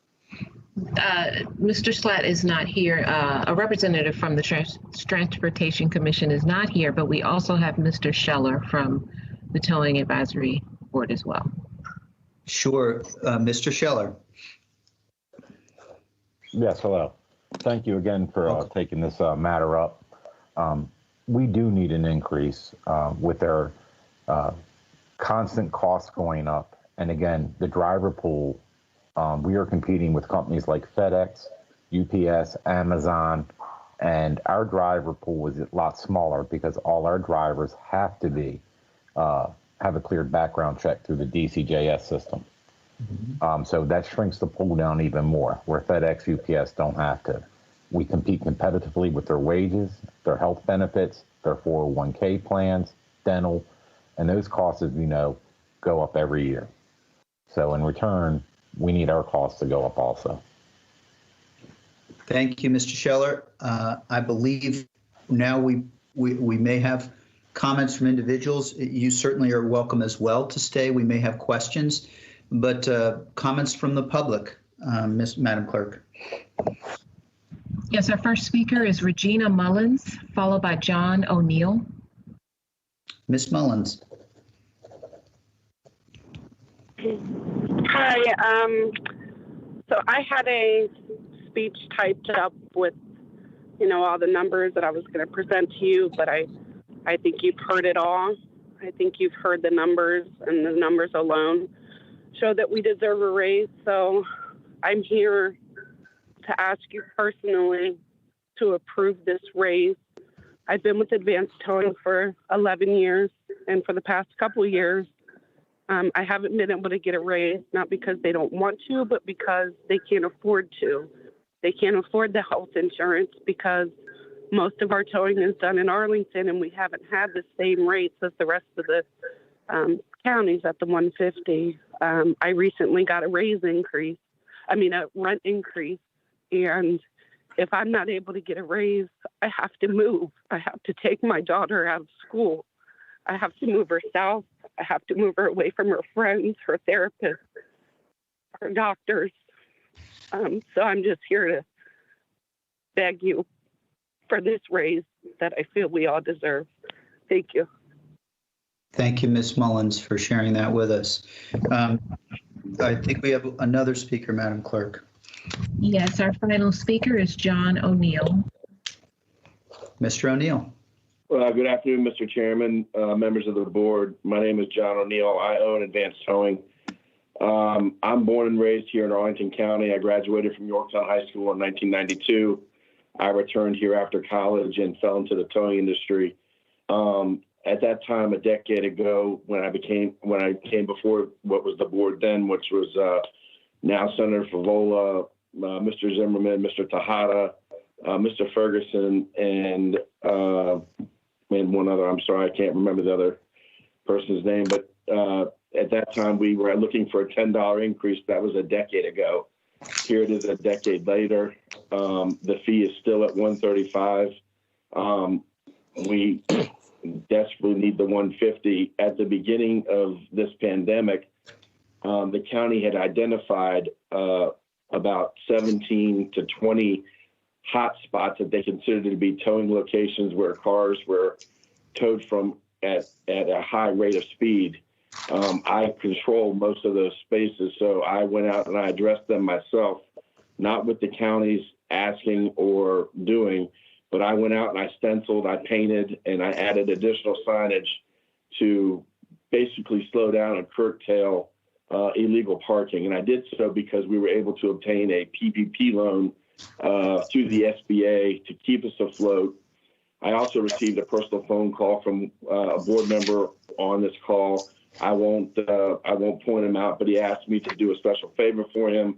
And that was to essentially look the other way for, you got Uber drivers and DoorDash people that are just out there trying to make a living as well, and they're parking illegally all day long. And I agreed to do so, unless it's a security situation or we're being demanded to do so by an actual property owner.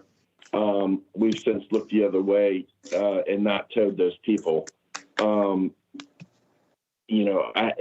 am the last tower left with a storage yard in Arlington County, and I think that there's an inherent value in that somebody gets their car towed, they don't have to travel to the outskirts of the Beltway to go pick their car up. They don't have to travel down the corridor of 395 and incur a $40 or $50 either cab fare or Uber fare when the car can be left in Arlington County. Arlington County is always, quote, going green, and that's what I aim to do. I made an investment in the county. I purchased my land in the county. I keep the cars in the county. I pay my revenue, my taxes in the county. I live in the county. My family lives in the county. We own houses in the county. I'm invested into the county, and I tow for the majority of the county. I mean, I have 800 clients. Nobody likes to have their cars towed, but my clients demand fast and courteous and cars to be removed. And I believe my time is up, but I really appreciate you allowing me to speak here today. Obviously my employees spoke earlier. They have not had pay raises for over a decade now. That money would definitely go to help them. So thank you for your time. Thank you. Thank you, Mr. O'Neill. So the conversation is now with the board, and let's see. As far as topics, I know the Transportation Commission's questions about cost data in their letter will be important. I don't know. There's also the survey, and we may have questions for Ms. Thomas. Certainly, colleagues, if you have questions, I don't know that. I think that the cost is important. I'll start off with one since I don't see hands yet, and that is Ms. Thomas. Just to confirm, I think in your presentation you mentioned that adjoining jurisdictions, Alexandria, Fairfax, Loudoun, Prince William, have they already made this change to slightly higher rates? Some have. I have. So Fairfax and Alexandria have not. They're still at a maximum tow fee of $135. Manassas and Prince William, they're at $150. I couldn't confirm Fairfax City, Loudoun, or Manassas Park, but in that, I believe they defer to state code, which is $150. Okay, great. Thank you. That's helpful as a start. We may have other questions on that one. Mr. Karantonis. Yes, thank you, Mr. Chair. I believe Ms. Crystal was before me, though. Okay. Well, there we go. There's chivalry. There's yes, indeed. Today. Go ahead, Ms. Crystal. I actually am going to take advantage of your generosity because I wanted to ask on a similar topic. This is a thing for Ms. Thomas. So I'm hoping you can refresh my memory about where the 2017 House Bill 1960 landed with regard to raising the tow fees. That bill, I think those of us who were on the board in 2017 recall well, caught our attention largely because it stripped Arlington of our ability to manage some other consumer protection authorities that had been previously afforded to us by the state. But I also could have sworn that bill, by action of the state legislature, forced increases across Planning District 8. Is that not right? It gave the authority to jurisdictions within Planning District 8, but didn't make us raise the tow fees? Okay, so I cannot speak to before 2018, but I know that the 2019, there was legislation that changed in 2019, which did not force us, but it enables us to increase it from 135 to 150. And then in 2020 is when the additional fees for nights, weekends, and holidays, that was changed to enable us to increase it from 25 to 30. There's nothing to force us yet. Okay, that's helpful. Thank you. I have two more questions. Let me maybe start with one for staff, and then depending on whether Mr. Karantonis is willing to indulge me before I yield. So we actually heard some, I thought, really interesting suggestions from the Transportation Commission, and they had given examples of previous analyses on taxi cab fares, which in some ways have a lot of commonality here, right? It's one of the few areas where the board actually regulates consumer prices. And they talked about, sort of the previous time taxi cab fares were increased back in 2015. There had been some analysis on the consumer price index of various factors. So it felt, I think to them at least, and it seemed like a fair point to me, that analysis was based on kind of more objective national data than individual experiences. Did you all consider doing a CPI analysis, on heavy trucks, motor fuels, insurance, et cetera, the way the staff had done for taxis back in 2015? And if so, and you weren't able to pursue it, could you tell us a little bit about why not? I'm going to go ahead and defer to my colleague, Ben Aiken, to field that one, please. Thank you, Ms. Crystal.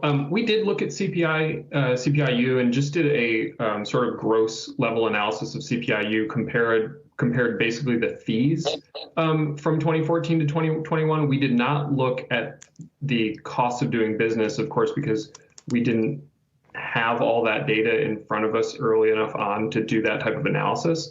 But just looking at the tow fees, so if you took 2014 data, $135, and used a CPIU escalator, you'd have a tow fee of $150.19 for in 2021 dollars.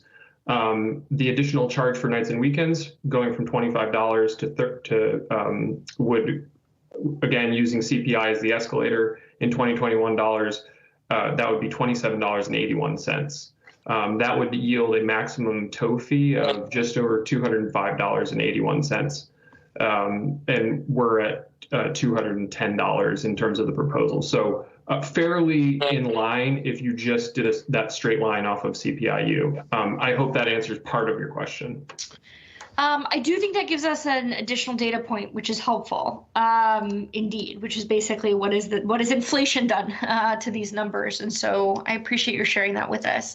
I do still suggest that I think what the TC asked for about sort of some national context of the drivers of increases would have been a really helpful additional data set. I think TC raised a very good question, and I'm sure, members of the TTAB who are with us could give us specifics from your own circumstances of, is this because the amount of service you provide has doubled, right? Because the number of trucks have doubled and therefore insurance would double, or is it because insurance has, for the same number of trucks, doubled? I know Mr. O'Neill has furnished us with information suggesting it is solely the cost of insurance, and I'm sure members of the TTAB can speak to it too, but having had some national perspective on the cost of vehicles, the cost of motor fuel, obviously this is a unique business to insure, but maybe the cost of commercial vehicle insurance in general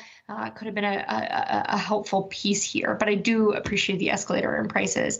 The last question I had, and I'm sorry to monopolize, this really is my final one, is I think for the members of our TTAB, Mr. O'Neill made a good point in his commentary about the expectations of your clients, which is a good reminder, right, that the reason you all are in business here in Arlington is that you do have clients with whom you contract for your service.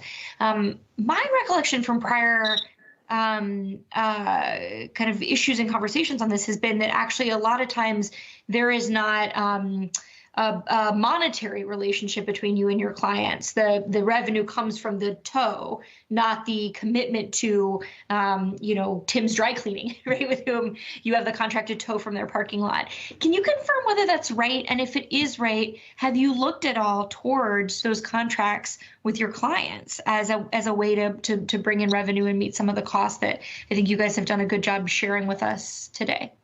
I hope that's a clear question. I can try to rephrase it more clearly if it's not. I can answer that if you like.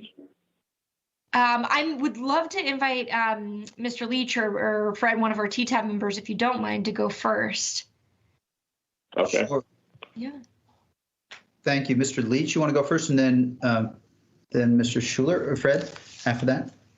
Yes, as far as charging Tim's Dry Cleaners and stuff like that, that's not going to go. As far as our insurance, and we've given data to the TAB meeting and how much our revenue has gone down, especially because of COVID, but our insurance has been going up an average of about 16 to 17%. Our fuel, our signage, everything that we do for business is going up. We have to run a 24-hour-a-day business, so we have to pay the night people more money. Like Mr. Schuler said, all our drivers have to have background checks through the Virginia State Police and Department of Justice. we're really behind. We live in the highest, Northern Virginia, in the highest tax rate, highest rent rate, when the people down in Richmond that are storing in the back of gas stations are paying $1,000 a month. We're paying $15,000 a month rent. Especially, like I said, with the COVID, our revenues, thank God for the PPP, have gone down 30 or 35%. And to ask the businesses to pay for us to tow their clients when they're struggling also, it just wouldn't work. Yeah, so I do appreciate that. I will say the individuals who have their cars towed do not see themselves as getting value from the service you provide. Presumably your clients do. So why, can you just say a little more about why it wouldn't fly to ask them to pay for the service that they receive from you all? Well, like some of the places in Arlington, they're paying $10,000, some of these restaurants, for 6 spaces. They need us. So the cars, they're struggling as it is also. They're not going to pay us to tow people out of their spaces that they've already paid for, and they pay for rent. They just wouldn't do it. It's never been done in the county. It's never been done anywhere in Northern Virginia.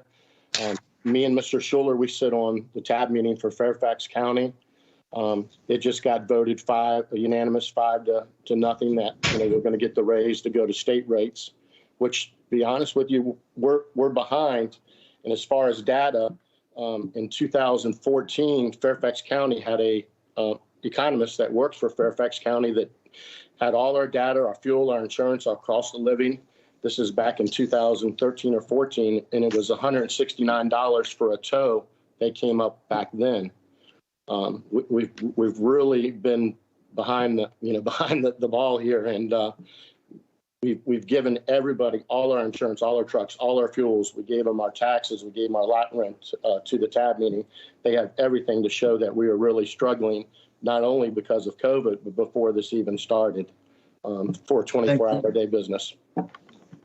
Thank you, Mr. Leach. Ms. Crystal, did you have additional questions? No, I'll yield. Thank you. Okay.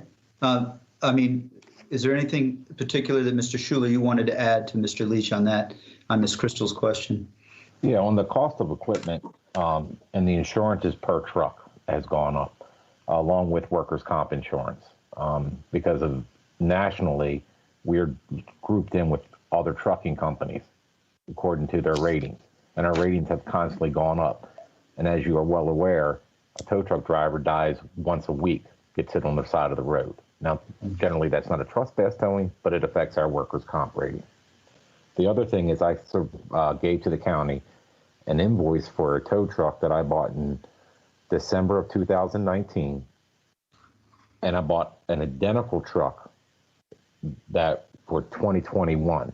The cost increase for that truck, identically, apples to apples, an increase of $10,800 before you add any taxes, tags, and licensing for the same truck.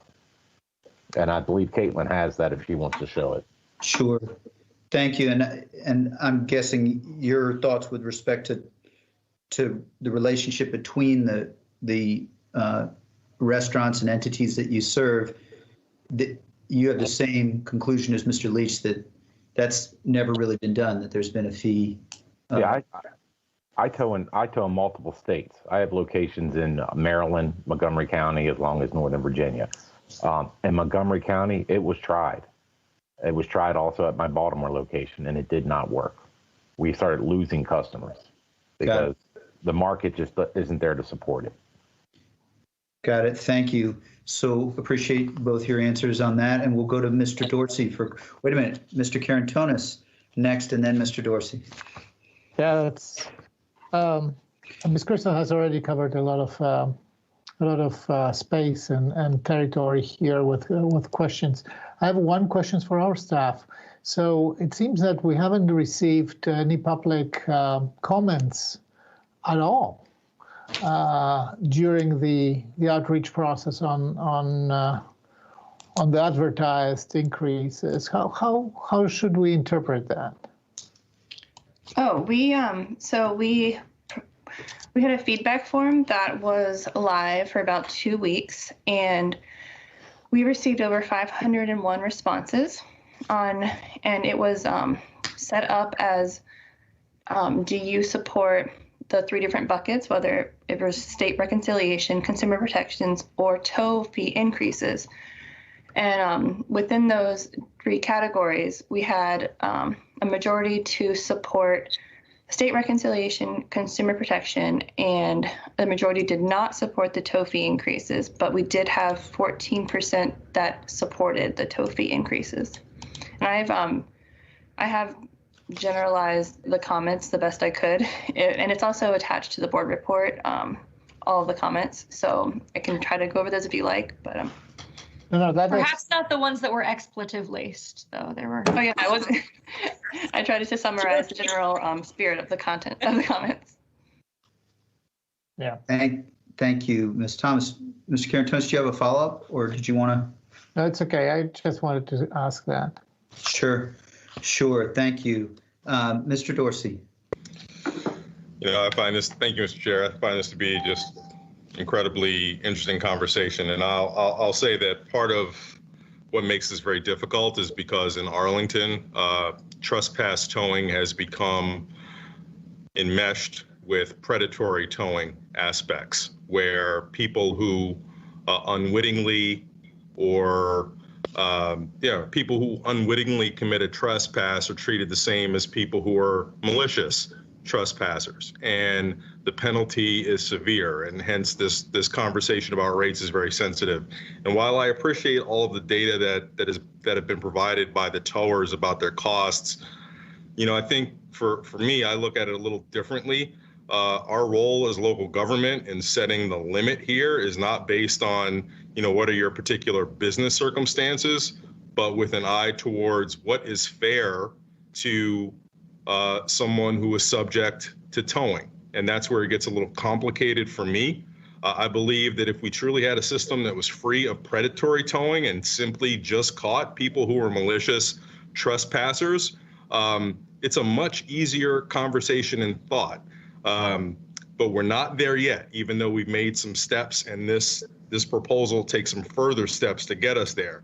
But to me, the question is, does this penalty that is being proposed, $150, meet with a consistency with the other penalties for trespass? And I kind of think about all of the areas of our code where we have fines for people who trespass in a public right-of-way, overstaying parking zones, et cetera. And those fines are set at $50. So the question for me is, does $150 for a trespass on a commercial property or some other property, is that worth 3 times the penalty as what it would be if it were on the public right of way? And so that's what I'm just sort of wrestling with a little bit, to be perfectly honest with you. You know, the case as to whether or not you need this in order to operate your business functionally, I'm not going to argue with it.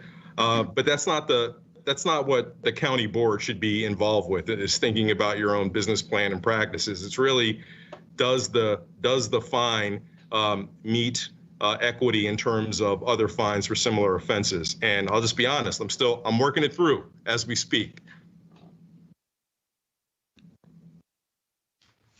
Thank you, Mr. Dorsey. See Ms. Garvey with your hand up. Yeah, thank you. Yeah, I agree with Mr. Dorsey, although I think we do have an interest, and probably our residents do, on keeping some towing local, so that when you have to retrieve your car, I mean, that is a good point. That's a benefit.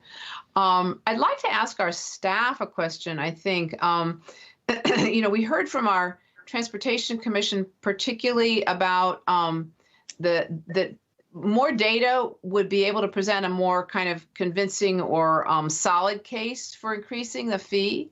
Could you talk a little bit about how long or how difficult it would be to get that data? Because I'm a little where Mr. Dorsey, I mean, I'm just not quite comfortable, and I'm thinking I'd feel better if they had a little more solid underpinnings to it, which I'm assuming the companies would give us that data if we asked for it.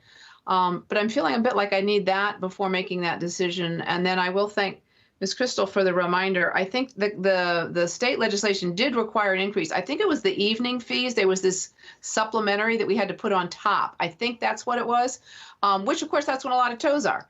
So I think that's what happened. So that history would be good to have. So it's not like there hasn't been any increase. There have been some. And I'm going to say everything all at once here before I go to staff. And then the other thing, it's interesting that Fairfax and Alexandria are two kind of immediate neighbors. They're still at 135. That's interesting to me. So, Ms. Thomas, how long would it take? How hard would it be to do a little better, basically to satisfy the Transportation Commission on what they thought we ought to know before we settled on a fee increase? Well, before 2019, we were unable to receive any data that was substantial or really any quantitative data to support a review of costs. The towers on the TTAP currently have been very helpful in providing what we've asked for.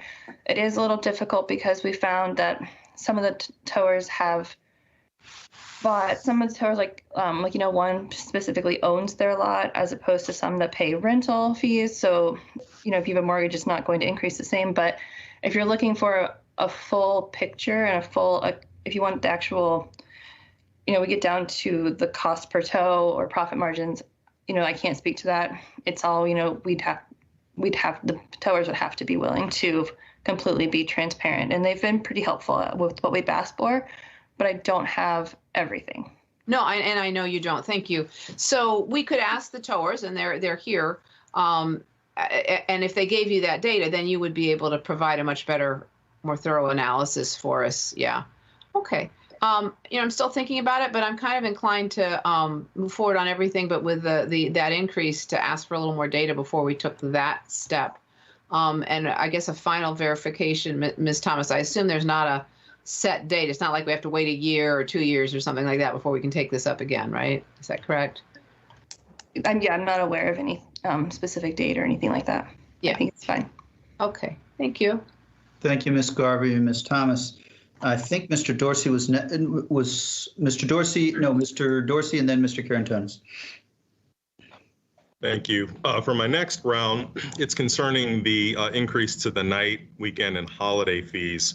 If we take at face value that a principal business interest for seeking the increase in the base fee are the increased costs of doing business, those the ones that at least that have been presented are will be reflected in the increase in the base fee. What is the justification for the ask for the increase for those supplementary fees?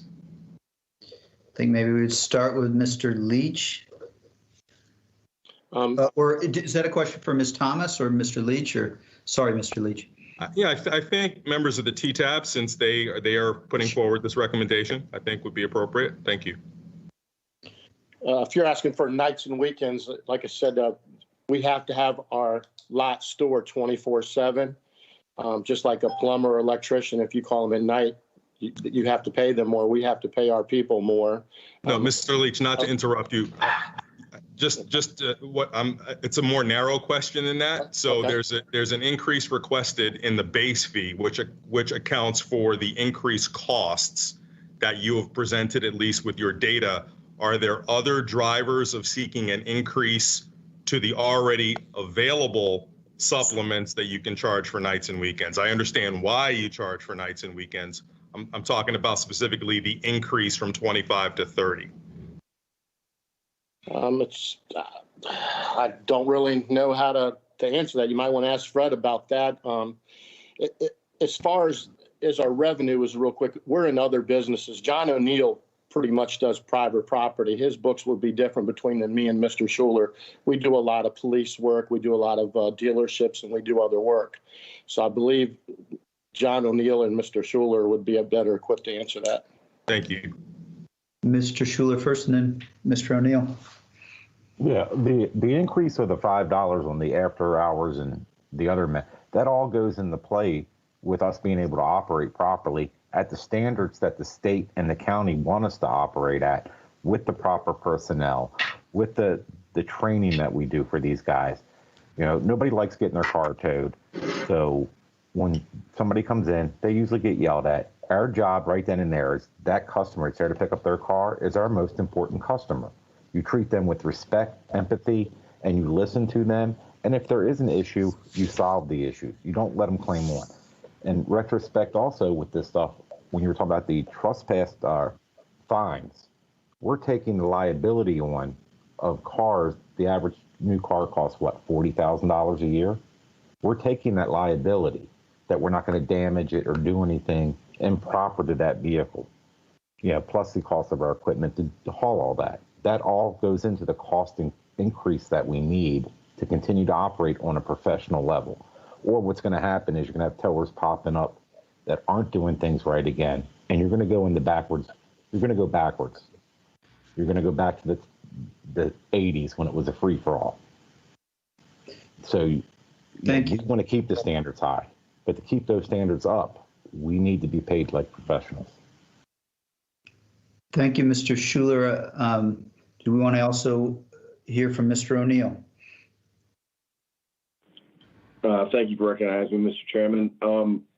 I would just reiterate what Fred said. Nights and weekends, it's harder to find good help and employees that want to work those shifts. Therefore, you have to pay them additional monies to work those shifts. Every facet of our business, to go back to what Ms. Garvey had said earlier, every single line item for me has increased in a decade, every single one. There's not one that's gone down. There's not one where I've saved any money. We never saw what was coming by the insurance company this year, and it happened to industry-wide. The cost of insurance overnight doubled, if not tripled, because they know that we have to have it, and they know that we have no choice but to pay it. So even having an impeccable record, no lawsuits, no loss runs, no anything wrongdoing of our own, I actually provided my policies to the county. I gave them both my 2019 policy and my 2020 policy to show that the increase had happened. There was no more trucks added. There was no lawsuits to it. There was no ad run losses. And going back to the lot rents, there are no towers left in Arlington County because there's no lots to rent. There's only 2 left that are able to store vehicles in Arlington County. I own one of them. It's by Boston Commons. It's $13,000 a month. There's one other lot that's down on 4 Mile Run. That's 1 acre. That's $26,000 a month. So unless a tower can come in and take over more of my work and start overnight, there's no way for them to physically possibly open up that location and be profitable for years. It's just physically impossible. The money that we're asking for, while it seems like a long stretch of $15 and $5, it's going to scratch the surface on keeping us afloat to break even, because we're not breaking even right now. We're all losing. There's a reason why I'm the only one left in Arlington County, and it's everybody else has gone to the outskirts of the county to tow vehicles to, because it's cheap. It's cheaper. And if that's where you want your residents to have to go pick their cars down the 395 corridor, $40 Uber ride, which going green, I don't know the cost of fuel as well, if you want to add that into it, but coming back and going forward, if you hit the corridor at 395 at the wrong time to go down and pick up your car, it could take you an hour and a half to 2 hours to go get it. Now, let's say you're a customer of mine here in the county and you've made a mistake and you want the car brought back. And you want the car brought back at free, no cost to the customer, which happens all the time. That car might take 2 or 3 hours to come back now because it has to come back through rush hour to get back to Arlington County to be dropped off. Whereas opposed to being at my location in Arlington County, kind of like a spider web in your hand, I'm right in the middle of it, your car is brought back to you in 5 to 10 minutes. There's a cost value inherent to it. We need it. I don't know what more I could have provided the county or to Caitlin Thomas into showing that every facet of every line item that we have for our business has gone up, from pencils to insurance to rent to everything that we have has gone up tremendously, and it's gone up over a decade of time. So in that decade of time, we have not been able to secure that time. I'll sit here and I'll answer all the questions that I can. I definitely know the numbers probably better than Fred and Al because I am located here and it's what I do. That's all I do. Thank you, Mr. O'Neill. We'll go. I think. Did you want to follow up on that question, Mr. Dorsey? Okay. No, sir. I'm just putting my hand in line for a motion when we get to it. Sure, Mr. Karantonis. Yeah, I think that Mr. Dorsey was on to something because, I mean, how do you justify if everything goes into a mixed calculation for the entire 24/7 operation, then how do you justify an evening rate at all? So there should be one base rate. This is what a tow in average costs, and this should correspond to the general cost of doing business. And I believe that also that the questioning about what is the participation of the primary beneficiaries here, which are the commercial businesses that benefit from managing scarce parking resources in front of their storefronts. It's really a problematic business model after a while if we discuss it this way. What I wanted to ask is, there are still complaints, and there is still we receive, I receive constituent complaints all the time about predatory towing going on, and it's a continuous concern. So what did the industry do over the last few years to address the problem? Mr. Leach. Caitlin would have the figures, but I believe out of 23 or 33,000 tows, there was 7 complaints that they found to be towers' faults. That's less than, I think, 0.1%. So that's probably the best record. That beats out the cabs, of course, the police force and all that. We have really went to great lengths in Fairfax, Arlington, Alexandria to man our lots 24 hours a day, to put well lits, to put new signs up with, most of the apartment complexes and the restaurants are billboards now that's saying, please do not park here unless you're patronizing the restaurants or the shopping malls. We've done everything that we were told to do, we were asked to do, which cost us a lot of money and a lot of revenue. We're just, like I said, way behind the ball again now. And, sure. Nobody likes to get towed, but nobody likes to get a speeding ticket. When you're breaking the law, you're breaking the law. Predatory towing, I don't like the word. If you own a restaurant and you pay all that rent, you deserve to have parking for your customers. If you have a house and somebody parks in your driveway, I guarantee you're going to have a tow truck come tow it, I would assume. You're not just going to let it sit there. So there's two sides to every coin. Sure. Thank you. I don't know whether Ms. Thomas, you can help with the question, Mr. Karantonis. I just want to ask a sort of another version, maybe for Ms. Thomas or first, and then Mr. Leach or Mr. Schuler. The changes in the rates of complaints and predatory towing, from your research or what you've looked at, Ms. Thomas, have we seen a decrease in predatory towing? Then I'll come to you, Mr. Leach, about sort of you mentioned a lot of steps have been taken, and it would help me at least to have a sense of the time frame over which those steps have been taken, if you don't mind. But first, if Ms. Thomas. Definitely. While I can't speak to why, I can confirm that they have decreased. I will start with this slide. You can see on the right, the number of complaints this is just the total number of complaints. They've decreased since 2013 down to 2020. And now I'll go back to this slide. And we do have the number of complaints, but as Mr. Leach said, it's about, if you look at specific companies, then we do have so in 2020, we found 10 total in violation, for 2020, we have 53 total complaints, 26 were found compliant. That means the tower was not at fault. 10 were found in violation, and 9 are still under investigation. In 2019, similar numbers. We found 49. We had 2019 had 56 total. 49 were compliant. 8 were found in violation of county code, and 6 were still under investigation. And we do have members of our police force that are specifically responsible for investigating and determining these complaints. So if you had further questions, I could ask my colleagues. Thank you, Ms. Thomas, and I appreciate you going back through that part of the report. And I don't know, Mr. Leach, if you just sort of briefly wanted to give just a little context for the time frame during which you've instituted these steps to help reduce complaints. I appreciate your patience with the question, but I'd like to just see if you have thoughts on that. I would defer to John O'Neill on that. As I said, he's in Arlington and he does the majority.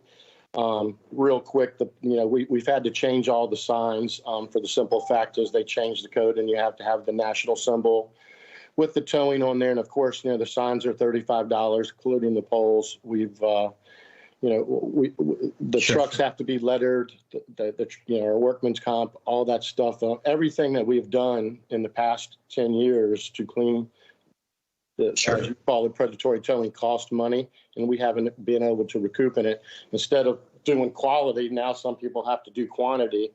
And with the raise to go to the state rates, it would better everybody, employees, service, and the consumers, I believe wholeheartedly. Thank you.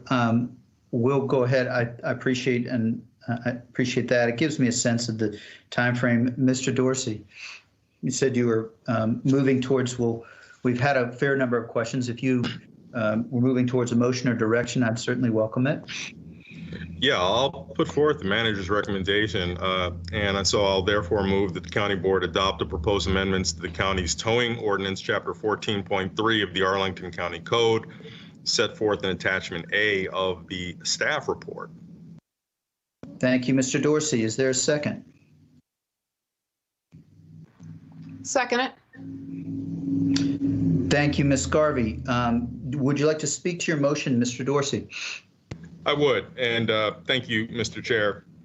So I move this with some hesitation, but piggybacking on what I spoke about earlier, I'm trying not to look at this as to whether or not there is a business justification for these increased costs, but whether or not the punishment in this case fits the crime. And if I could imagine a regime where there were only malicious trespasses available, does a maximum fine for that action of $210 make sense? Given, as I said, we have all kinds of ordinances that govern trespass in the public right-of-way, the most extreme of which is a $500 fine if you trespass in a parking space that is designated for someone who is disabled. This as a maximum penalty, I think I can live with and accept. I think the reason it's a difficult conversation, with all due respect, Mr. Leach, is because predatory towing is a thing. Whether you like the word or not, it does exist. It exists whenever you have people who are subject to the fine because they did not know that they were in violation. That can be because of inadequate signage. It could be because of faded signage. It could be because of confusing signage. All circumstances that prior to improvements existed in Arlington. It also happens whenever someone parks in an otherwise empty parking lot with closed businesses and wouldn't even think to look for a sign that says they are in violation of a trespass tow because it doesn't speak to them as conditions as to someone wanting to preserve parking spaces.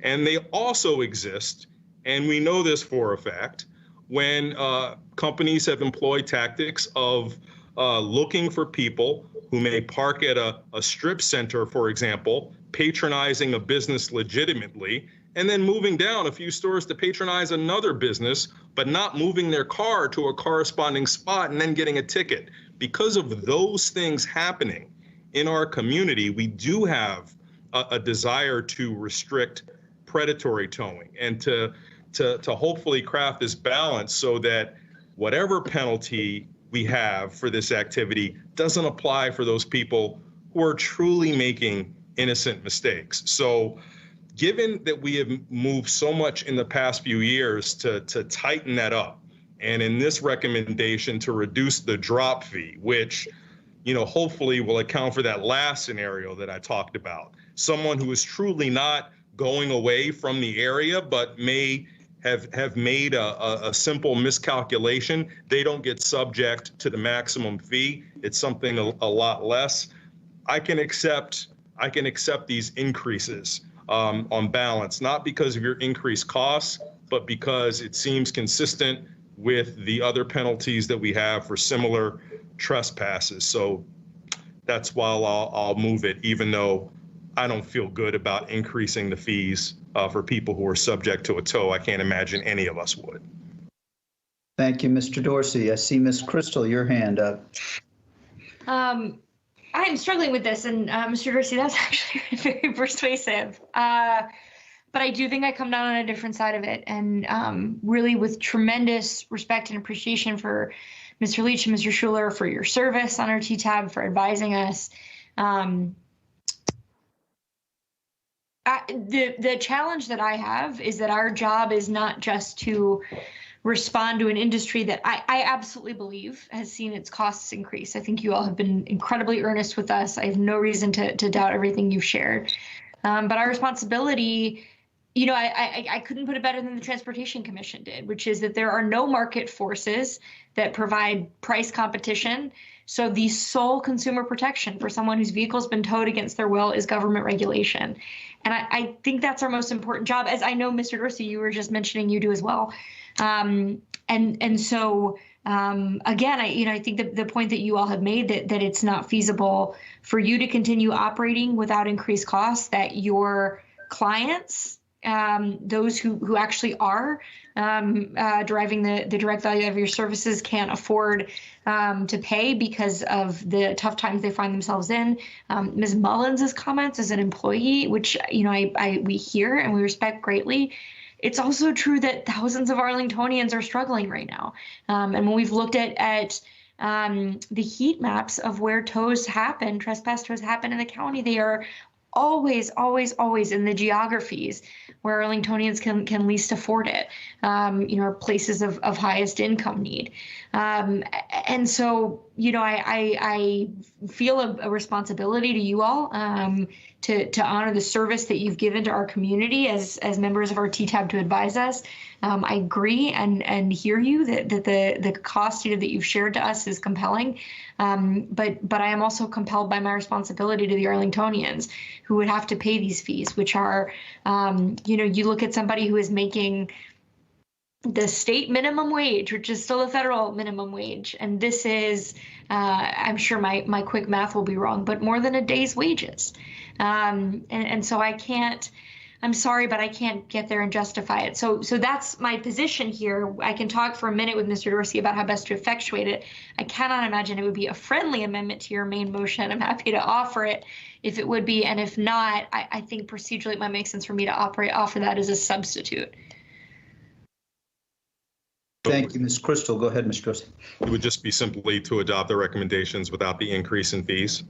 That's right. And so specifically, as I look at the ordinance, it would be not accepting the amendment offered in section 14.3-9 fees B1. Thank you.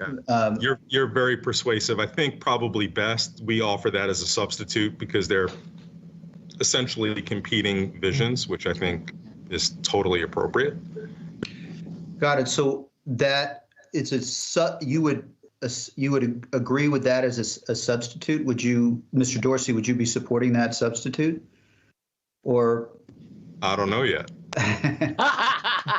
So, yeah, that's. Go ahead. Yes, can I confuse things as the seconder of the motion and support the substitute? And Sure. Can I speak to it a little bit? Sure, Ms. Garvey, go ahead. So in that case, though, it becomes easy, Mr. Chair. My motion doesn't have a second. without Ms. Garvey. So if she rescinds the second, all right. and didn't then mean to take away your second, Christian. oh, it's okay. For purposes of discussion, we've gotten to have the discussion. So Mr. Dorsey's motion fails for lack of a second. And Ms. Garvey, did you want to speak to the amendment offered by Ms. Crystal? All right, thank you. And I didn't really mean to take yours off the table, but I like Ms. Crystal's. So I think we're all kind of in the same spot. I actually, Mr. Dorsey, you and I will have to have a discussion because I actually view the towing a little bit as a service to our business community. And as I say, a service to keep it so when people get towed, they're close in. However, I also know that a lot of people get hit with it, and maybe they're totally wrong, and it isn't predatory or anything, but life happens and people make mistakes. And for people in certain income levels, this could be almost a fatal mistake. I mean, it's so hard for some folks. So I'm obviously torn, and I think I'm going to go back to where my line of questioning was before. I'm going to support Ms. Crystal's motion, but I am interested in, it's not that I really appreciate the TTAB's work and the work they've done. And I think probably a more thorough case can be made for the need for the increase. And I did note there was an increase before. It was just on the special evening rates and things. So I think I'm going to say go with Ms. Crystal's now, but be willing to reconsider this later. I'm just not right now. So that's probably as clear as mud, but there we go. Can the chair interpret that as a second for Ms. Crystal's substitute? Yes, you can. And also support. Yep. Great. So I'll just say briefly for me, it's been 20 years since I looked at predatory towing in the city of San Francisco as a young law associate, and that's a long time. But the market doesn't feel to me as though it is working right. And I hear each of your comments from the TTAB. I also hear Ms. Mullins, and I know that you're a business that needs to work through the pandemic as well. I guess I'm most close to where Ms. Garvey is in that at this moment, I just, with the comments, the 82%, and I support Ms. Crystal's motion and Ms. Garvey's second because of the timing. I am not ruling out considering this once we're out of this pandemic, because I do think you've made a decent case, and I just want to see additional data there. So that's my perspective and concluding comments before we're set to vote. Mr. Karantonis, did you want to speak to this, or are you good? Yeah, I can say a couple of things. I think Ms. Crystal said one critical part of what I wanted to point out, and this is the heat map on page 17 of the report. And this is a map that shows the inherent, the actual key problem here. It's not only predatory towing; it's the whole business orientation of an entire industry here that really is punishing to those who cannot defend themselves very well. And it's those Arlingtonians that are. It's not only 1 day's wage, it's actually more than 2 days' wage in one sweep. And if you look exactly at the locations, you will see that it's really not the overwhelming benefit to any business close by. It's more a place where it is easier for the towing industry to catch and to tow for 10,000 other reasons. So I do believe that this needs a remedy. It has to show that the service that we are trying here to provide still to support and I hear the industry hurting from increased costs, etc. That is to me still not convincing that it merits the approval of the fees at this moment. I'm still open to hear more, but I will really pay a lot of attention myself on what actively is done to reduce this inequitable distribution of this service as it is documented on the heat map. Thank you, Mr. Karantonis. I see your hand, Mr. Dorsey. Did you have additional, or are you good? Yeah, just to speak to the substitute, try and consolidate my thoughts from before. I am not personally interested in trying to get us into the business of figuring out the cost of the towing industry and what fees are allowed. In the future, their costs may well exceed what I would consider to be a maximum penalty that someone should pay for the violation. And I don't want to set the precedent that we are somehow going to tie our fee increases to costs that the industry may incur, given that so many of those costs are beyond our regulatory control. So, speaking to that narrow band, certainly I associate myself with the spirit of where you all are, wanting to reduce the consequences of this impact as much as possible. So I am going to support the substitute because it does other really good things. So I want to make sure that those get enacted. But we are going to have to, deal with probably continued petitions to this effect in the future and work through as a board what's going to be our basis for determining, if and when this fee should ever increase. So I'll just leave it at that. Thank you, Mr. Dorsey. That's very, very helpful. And so we're ready to call for a vote. I will say that there are many pieces in the substitute motion of consumer protection that are very, very important.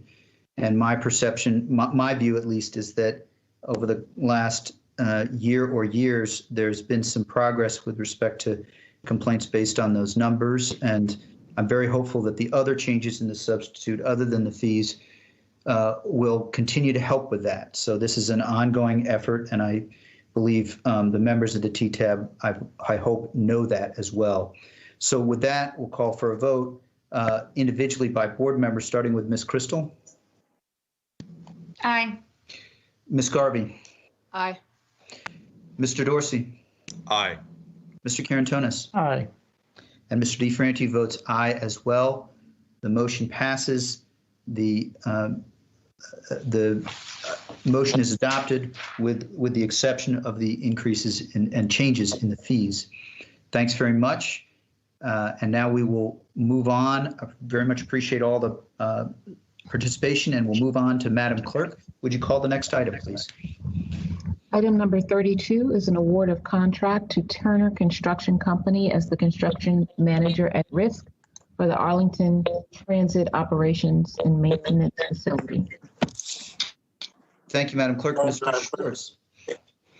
Yeah, thank you, Mr. Chairman. June Locker is here to make the presentation along with John Mayer and John Lawson, so I'll turn it over to Ms. Locker. Good afternoon. Thank you. Let's see, can you see my screen? Great.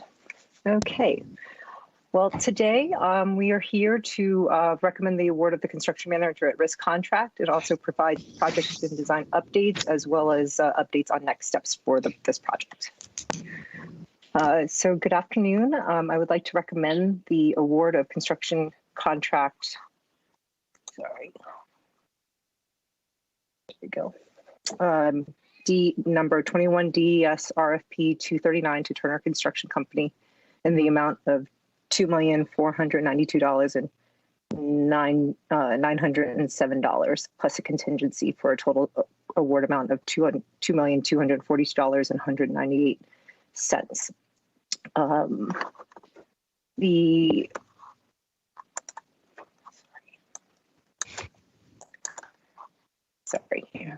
No problem.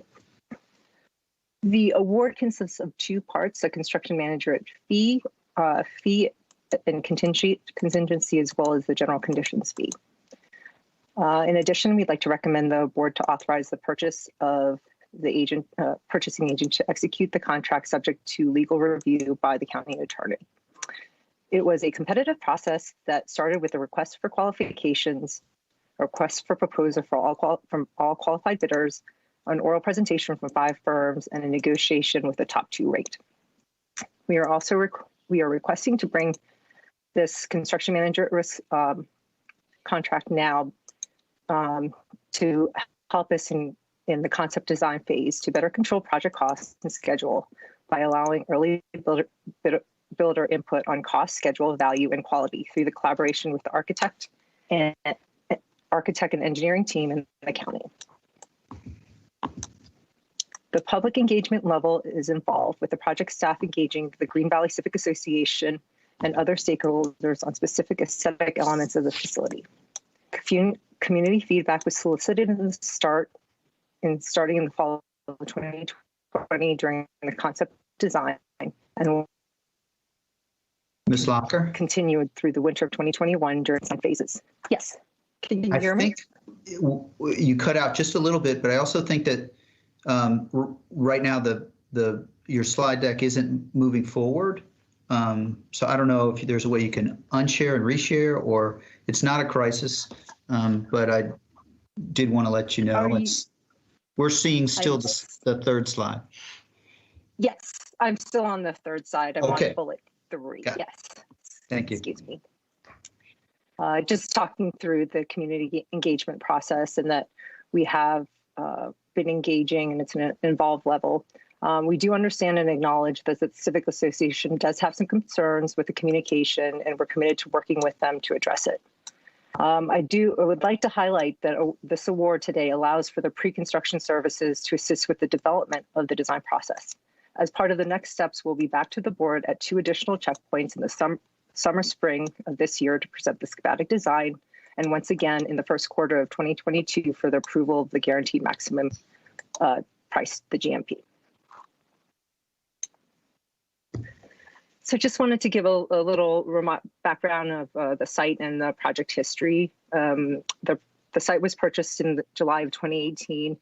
The board approved the purchase of parcels A, B, and C for the amount of $23.86 million for the operations and maintenance facility. Prior to that, the lot A was used for art material storage and bus parking for 55 buses.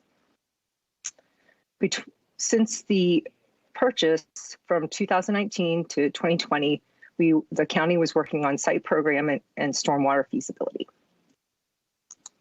In September of last year, 2020, the board approved the design contract to Stantec, and Stantec received the notice to proceed and has been working on the design ever since. Project overview. The project consists of an operations and dispatch and administration facility, as well as a maintenance facility, structured parking for 110 personal vehicles for the drivers of the buses, surface parking for up to 68 buses, and infrastructure to accommodate future electric powered bus fleet to include interior storage for bus parts, as well as site infrastructure and maintenance and battery charging. The goals of the project were to meet the needs of the community, to support the art bus service, as well as to be good neighbors. We also are designing to be a state-of-the-art long-term facility, to be operationally efficient, be sustainable and energy efficient, to be aesthetically pleasing, resilient, and consistent with the 4-mile run valley plan.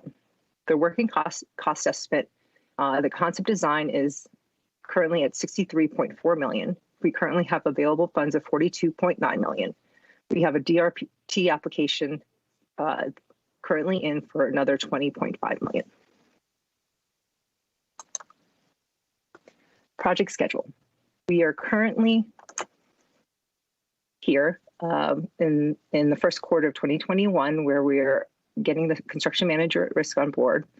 As I mentioned, we started in the fall with the concept design, and we'll be continuing this winter with the schematic design and further developing the design until the winter of next year, where we will permit the design and start construction in spring of 2022 to be completed in the fall of 2024. Conceptual site layout. So we've been working over the majority of our time has been working on the site layout and where the major components should be laid out. I'm sorry, did I lose connection? We hear you. Connection? Sorry, no, we hear you, and you're. Right now, you're okay. You're okay. The Do presentation. you see my presentation? We the did. Presentation is, Your presentation. sorry, here. Is it back now? It's coming. Yeah. It's You're there. doing way better than I would do with this, so carry on. Okay, sorry. It's good. Okay, I went faster than quicker. So this is a conceptual site layout. As I mentioned, that the operations and maintenance facility is on parcel A, with the bus surface parking on lot A as well, parcel A. The administration building and personal vehicle parking structure is on parcel B. And the site is bisected by the stream channel and a access road to the cube sort facility. Currently, we have been working on the building facade concepts. What you see here are 4 very different concepts. They're all named differently, coined differently, and meant to be different, and meant to garner feedback on elements that may that resonate with residents as well as with the county. And so we have an online survey right now to gather that feedback. It's open till March 3rd. And from there, we will be further developing the concept, facade concept, selecting one to further the design and enter into design development. Next steps. Again, we are currently recommending award of the contract to Turner Construction. We're also going to be waiting to receive the determination of the DRPT grant request, which should be coming in April. We will continue to collaborate between the county, the architectural and engineering firm, and the construction manager at risk to continue the design and further refine the costs as well as the design. We'll continue working with the PFRC and the community on check in with the county board in May and June on the schematic design, as well as bring a recommendation for the temporary bus parking location. We need to make a decision for the swing space by the summer of 2021. We are looking at the various options to include the light maintenance facility, the water pollution control plant, the Buck property, Carlin Springs, as well as lease facilities, non-county owned facilities. We will need to relocate the buses and the support facilities to the temporary facility during the first quarter of calendar year 2022 prior to construction. As I mentioned before, we will be bringing the approval of the guaranteed maximum price in the first quarter of 2022. It's estimated to be about $45 million plus another $4.5 million in contingency for a total of $49.5 million. And then we plan to begin construction in the spring of 2022. That concludes my presentation. Thank you. Thank you, Ms. Locker. Appreciate very much. Madam Clerk, are there commissions that wanted to speak to this? I don't believe so. No, we do not have any commissions for this one. And speakers on this item or not? We do not have any speakers for this item as well. Got it. Thank you. Then the conversation is with the board and colleagues. I see Mr. Karantonis. Go ahead. I think you're on mute. Yes, I am on mute. Quick question. The first thing that I wanted to ask is, there is in the board report, it says that the county will require a minimum of LEED building design at the silver level. Is that correct? Is that the appropriate? Do I understand correctly that our minimum would be silver there for both buildings? So our minimum requirement is silver. We anticipate that based off of our sustainability policies that we will achieve greater than that, but based off of that is just the minimum requirement. We will be focusing on various things from energy efficiency to this will be a net zero ready building, the administration building, which should get us beyond LEED silver, but this would just be our minimum. Okay, and with regards to next steps here, you note in the board report that part of engaging the Green Valley Civic Association, who indeed sent us a letter with certain concerns about the public engagement process to date, it says there that you will continue to engage them on specific aesthetic elements of the facility. How should we understand that? What does it mean specific? Why not, all aesthetic elements of the facility? Well, there are certain things that are, for example, just operational, especially interior operational things that wouldn't necessarily be, we wouldn't want to engage the community on, but certainly for traffic, for stormwater, for fencing, for facade treatments, for many of the exterior components. Those are all what we consider aesthetic things that we would like to engage the community, or we will be engaging the community with.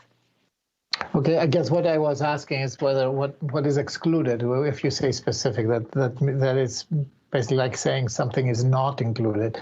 And okay, I understand your answer. So what is the role of the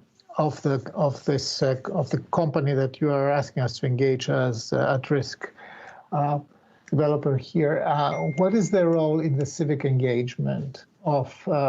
With Green Valley Civic Association and the civic layer of stakeholders? Sure, they will, once they we get them on board, they will be part of all of our public meetings along with our architect. We will work as a team to ensure that one of the things that that they're hearing, what feedback we're getting, but more importantly, that the feedback we're getting, if it is constructible and if we can afford it, and sort of provide us with the limitations, or that there maybe help improve. But again, just being part of the team to collaborate and ensure that we're meeting all of the project goals, including collaborating with the community. Okay, thank you. I don't want to monopolize the time. I yield. Thank you, Mr. Karantonis and Ms. Locker for your helping with those questions. Ms. Garvey. Yeah, and I know you went over it some. Do you want to go over a little more the challenges of the site and the designs? I think sometimes when we hear, if you're starting to design a home or something like that, you often start at how is it going to present and how is it going to look? And while we might like to start that way, I think there's so many challenges for what this building has to do that it's important to get to that point sooner. And I think sometimes that's hard for folks to sort of, realize. So I understand that we've got to get these challenges fixed out and what is the envelope of that, and then try to see how we can adapt it. I mean, I wish we could just decide to build an architecturally wonderful spot, but I think there are a lot of challenges, and I don't know if you want to elaborate on those a little more. You're on mute, Ms. Locker. Sorry. No, so thank you. I'm just going to bring back the site plan. Yeah, that's fine. And I touched on it a little bit, but there are several challenges. One being that it's two separate properties that is bisected by not only a driveway to the CubeSmart facility. Goodness. There we go. But there's also a stream channel. And in order to ensure the safety and of the property of the buses, as well as and the circulation of people, as well as buses, as well as personal vehicles, as well as the maintenance, the different maintenance components and driving it in and out of the building, it was very challenging for us to be able to make sure that all of the site components were laid out in a manner that provided operational efficiency for turning of these large buses and parking of these large buses, moving into the maintenance facility, the administration being able to see over the yard, to still have visuals over the yard, the the numbers, separation of the personal vehicles as well from the buses. We wanted to make sure that there was a separation there because of the different types of vehicles. So there was a lot that went into the layout of the concept. Thank you. Does that help? Yeah, no, it does. It does. I just think it's actually, I mean, a lot for our community listening. I think it's not always as clear. You know, sometimes you just think, all right, so you have a place to park the buses and, you know, a few mechanics and you're done. But it's actually a pretty complex issue, particularly because of how tight it is in the water and all that you pointed out. Thank you. Thank you, Ms. Garvey. I guess for my part, I do see either it's a hand left over from Mr. Karantonis or is it a new question, Mr. Karantonis? No, Mr. Chair. It was vestigial, as Mr. Dorsey would have.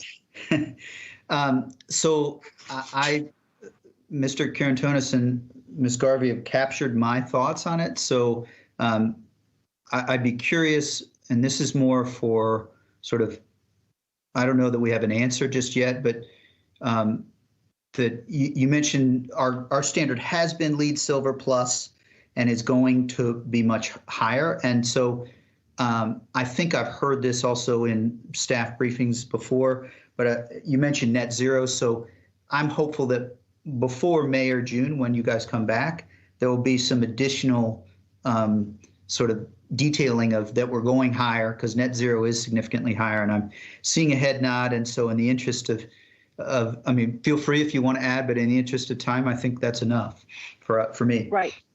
I just wanted that we will, one of the major things that plays into the energy model and what energy consumption is the type of building facade that we have and where the windows are going to be and what type of, and so all of those will play especially to the county's decision on which one we pick, because we'll also want to make sure that we have the tightest envelope, the areas where the natural light is coming in. Those are all things that factor into how we will also make our selection. And but for right now, we wanted to gain the materiality, the kind of the wayfinding, some of those things. We wanted to get those aesthetic components so that we can also layer that on with some of the other sustainability questions that we already have and are thinking through as we develop the design.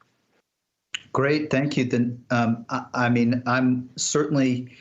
In this one, I'll go ahead and myself make the motion for the manager's recommendation with respect to this item, unless, and that would be, I'm happy to. I can make it for you if you'd like, because I have it in front of me. Thank you, Ms. Garvey. I'm happy to do that, Mr. Chair. So I would like to move that we approve the award of contract number 21 DES RFP 239 between Arlington County Board and the Turner Construction Company to provide pre-construction construction services for the Art Operations Maintenance Facility located at 2631 and 2635 Shirlington Road in the amount of construction management fee $520,000 plus a contingency of $52,000.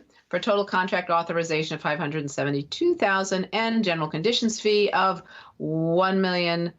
I probably don't need to read all of this. I will say as per, plus a contingency, and also authorize the purchasing agent to execute the contract subject to legal review by the county attorney. Does that do it, Mr. McIsaac? I hope. Yep, that's fine. Thank you. I'll second that motion then. Did you want to speak to the motion, Ms. Garvey? Just to say, I think that, this is very much a preliminary stop. And I think that the CMR approach that we're taking, I think is really good. And it helps avoid, cost overruns and make sure that we're doing a good, we're being efficient about how we're doing things and understand what we're really getting into.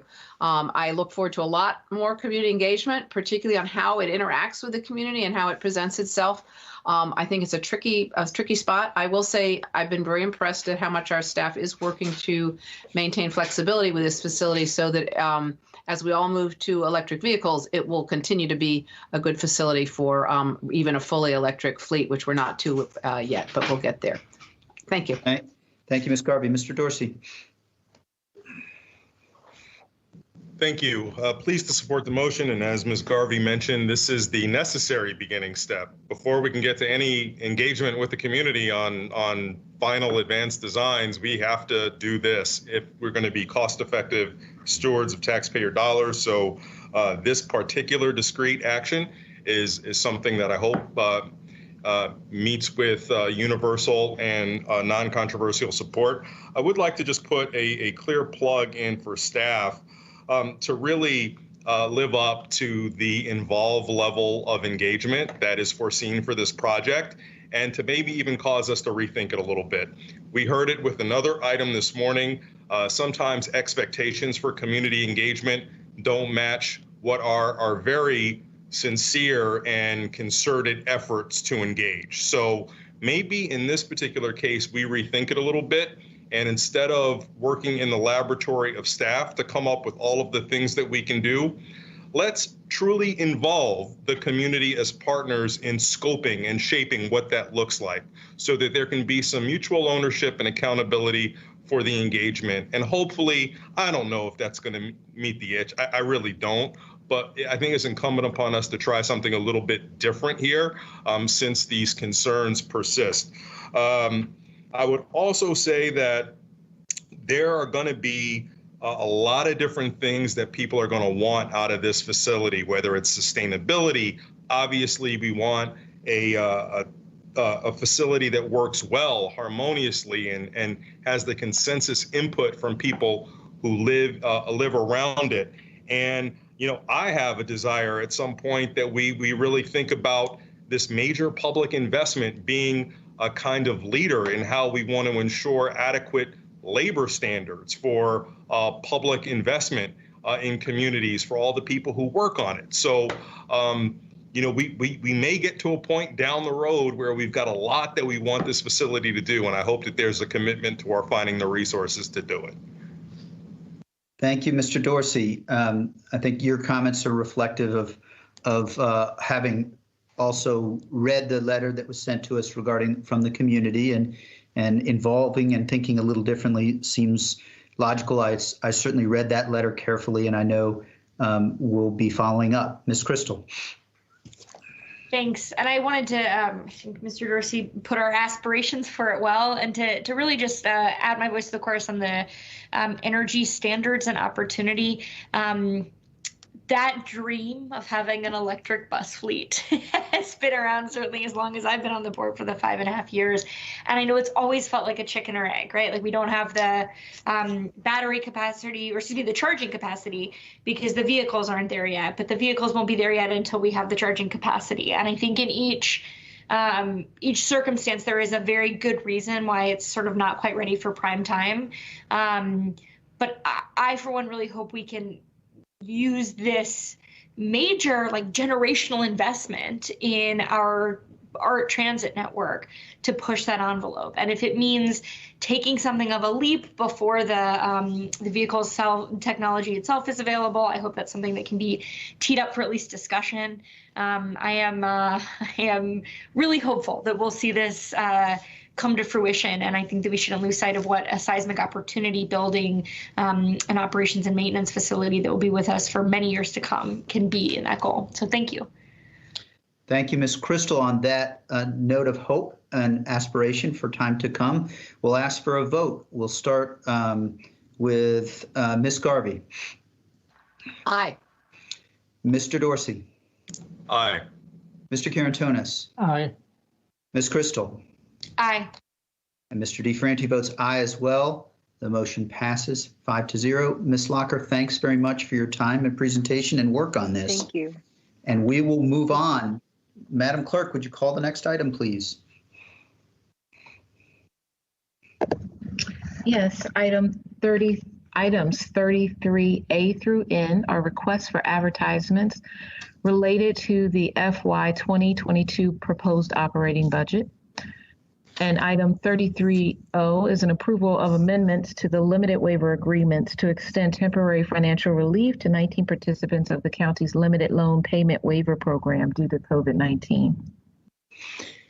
Thank you very much, Madam Clerk. It's over to you, Mr. Schwartz, for presentation of our 22 budget. Thank you.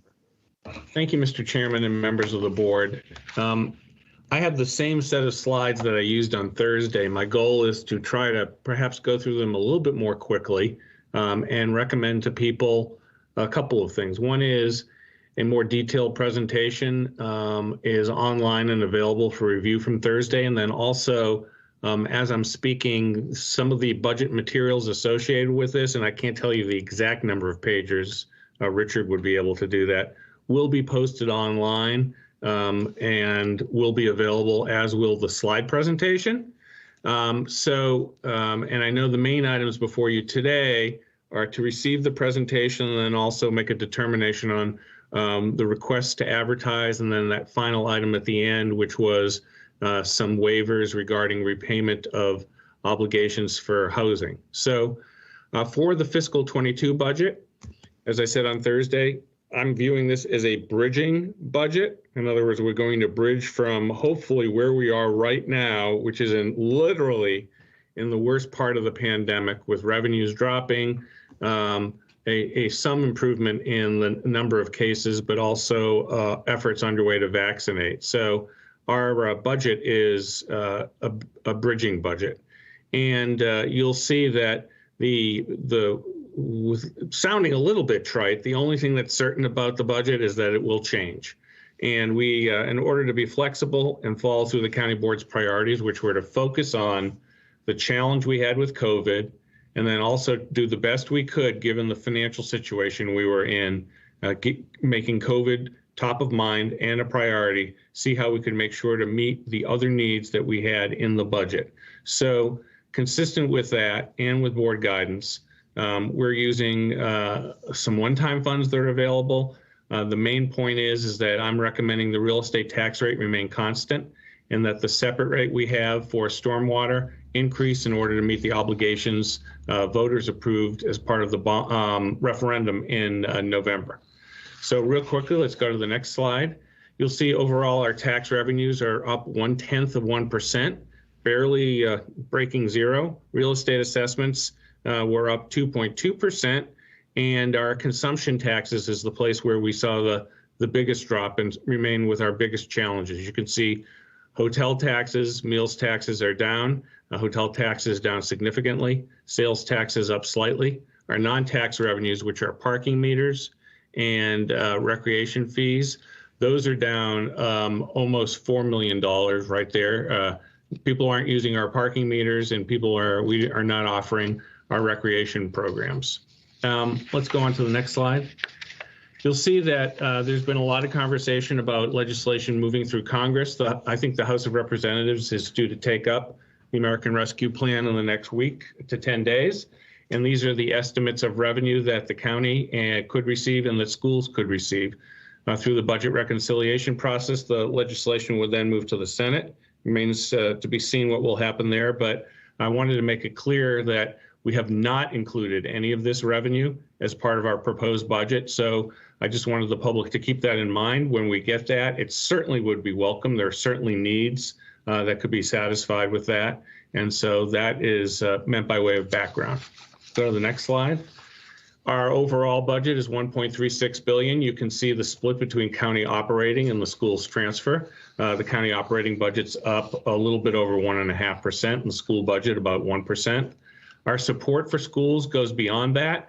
We have funds in our budget beyond the $530 million we're transferring. There's about $15 million in county services, ranging all the way from things such as athletic field maintenance, to crossing guards, to school resource officers, public health nurses, a long list of things that we'll get into as we proceed through our budget work sessions.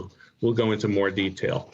One thing that I'm proud of, and it's say that difficulty sometimes breeds innovation. And so here's just a list of 7 types of examples of the kinds of things we're doing currently under the pandemic that we've brought into assumptions on the operating budget going forward. You can see that we've done some remote call taking in our emergency communication center. Basically, almost all county functions that could be done remotely have been done remotely. And of course, we continue to provide service in person, but there you can see a list of some of the examples right here. Let's go on to the next slide. So how did we go about balancing the budget? We had back in November a mid-range estimate of about a $48 million gap between revenues and expenses. And right now, when I'm proposing a budget, I'm going to explain to you how I closed a gap of not 48 million, but about 26 million, approximately half of that. So how did we do that? Well, we had higher than anticipated real estate assessments. We took cuts and efficiencies of about $16 to $17 million. We have those operational efficiencies I just mentioned, and we're relying on one-time funds. So budget reductions. I'm proposing that these are taking resources out of the county budget. These are things that we would prefer to still have, but given the challenges we have, I'm proposing reductions. 10 uniform officers in the police department, 10 deputy sheriffs, some smaller cuts in some departments, including the Department of Human Services, the fire department. These are places where we have figured out how to do without them over the course of the year. We will be back, I think, if we're here talking about this time next year, maybe thinking about adding back some of those if possible. We have been able to make those reductions without affecting any current employees. So in other words, no one's getting laid off. We were able to build in capacity so that we had enough vacancies, that those vacancies were created by an ongoing hiring freeze. And then also we had a program for a voluntary early retirement program that about 50 people took.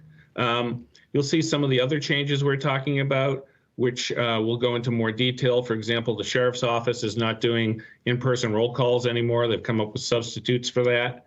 I'd like to highlight here the delayed reopening of Cherrydale and Glen Carlin libraries, specifically on our library portfolio. We have put in enough budget in my proposed budget to assume opening of all library branches on July 1st, except for Cherrydale and Glen Carlin.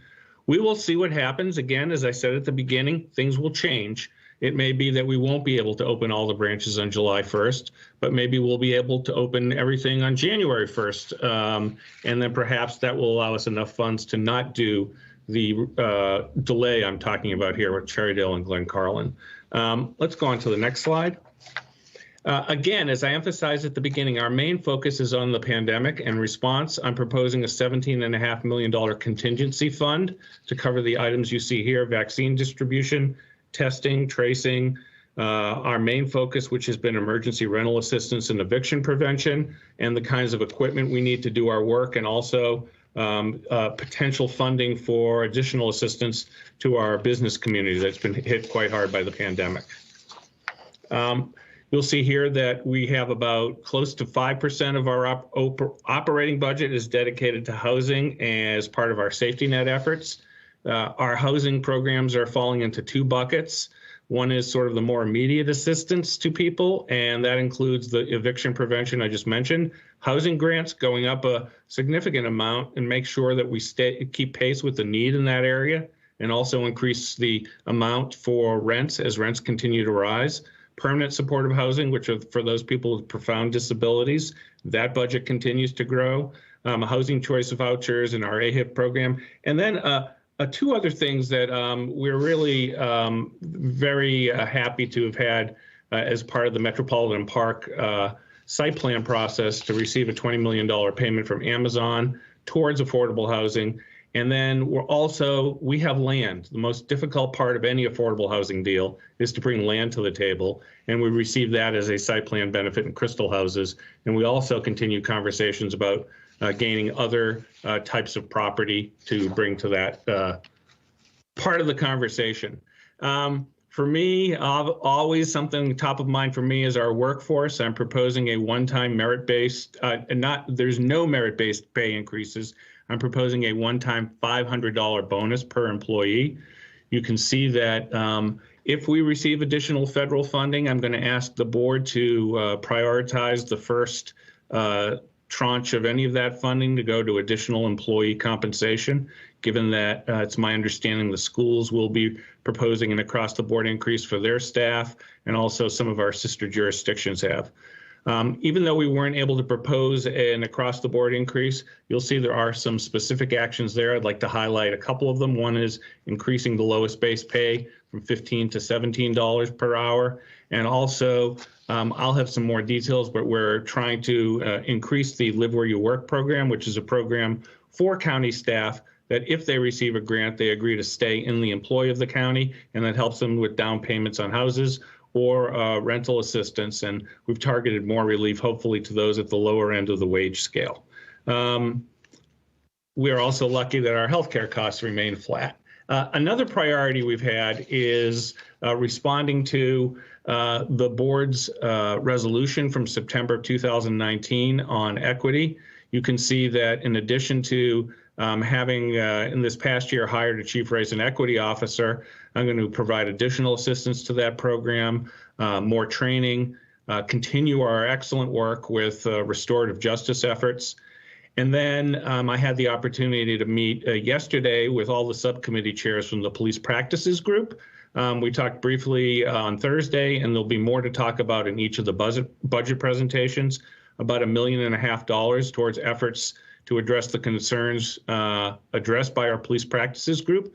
Most of those concerns were, we do a really good job, let's see what we can do a little bit better in some areas. So you'll see some money set aside for staffing, whatever form a civilian review board takes, more than $500,000 to move towards a cahoots type sort of mobile responder clinical model where the police are getting away from being first responders to mental health crises, doing some work with our community and our emergency call center, and then also the proposal that I mentioned earlier in this board meeting, proposal for 6 additional staff related to transportation safety.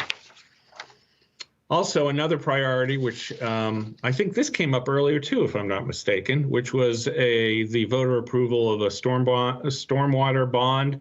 And the first time in over 10 years, we're proposing an increase in the tax rate associated with stormwater to make sure we fund a very full set of recommendations to address stormwater concerns. You'll see on the next slide, there's a number of other priorities. This is why we take 2 months to go through the budget. Very happy that we're on the final year of implementing a new staffing model in the fire department. We also very excited to say that we're planning July 1 opening, soft opening of the Long Bridge Aquatics facility and the Lubber Run Recreation Center. We're able to propose an opening of that by doing offsetting cuts elsewhere in the system and a small increase in funds.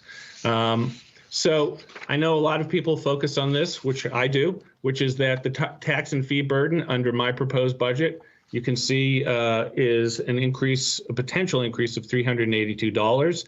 Most of that comes from the increase in assessments. You can see the top line, that assumes a flat tax rate, and essentially that increase in assessments in residential of about 6%.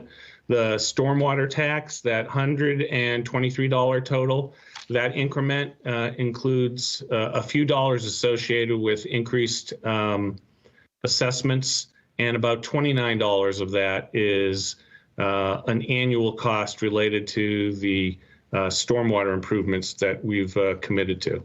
Also, if you notice, there's an asterisk next to the refuse fee. If the board chooses to agree with the advertisement of that fee at a flat rate, that would still allow for the introduction of the food scraps program that you recommended we take a look at. So we've been able to figure out how to handle that.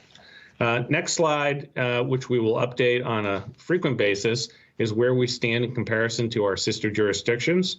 And I'm sort of running through this quickly. Happy to go back and talk about any of that. And so where we are is we are at February 20th, which is today. Tax and fee advertisements. I'm proposing no change in the base real estate tax rate, no change in personal property tax rate or business, professional, and occupational license taxes or the tax rates for the business improvement districts. I am proposing a I think that's 4100, so I'll never figure out how to do this, but it's going from 1.3 cents to 1.7 cents in the stormwater tax rate. And then you can see another list there of fee changes proposed. We're proposing, the General Assembly gave us the option to increase the tax rate on cigarettes. And then there's a whole series of fees listed here. The one thing that is missing from this list is the plastic bag tax. We talked a little bit about that earlier today. we'll be ready to bring that to you as soon as we've worked out the issues with the state on administration of that tax. So here's where I wanted to end up. I'm going to take a little extra time on this slide than I did before, which is that our budget is built. We had that $26 million gap. We were able to take $16 million in reductions and rely on $13 million in one-time funding. So a $26 million gap, $29 million in adjustments. That $3 million difference was essentially all the funds I've talked about investing in things such as the police practices group and some other increases in some other departments. We are doing something that I never really like to do, which is relying on taking an operating budget and building it partly on one-time funds. This is, I think, that special circumstance, given that we're facing a pandemic, which we're making progress on, and I hope to be that we will, as a community, be through the pandemic, certainly about halfway through the fiscal year, that we are hoping that once we get to fiscal 23, we may not come all the way back, but I'm hoping that the revenue reductions we've witnessed in our hotel taxes and some of our meals taxes will come back. So I feel comfortable enough to make this proposal, which was also the guidance that you gave me. And so we were able to do that and still, I think, present I'm very comfortable with the proposals we have on housing, equity, stormwater, and then the assistance we provide to the public schools. So next up is the schedule. We are here today for advertisement. The superintendent's proposing his budget on Thursday. We have multiple opportunities for people to pull out a batch of popcorn, throw it in the microwave, sit back and just be enraptured with all our work sessions on the budget. And we'll have to you sometime next month an update on the current fiscal year, and then we have public hearings coming up in the beginning of April and budget adoption slated for April 17th. So I'll take a breath. I'll turn it back to you, Mr. Chairman. Thank you very much. Thank you, Mr. Manager. I believe we first will go to Madam Clerk. Are there any speakers on the budget on this item? We do not have any speakers for this item.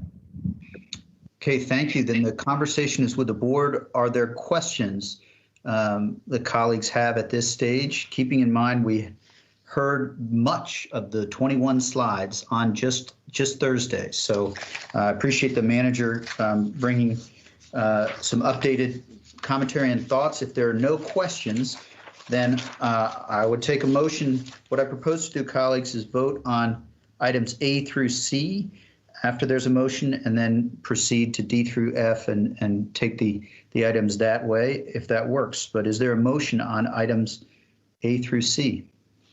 Sure, Mr. Chair, I'd be happy to take that. Moving that we first authorize advertisement of a public hearing to consider a calendar year 2021 base real estate rate of, I'm sorry, our manager's report still says TBD, so I should have. I'm sorry, it's the same as the current base rate, which is $1 and 0.13 cents per $100 of assessed value. Thank you. I could have had that pulled up during the manager's presentation. Forgive me. So that is what I am moving that we advertise. Again, that would be the ceiling of what we could adopt, not the floor. And that we further authorize advertisement of public hearing to consider the commercial real estate tax rate for transportation initiatives, and that is at the current rate of $0.125 per $100 using the advertisement and attachment via the staff report. I'll go ahead and move all three, unless anybody would prefer I separate them. We can vote on them as a block.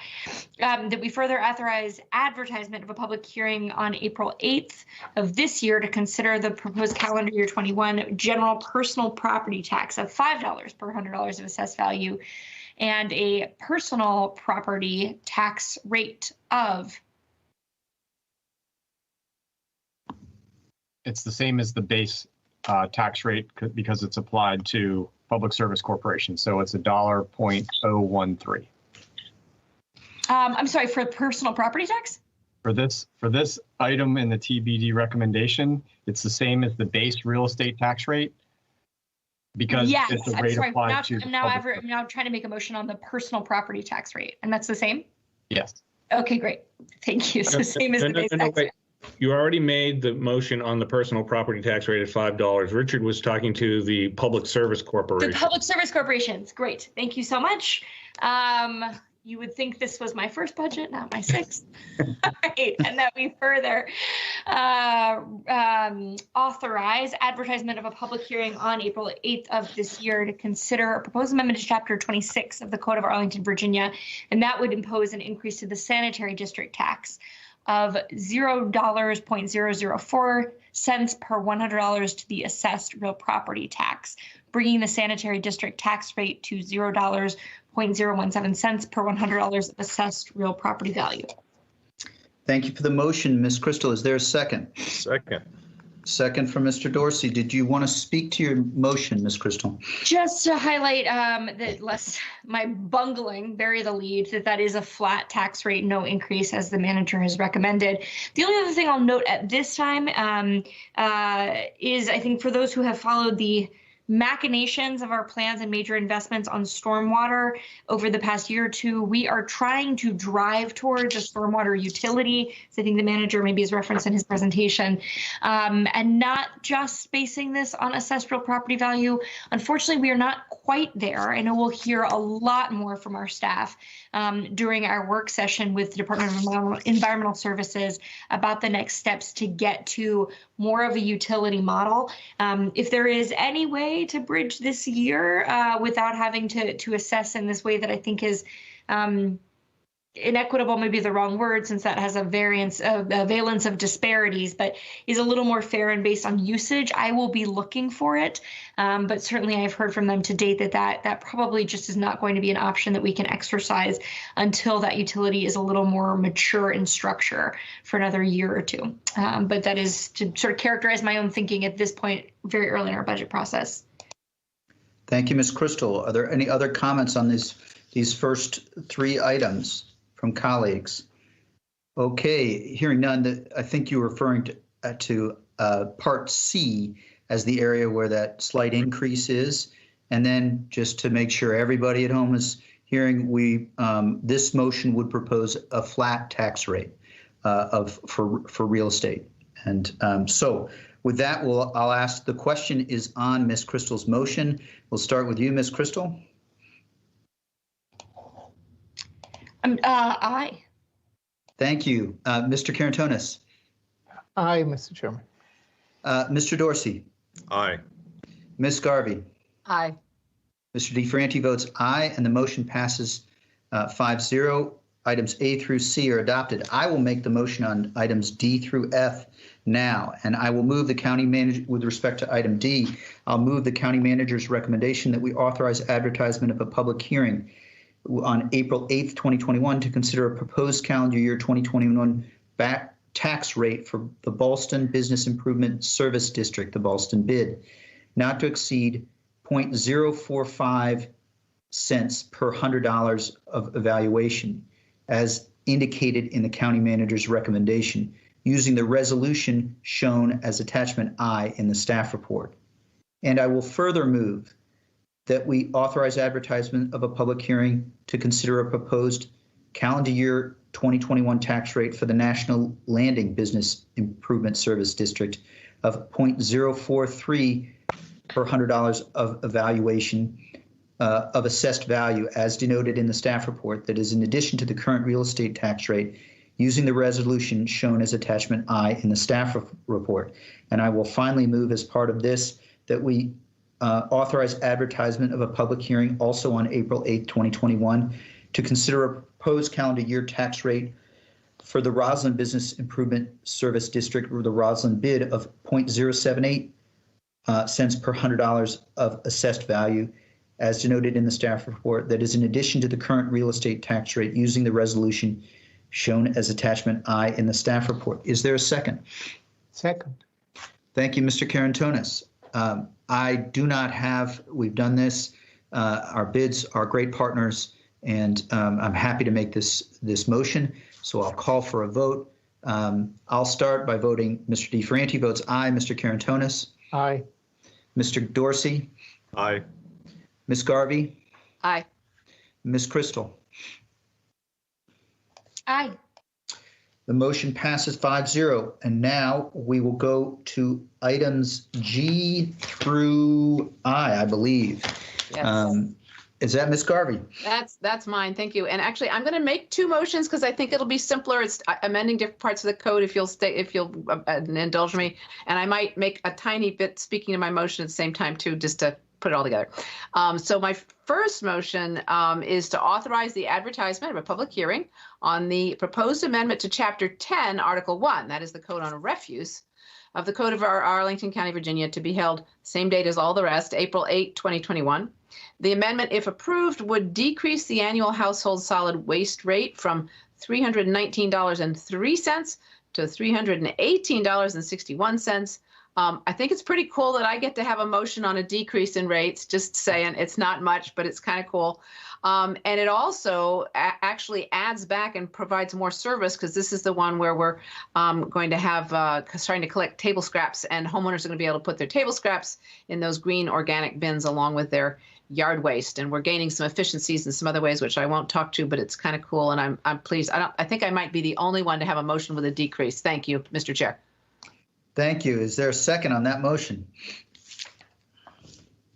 Second. Thank you, Mr. Dorsey. And because this is a separate one, we will go ahead and quickly do a vote on that. And then I guess we'll take the next two together. Yes, please. Thank you. I think it's easier. Great. So the motion is on, the vote is on Ms. Garvey's motion. Ms. Garvey? Yep. Yes. Aye. Mr. DeFranti votes aye. Ms. Dorsey? Aye. Mr. Dorsey, excuse me. That's all right. We're good. And that I will take that as an aye from Mr. Dorsey as well. Mr. Carantonis? Aye. And Ms. Crystal? Aye. The motion passes 5-0. Back to you, Ms. Garvey. Thank you. Thank you so much. All right. So this is H and I. And these two, what I want to make a motion is that we will authorize advertising public hearings, again, to be held on April 8th, 2021.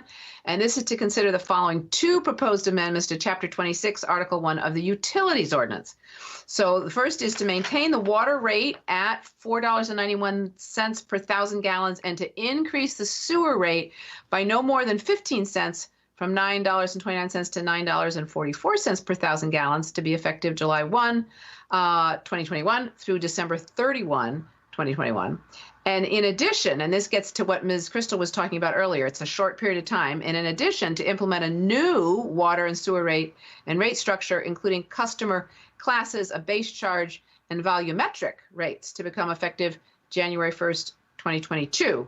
And this is where we will increase the current rate by 1%, just to keep the fund fully balanced, and also start to set up a new structure that's going to apportion fees really more by amount of use. And we'll have a lot of discussion about that, I'm sure. And it's more in line with what everybody else does in the region. And then also the public hearing to increase the infrastructure availability fees effective July 1, 2021.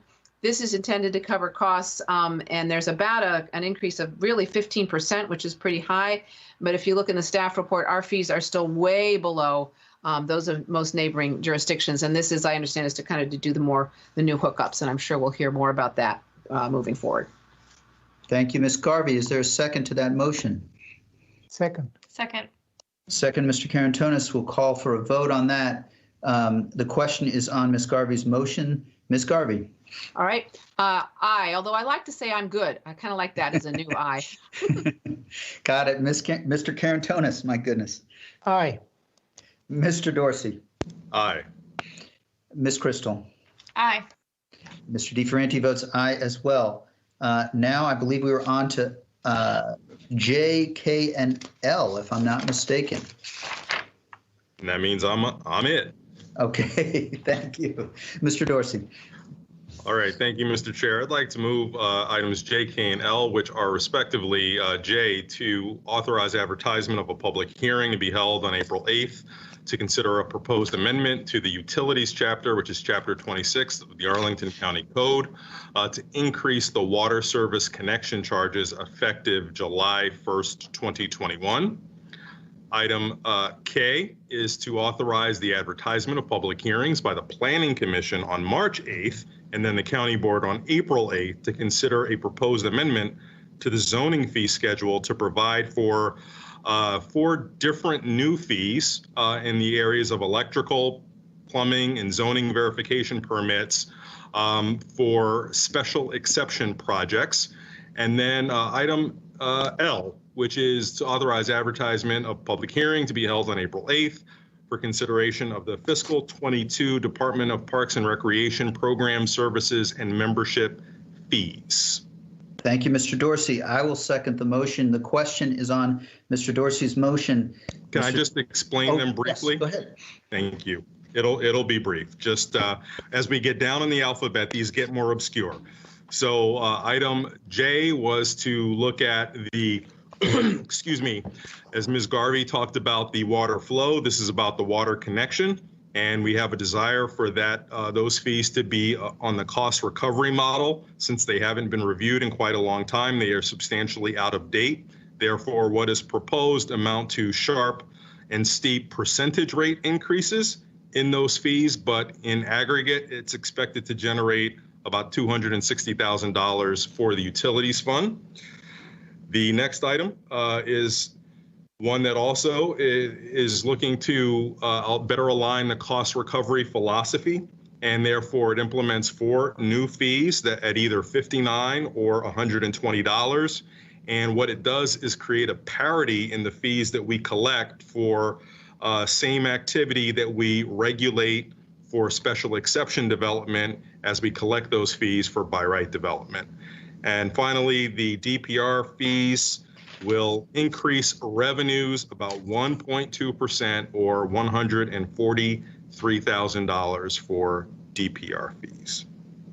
Thank you, Mr. Dorsey, for that explanation of those 3. That's very helpful. Appreciate you and Ms. Garvey providing that context. So the question is on Mr. Dorsey's motion. Mr. Dorsey? Aye. Mr. Karantonis? Aye. Ms. Crystal? Aye. Ms. Garvey? Aye. And Mr. DeFranti votes aye as well. We are down to items M, N, and O, and I think that may be you, Mr. Karantonis. That may be me. So I will be moving each one from M, N to O. These are the last 3 items for those who are still with us.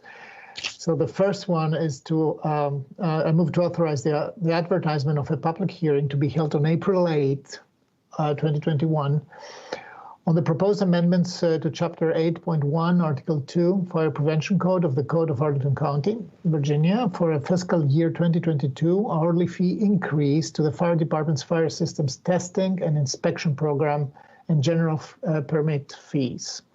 This is our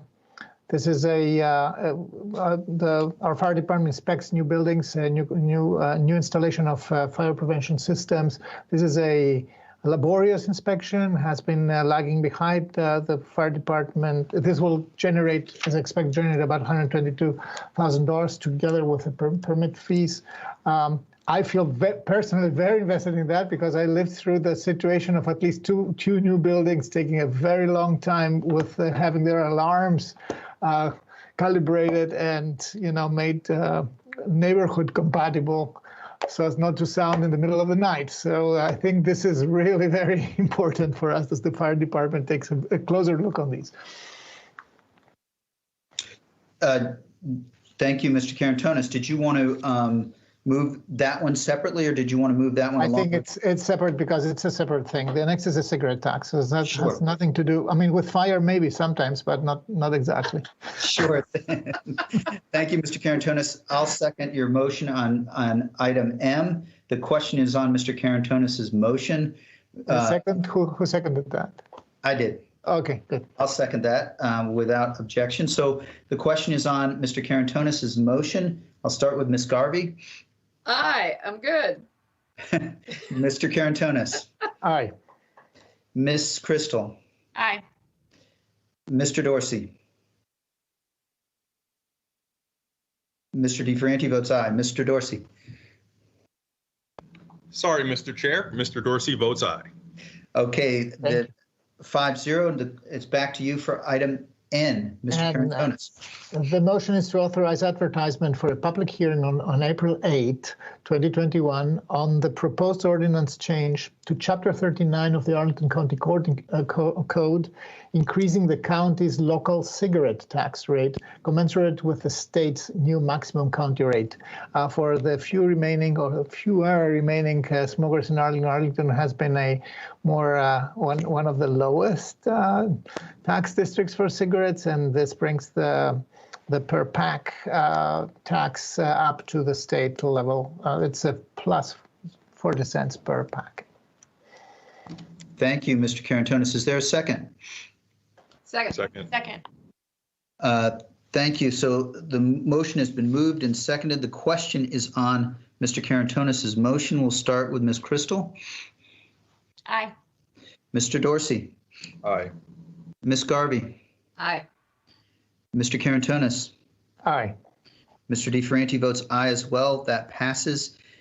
Certainly, we don't begrudge folks keeping healthy and smoking, but we do think that this is an appropriate additional source of revenue that will help pay for healthcare costs and general revenues as well under the state law. Mr. Karantonis, back to you for item O. Thank you. And this is one that is longer and will sound obscure, but it's not less important. So the motion is to approve the terms of the First Amendment to the limited waiver agreements attached to the staff report for the 19 borrowers of Arlington County multifamily revolving loan funds who are participating in the county's limited loan payment waiver program. That's number one. Number two, the motion further is to authorize and direct the county manager to execute on behalf of the county board 19 First Amendments to the limited waiver agreements of these 19 borrowers listed in Part 1 of Exhibit A of the staff report, subject to approval as to the final form by the county attorney. And in addition, the motion is to authorize and direct the county manager with the concurrence of the county attorney to act as the county board's representative in approving revisions to the First Amendments to the limited waiver agreements of the said 19 borrowers listed in Part 1 of Exhibit A of the staff report that are necessary to remove any ambiguity or inconsistency or which improve the county board's financial security or financial position, and which revisions do not adversely affect the county financially prior to or after execution of these documents. This is, in short, a waiver program. It is about $4.9 million. Those who are receiving these waivers right now, I mean, this is really a COVID reaction. They cannot pay for them. For this year, this won't have an impact on our programs, housing programs in this case, but it may affect the availability of loans of funding in the next fiscal year. So that's about this waiver. Thank you. I will second that motion.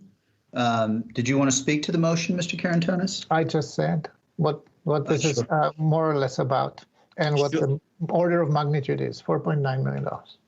Thank you very much. I apologize. Absolutely, you did. So the question is on Mr. Karantonis' motion. It's been moved. Do we have a second? Second. Thank you, Ms. Crystal. The question is on the motion. Start with Mr. Karantonis. Aye. Ms. Crystal. Aye. Mr. Dorsey. Aye. Ms. Garvey. Aye. And Mr. DeFerranti, I'm good. So which is a yes as well. So I do have one question that I think, Madam Clerk, did we vote on, and maybe Ms. Garvey, you recall, did we vote on the on item I, which is the industrial areas? Yes, we did. We did? Okay. Yeah. Great. Thank you. I just hopefully our council will agree, but we did, I believe. Thank you. Madam Clerk, does that work for you? Mr. McIsaac, did we in fact, I don't know if you recall, just want to be sure. Mr. Chairman, that was a subject I raised with the clerk and with the manager because I may have missed it. I did not hear the motion on I, and I'm sure the record will reflect it, but I think the board maybe should just acknowledge that, yes, they, well, I don't know. I'm sorry. I don't know if we voted on it or not. So Why don't we do it again? Yeah. I could do it again if you want. It's because I folded it all in, and that was a really short one. But if you want me to make it again, I can. Well, I think that would be helpful. That's all. I just cannot recall. No, that's fine. Ms. Jacobs, would you like me to make it again? Should I?